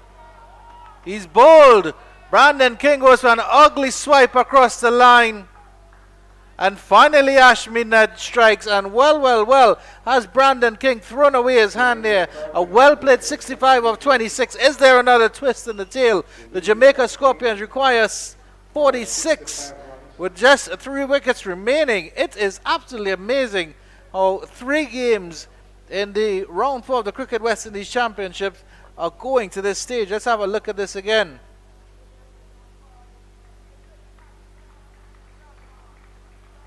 Ungainly swipe across the line. Missed the straight delivery. Brandon King cannot believe he was bowled. Can Abhijay Mansingh and Devil Green pull off this victory here? The tail will have to wag for Jamaica to do it. Can the tail wag?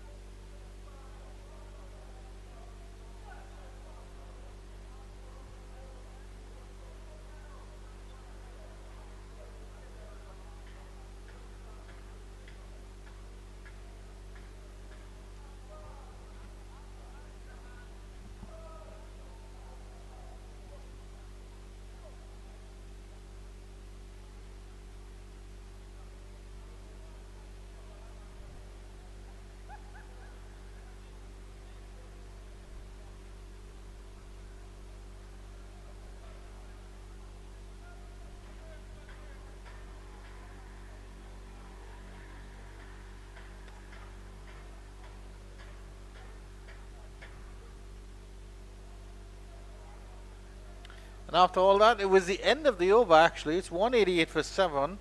Joshua Bishop still looking for his 10 wicket haul in the match. Just needs one more. He can get it sooner rather than later. Well, Scorpions will be in all sorts of trouble here. Abhijay Mansingh has to lead from the front now. 32 of 116 deliveries. Been a good fighting innings from the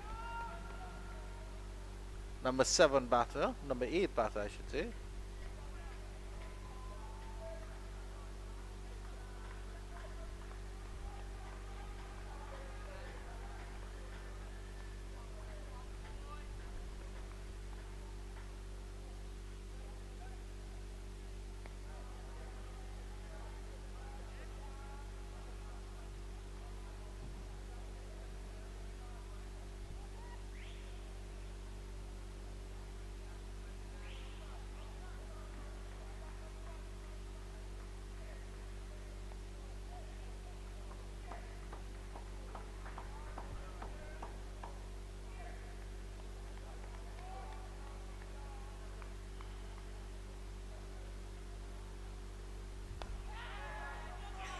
That one's high in the air, it's going over long off, and it will just get into the ropes before it hung in the air for a long while. The fielder was running after it, that was Johan Lane, but unfortunately couldn't get around to it.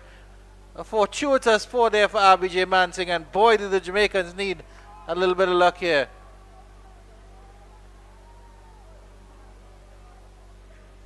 The field was actually in for Abhijay Mansingh. I don't know if the academy is going to rethink this now. They might just dangle the carrot still again for him, and they do. Fielder isn't coming up. The fielder, I should say, is inside the circle. That's the mid-off and the mid-on.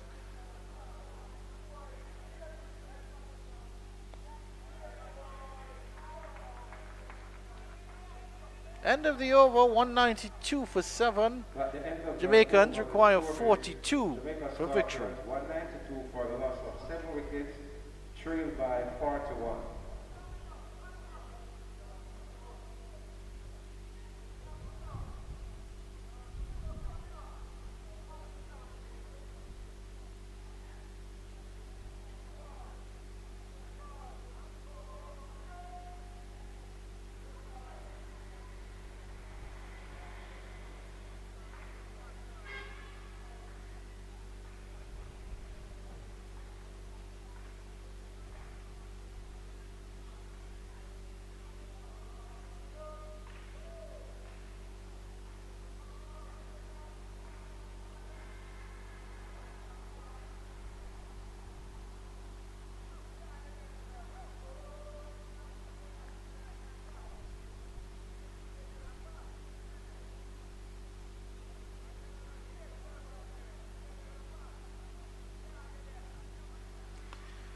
Devil Green will take strike for his first delivery against Ashmead Ned. Back to this one, solid behind it. There is a long off in place for Devil Green. We know he can hit the ball a good distance.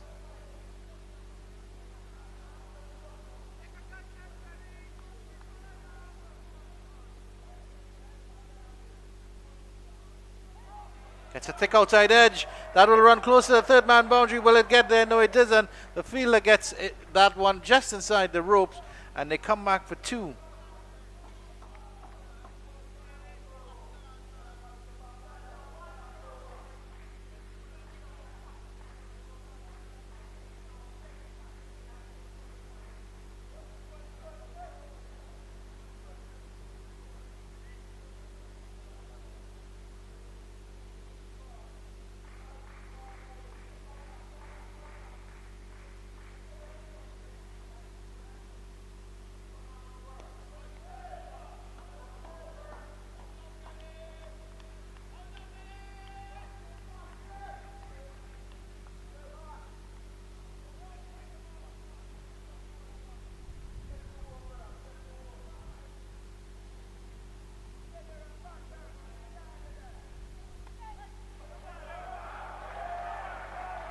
And that's tugged through the third man region again.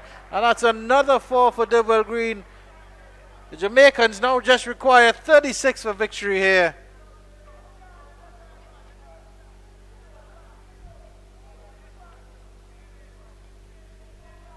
Cut very, very nicely there down to the third man region.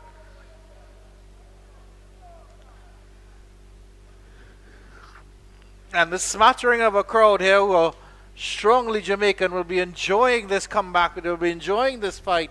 They'll be enjoying the spirit shown by the Jamaica Scorpions.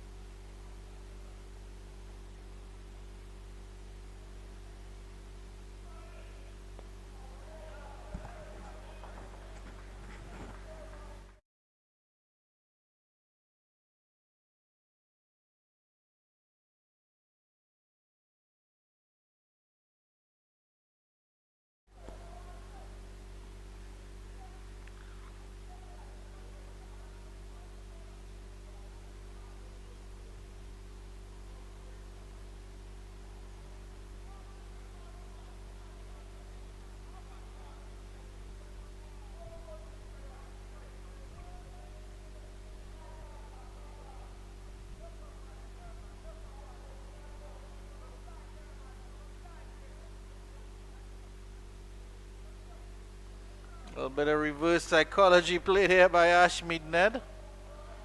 Devil Green is having none of it. He walks away, stamps away to square leg.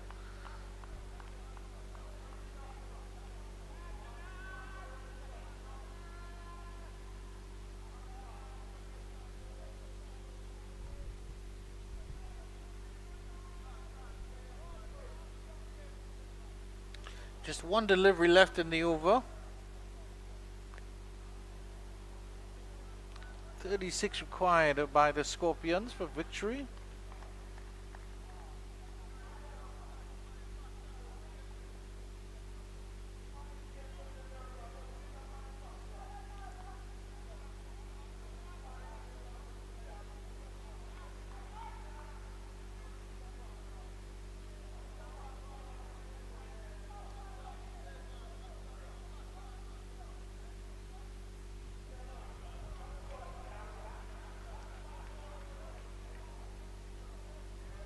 Abby J. Mansing walks off.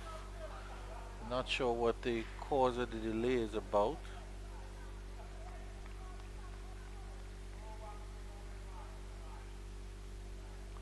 Ashby Ned walks on, and the umpires are just telling everybody calm down. I don't know if words are being uttered under the helmet there or close to Mansing.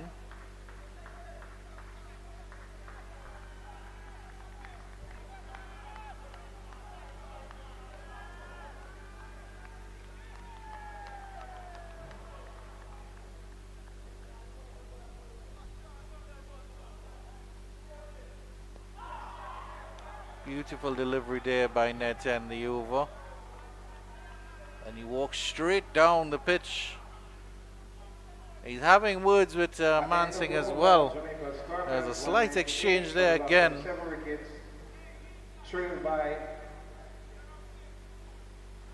That's the state of the game there. For anyone who's just tuning in, but you've really missed a cracker of a game here. As it comes on to the tail end here. I see a sort of some of the spectators there enjoying probably some nuts. The quintessential Caribbean snack at a cricket game. And of course Trinidad lost one of their revered nutsmen, Jumbo, who was a character, a well-known icon. Joshua Bishop to continue. Mansing is on strike.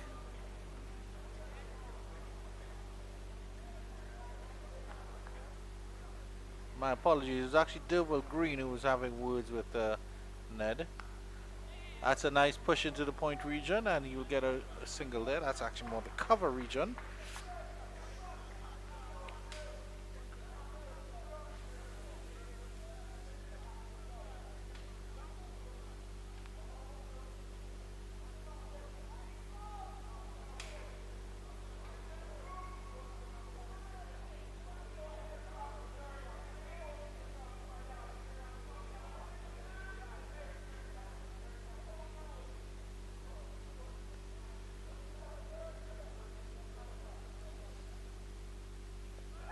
Oh, that's an inside edge. Maybe. Was it off the bat and pad? Not sure there, but it flew past short leg. And Durwell Green rehearses a sweep.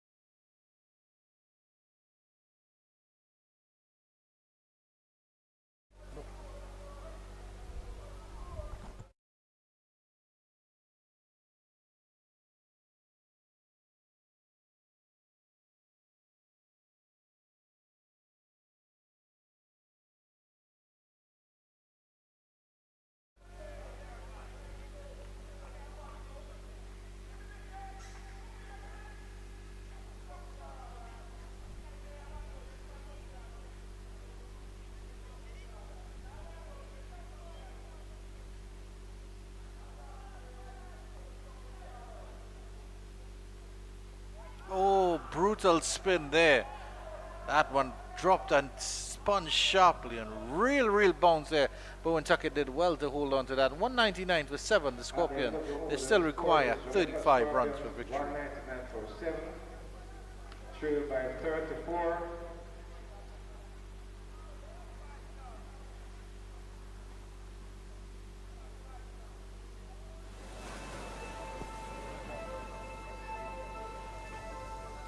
Dad! Dad! आप लोगों को नजर आ रहे हैं?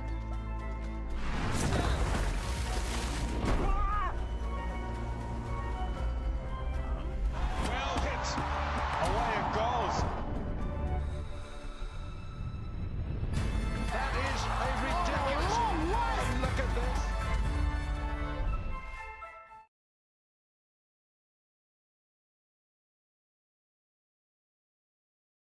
Fuzzy. Well, it seemed that the Jamaica Scorpions were out of this. You said they had Mount Everest to climb, and Now it's just a stroll up into Beverly Hills for the Scorpions. But another wicket could change the context of this match.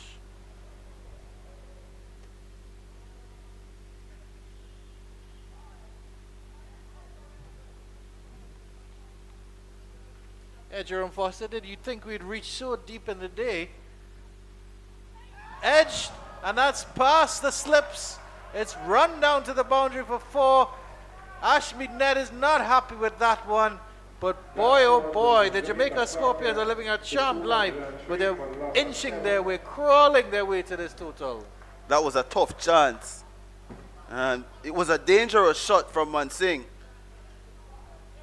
That had to stop, really. It went so quickly to Bishop. And if he had a hand on it, then you could probably say that he missed out. He didn't even get the chance to get his fingertips to it. Yeah, indeed. Educated edge by Mansingh, but boy, oh boy, was he threading the gap there.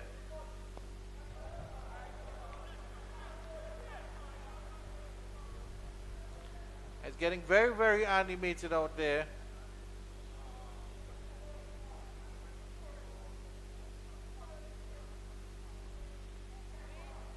But you have to feel, Fuzzy, like the academy sort of let this game slip away from them, because they had the Jamaicans at 89 for 5. And then they progressed quite nicely with King and Mansingh coming together.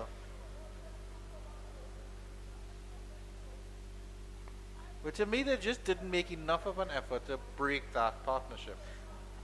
You can give them a little bit. You can give them a little bit of a slack. But I just thought that King and Mansingh played extremely well. They did. I just thought the captain could have gone to another option earlier when he realized that the spinners were being phased out a bit. But then when he went to James, the fast bowler, I was thinking that the tactic had to be on the stump straight. They went short. So that made it easy for Mansingh and King to play through up until T. 203 for 7. 31 required. But I don't think they're out of it by any stretch of the imagination still. You still think it can go either way? Yeah, I really believe so.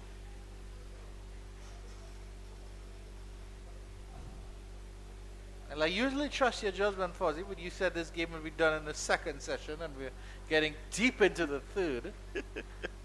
Well, that partnership, broke my plan. It looked as if, what I knew though, that for the Scorpions to win, it had to go 3 sessions. I did say that yesterday. Oh, you covered your bases, Fuzzy. I covered it at some point. But at 89 for 5, I felt as if it was going to be a runaway mission for the academy team. Bishop continues to Devil Green. Been playing nicely within himself, Devil Green. There is protection on the boundary in the form of long off and long on. And there is an appeal for caught behind, but I think that's just off the pad. I don't think that was the wicket there. Joshua Bishop wasn't overly excited about it. Let's have a look at the replay on that one.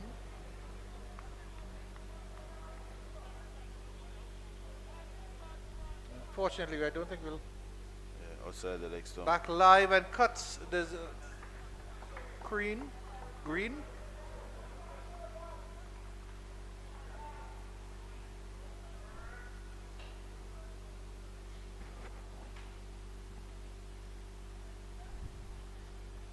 Back to that one, dangerously back. Fuzzy is throwing his hands up there. He's lucky. Very, very lucky. A dangerous strategy. The game is on a knife's edge here. Mansingh is 41.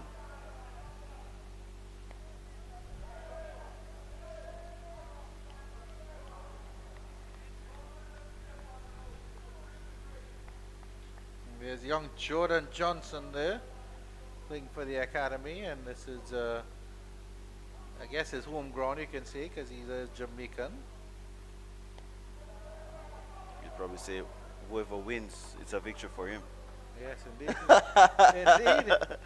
Indeed. That's what you call hedging your bets. Yeah. 203 for 7.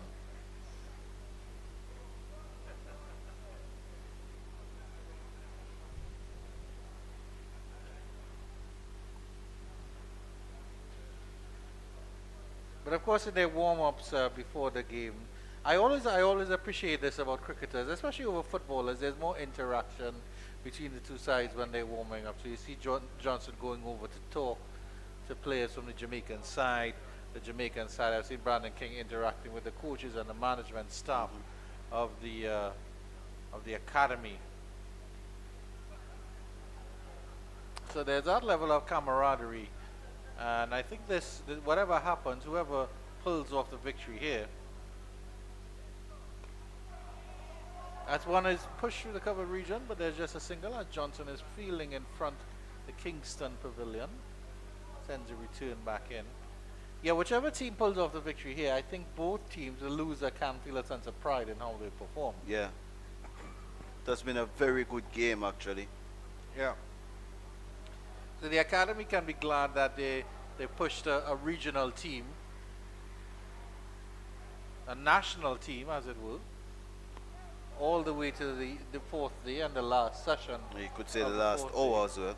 And then the Jamaicans will be glad to see that they do have that steel in them, which would bode well for the 3 rounds to come. There's so much happening for the Scorpions that they desperately need this win.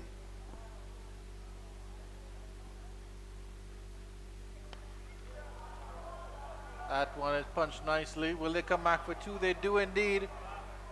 Johnson does well to get down to that sweeper position. Walking a bit gingerly there, young fellow. Hans Akimbo from the captain, he's not amused. Joshua Bishop not happy either with the effort from Jordan Johnson.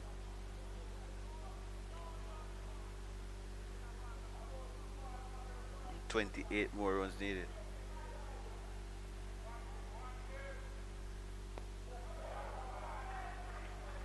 I mean, again, we can't be too critical on the academy's team.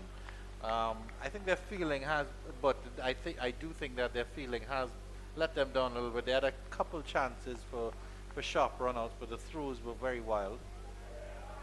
That was not a classic example, but a situation where something like that could have happened. Especially towards the end of this game. I know, of course, they have young minds and they're still developing.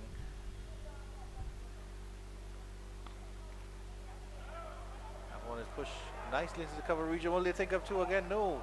Johnson is very fast off at the super boundary, and this time gets it through in. But Ned sort of throws the ball away and snatches his cap from the umpire to signal the end of the over. 7 for 7. Jamaica Scorpions continue to inch along, but the academy has to believe. I think that I'm not seeing that from them, but they need to believe that they can still pull off a victory. All you need is 3 good deliveries. Yeah. You can't use 3 deliveries to make 27 runs. Indeed. Legally. So the odds are still in your favor. Been very impressed by Mansingh's effort. It has been very mature, Yeah. calculated. Whenever he has taken the risks, they have come off in his favor. Well, of course, I heard you talking about him earlier, and you said that he's taken every opportunity that he's been given. And yeah, I do remember him in the Super 50 playing for CCC. I think that was actually his debut. And being impressed with how he performed in a fairly weak team. And was, of course, white ball cricket. Over extra cover that time, they chipped in the air, had no control of the green. And now to make the jump up to red ball cricket. Yeah. And to see that he's doing so well. I mean, He has taken 6 wickets in this game. yeah, he has. No, he has a vital 42. Yep. And they need him to make another vital 20 or so at least.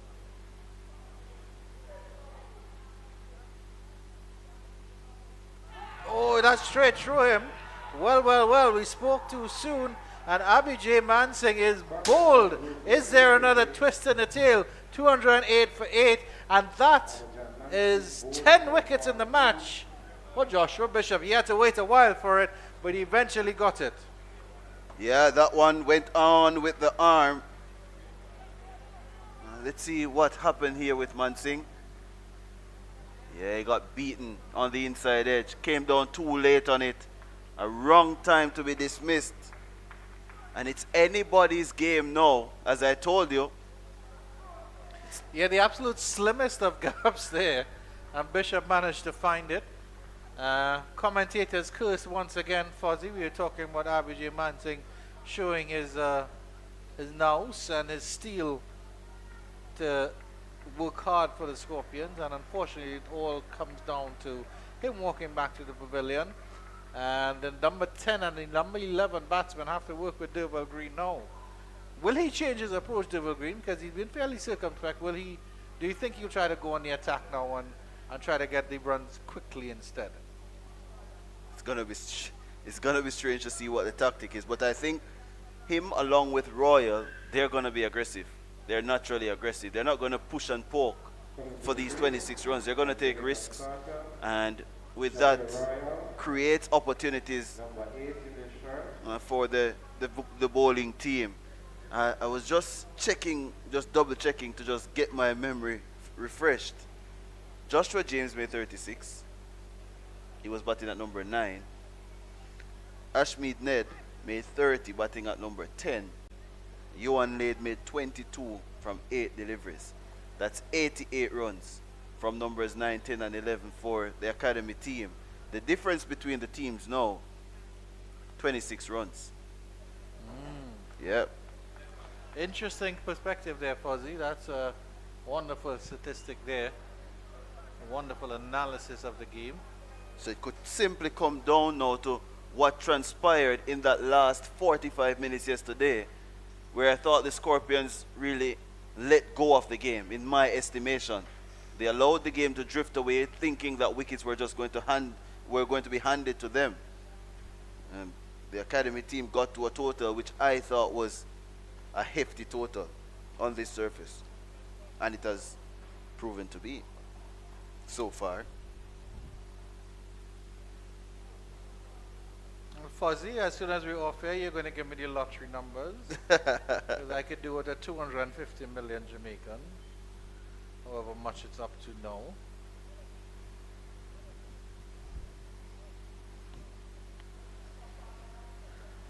But it really is going down to the wire here. It's absolutely amazing. And of course, I pointed out that the other games in the Regional 4-Day Championships, other than the Trinidad and Tobago Red Force wrapping up victory against the Windward Island Volcanoes, were all in similar situation. Delicately poised. Yeah. Actually, the Barbados Pride, the Harpy Eagles only have one more wicket to take to wrap up victory against the Barbados Pride. Barbados require 35 with 1 wicket left. Oh, beaten all ends up with G4 Royal by that one as he prodded at that one. Bishop got him in the first innings. Was looking to go over the top. The Leewards required 22 with 3 remaining to beat the CCC. So it's very, very similar to what's happening here. They're going to pull off. But the other thing, of course, those games are about an hour ahead of us. So time is running out on those. They have about 15 minutes left. So Barbados Pride, if they pull off a draw, that would be quite incredible with their last pair at the wicket. I think they have like, 45 minutes or so. That's going to take some batting. That's another 12, 13 overs.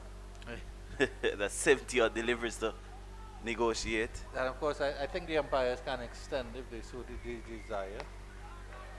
Nice drive there. Get a single there.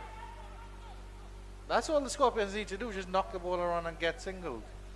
At the end of that wicket taking over from Joshua Bishop, 4 for 66, along with his 6 for 96 in the first inning. That's 10 wickets in the match, 210 for 8, 24 required for victory.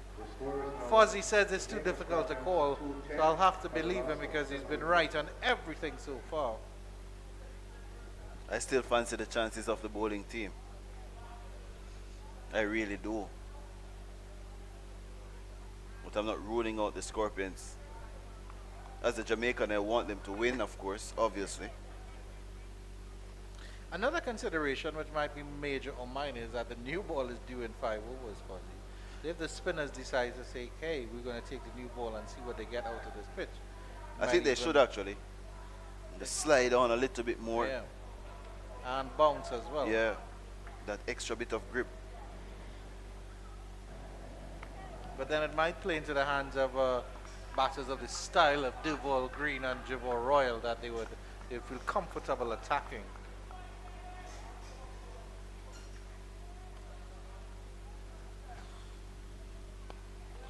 Nice push by Green. He'll get a single. Could hear the sound of yeah from here. Confidently played in the V down the ground. I think he's itching to get a word with Javor Royal here after he gets his guard done.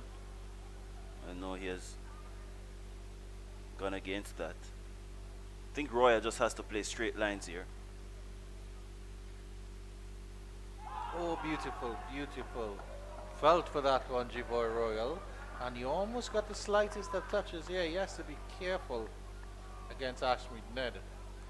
Yeah, he was in no man's land there when he was about to play that ball. His feet were coming towards the ball. Then he just used his hands to grope at the ball. Sharp turn. And that's the reason why I said that once that new ball is available, if it gets there, take it. And I mean, there's only a smattering of spectators here, Fuzzy. I would estimate there to be 100 if so much. But they're vocal. But they have enjoyed a really good day of cricket.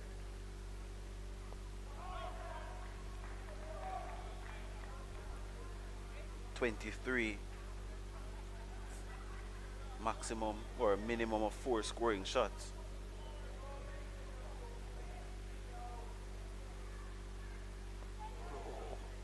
Back dangerously was that one to Royal, but he sort of opened up and made the adjustment.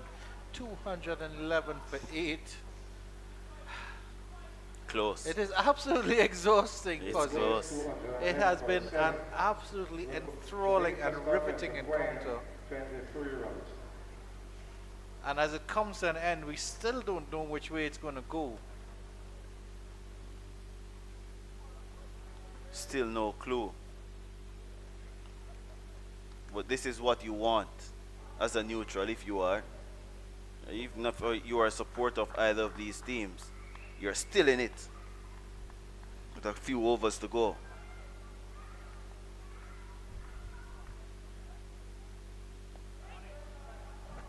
There's no man out in front of the wicket on the leg side. So they're now tempting Derval Green to go across the line. He's bowling on the stumps, Joshua Bishop. The only man out on the leg side is long on. And if he gets very close to that ball, where he's close enough to smother the spin, he could be tempted to just lift in the ball over that man at short mid-wicket. Ashmead Ned it is. But it's gripping out there, you can see it. News coming in from Coolidge is that the Guyana Harp Eagles have taken the last wicket, and they've inflicted a defeat on the Barbados Pride. I'll certainly confirm that for you as soon as we can. Yep, they have been dismissed, and the Harp Eagles win by 32. Narrow victory there, but a victory nevertheless. In terms of the scoreboard, or the scorecard, I should say. Brilliantly played by Javor Royal, using the pace. Late dab, took that out of the gloves of Carlon Bowen Tuckett, and it runs away in front of the George Headley stand, and it's now 216 for 8. A powerful player, but a touch of finesse. Yeah, it was just a nudge past the fielders, and the outfield at Sabina Park is so fast. But that's a good 4 there. In terms of the Barbados Pride, top score of 87 by Zachary McCaskey. Jason Holder also contributing with 76. Niall Smith was the pick of the bowlers. Sweep shot comes out. That's going to be at least 2, I think. As I said, there's no one deep on the leg side in front of the wicket. Takes the score up to 218 for 8 at the end of the 77th. So 16 more runs needed. Can the Scorpions get there? Or will the Academy plug away 2 more wickets? It's left to be seen. Even game from the very first over of the day on Wednesday to now we're at Saturday. I think it's going to be decided in probably the next 5 overs maximum. Yeah, so Niall Smith was the pick of the bowlers with 4 for 87. Gudakesh Moti also took 3 for 71, and that old hand Veerasamy Permaul continued with 3 for 66. The Barbados lost by 32 runs. Jamal Warrican fighting 40 of 101 deliveries.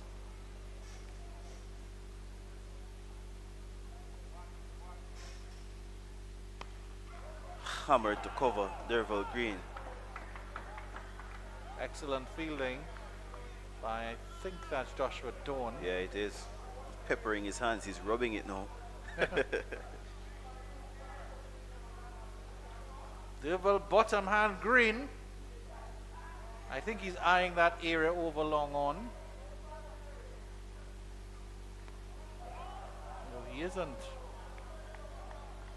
Game is so tense. So tense. It's so much pressure being built out there.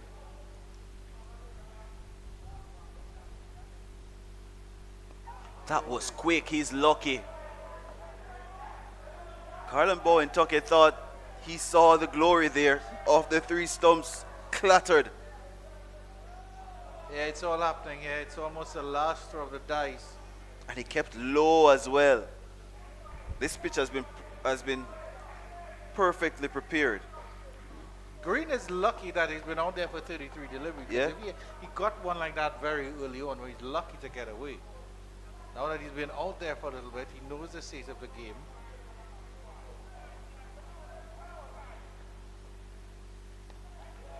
He That says one kept low waiting. as well. Yeah. I think he prefers to bat to Ashmead Ned because he thinks Ned is more of a threat to Royal. And Ned has just dismissed Brandon King as well.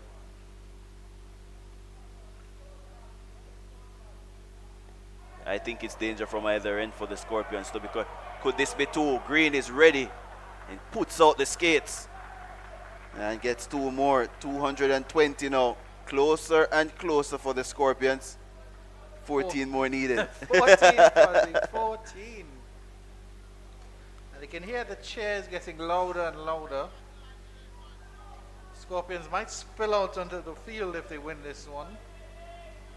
It's been a good battle. It's been a very good battle. A topsy-turvy game has flowed from one end to the other all match. All 4 days. But the academy, every single player should be able to hold their head high because they fought and they really fought at the end of the over. 220 for 8, still 14 required for victory. For loss of 7 wickets. Oh, 8 wickets. Required 14 runs. So Brandon King fell at 188. But at the same time, West Indies 208 was the other Academy needs wicket. That was Man Singh. So these two have added 12. I see a shot of fans in the Kingston Cricket Club. That's former senior superintendent of police Radcliffe Lewis in the shades. He was a no-nonsense man. I quite like the old school tables at the Kingston Cricket Club. Was it feels like it looks like you're in your grandmother's dining room or something like that. Definitely. Has so much heritage, that club. Certainly keep your cold beverage stable. Still no one out in front of the bat. I think when Royal gets very close to one, he's going to unleash those broad shoulders into the ball.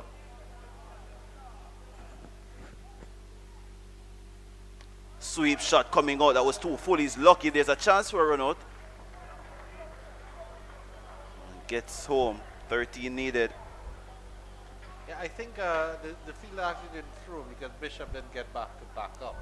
If Bishop was in position, I think the throw would have come in.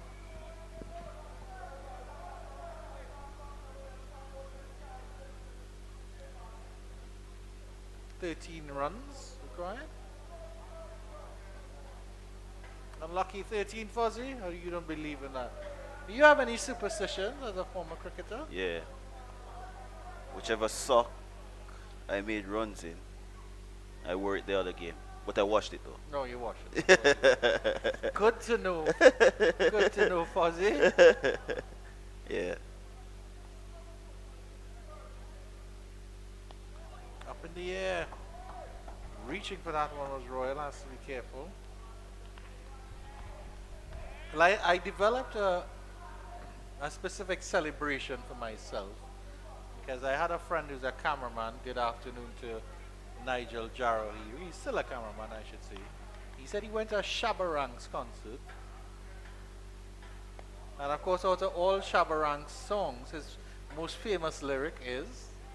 What's his most famous Let's hear lyric? it. Let's hear it. You tell me. Shabba! No, but no. Most famous But that lyric. is not.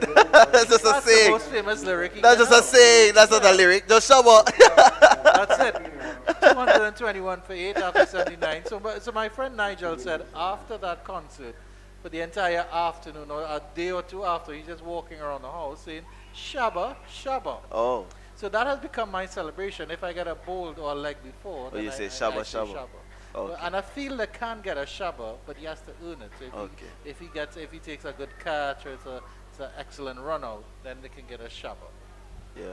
But I think it's about as West Indian a celebration as you can get.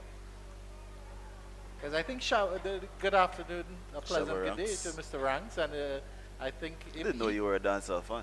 Yeah. Okay. Old school. Okay. I'm not a fan of the modern ones. I don't think I can wrap my head around it. But give me a little Beanie Man or a little Sizzler or something like that, and I'm Okay. always happy. Father of Kurt McKenzie there just now. Banton, Buju Yeah. Banton as well. Good old Buju.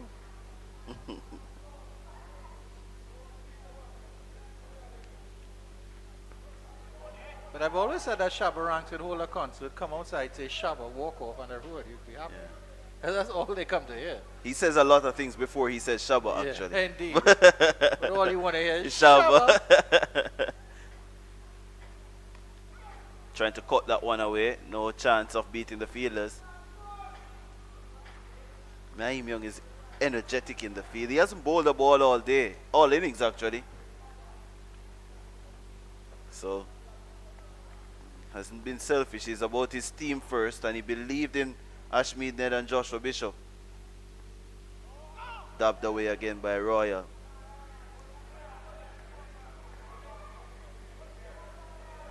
Doing Scorpions. quite well against Ned. I mean, you mentioned that Greenwood would be sort of protecting him, and I think Green is coming down to have some words here like, "Hey, brother, just 3 deliveries. Just watch them like a hawk. Watch them like that extra piece of fried plantain on your plate that Penny wants to steal." Driven nicely. Easily done. That's smart cricket. 12 runs needed now. I think that's what Derval said to him, that staying back is dangerous. Just get forward, get close as possible to the ball, and just extend your hands through it. And he's a tall fella, so even half a stride he gets down fairly quick. He gets down enough. But Green That doesn't was- follow his own advice and tries to flick one through the leg side. He's Almost lucky. sneaking through again there. Was Very actually lucky. there. Very lucky. Could have easily gone on to the stumps. That was too dangerous. He was actually trying to hit it through that vacant mid-wicket Yeah, region. you can see off and middle were completely exposed.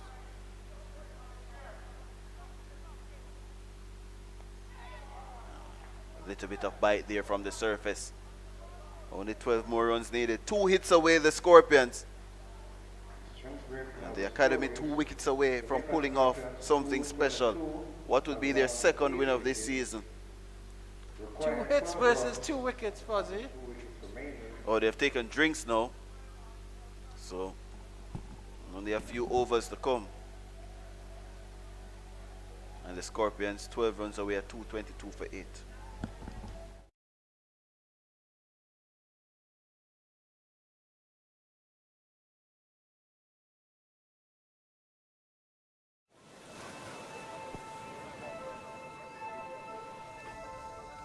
Dad!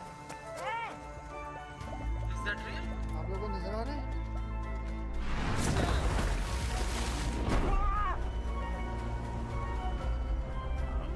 Well hit.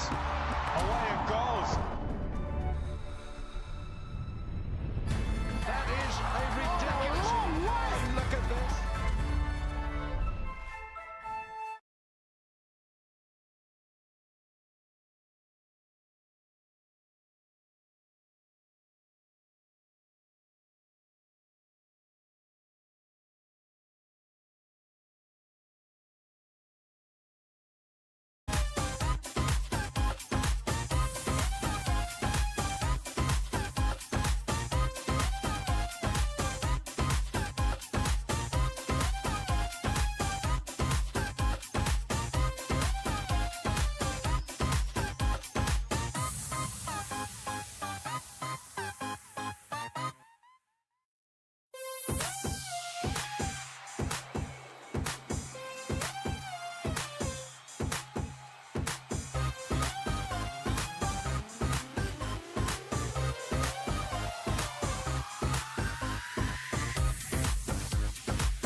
So umpire Dayton Butler has signaled that it's a final hour of play, which means a minimum of 15 overs.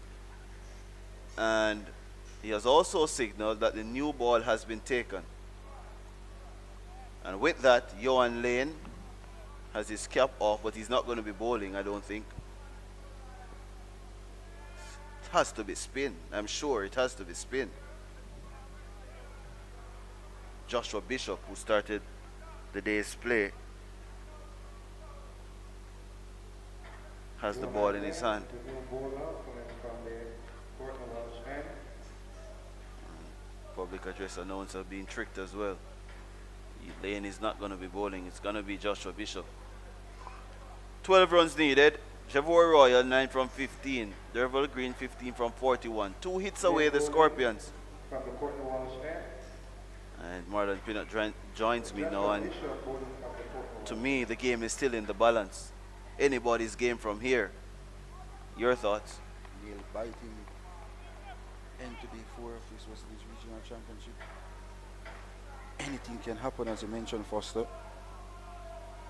Bishop so far, alongside with Ned, doing fantastic job for the West Indies Academy.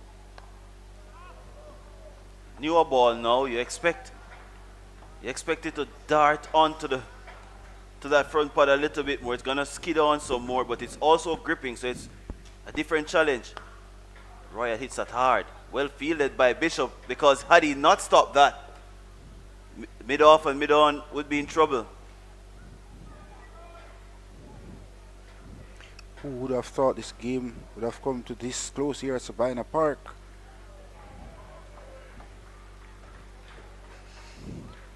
Tense stuff here. Tense stuff all around Sabina Park as well.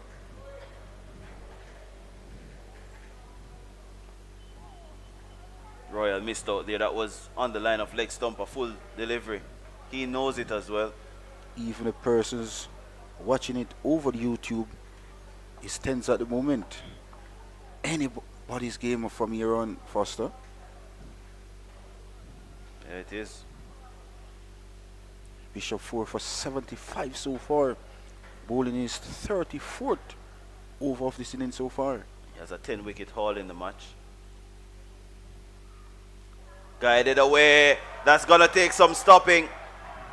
As quick as he is, he can't stop it. That looks like Rashawn Worrell.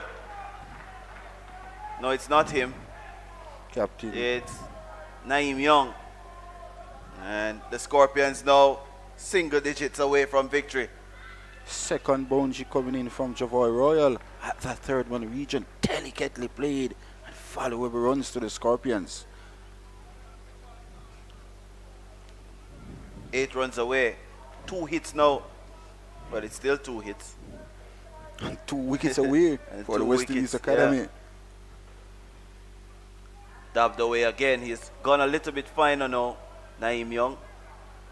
It has become a smart area to score. It's always a dangerous shot to play that dab shot. But it completes the 81st at 226 for 8.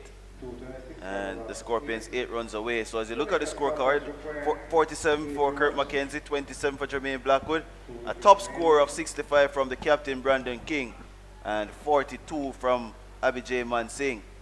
Critical partnership between Man Singh and King, from 96 for 6 to 188 for 7.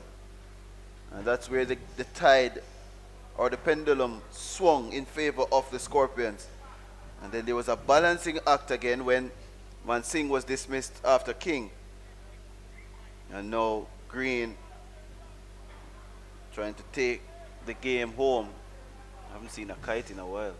Really an excellent partnership between Brandon King and Abhijay Mansingh. Really set up the game for the Scorpions. But of course it's even teams at the moment at Sabina Park.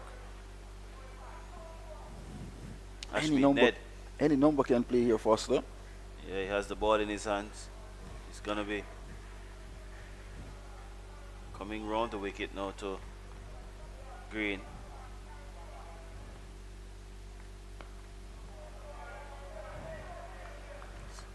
Solid so Fired them far. in. And the field has changed, yeah. The field has changed a bit. There's a man at short mid-wicket now, and there's a man at deep forward square. A man on the 45. There's no one under the bat for Green who can just lunge forward and open the blade to get it forward of point. 7 runs needed. Well played there by Derval Green. Just came on the front foot, under the face of the bat, and picks up an easy single into the offside. 7 runs required for the Scorpions, and of course 2 wickets if the West Indies Academy are to pull off victory here at Sabina Park. A 6 ties the game.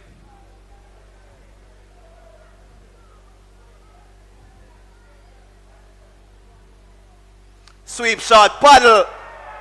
Jeffrey Royal brings out the broom and sweeps it into the boundary for 4. And the Scorpions are 3 runs away. It was a brave shot. And he was trying to play that shot almost 7 deliveries now.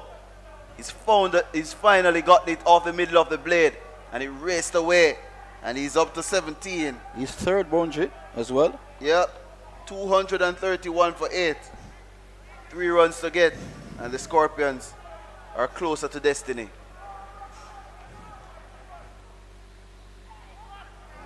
Trying to run that one down. Nashmi Dead is a little bit conscious of going aerially. Of giving the ball some air, I should say. Not going aerially. Giving the ball some air. As you see another switch in the field. There was a man at the 45 before for Green. And then there was a switch when Royal came in to bat or on strike. And that man has now repositioned himself. Royal slams it down to long off. And only 2 runs to get. And you can almost sense that the fat ladies are getting ready to sing now. Indeed, 2 runs away for victory for the Scorpions. Partnership 24 runs from 44 deliveries.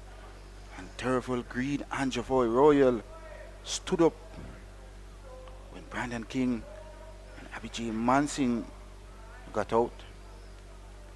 Scorpions just 2 runs away. West Indies Academy still fighting. 2 slip in place as well. So everyone is close to Green. He goes hard and finishes it in style. Slams it down the ground. And the Scorpions record only their 2nd win of the season. A precious win. A nail-biting win.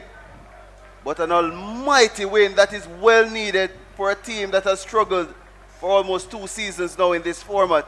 236 for 8. They get home by the barest of margins. The slimmest of margin. Congratulations to Brandon King on his return as captain. First time captain, the Jamaican Scorpion. And in fact, he came out victors. Congratulations to the Scorpion as well. They really played hard fought cricket here at Sabina Park. Yeah. First win under the reign of Brandon King. Decisive move made by the selectors, and it has paid off with a victory over 4 days. Derval Green, the experienced campaigner, and the Scorpions home as King is ready to greet the players and the officials. So the Scorpions getting home, and I don't think the academy team can feel much too disappointed about their performance. It's well tried, put in a lot in it. And King showed again that he was above class in this inning. 65, top scored. Mansing, who is behind him there in that shot, made 42. And the two shared in a 90-run partnership, or 92-run partnership, and that took the game away to some extent from the academy after some poor shot making from the Scorpions top and middle order. But all is well that ends well. They are walking off as victors, and a happy moment for the home team. So just before we wrap up here, the academy team made 324 in their first innings. The Scorpions 372, 281 from the academy in their second innings after a 48-run deficit. And now the Scorpions set 234 to win. Got home at 236 for 8. And now they're looking upwards on the points table. And we'll be back here next week when they play the Leeward Islands Hurricanes starting on Wednesday as they hunt a 3rd victory of the season. A much better showing so far from last season, but still a lot more to do. From me, Jerome Foster, and Marlon Pinnock, as well as Andrew Chan, and our producer and directors, it's good evening and goodbye.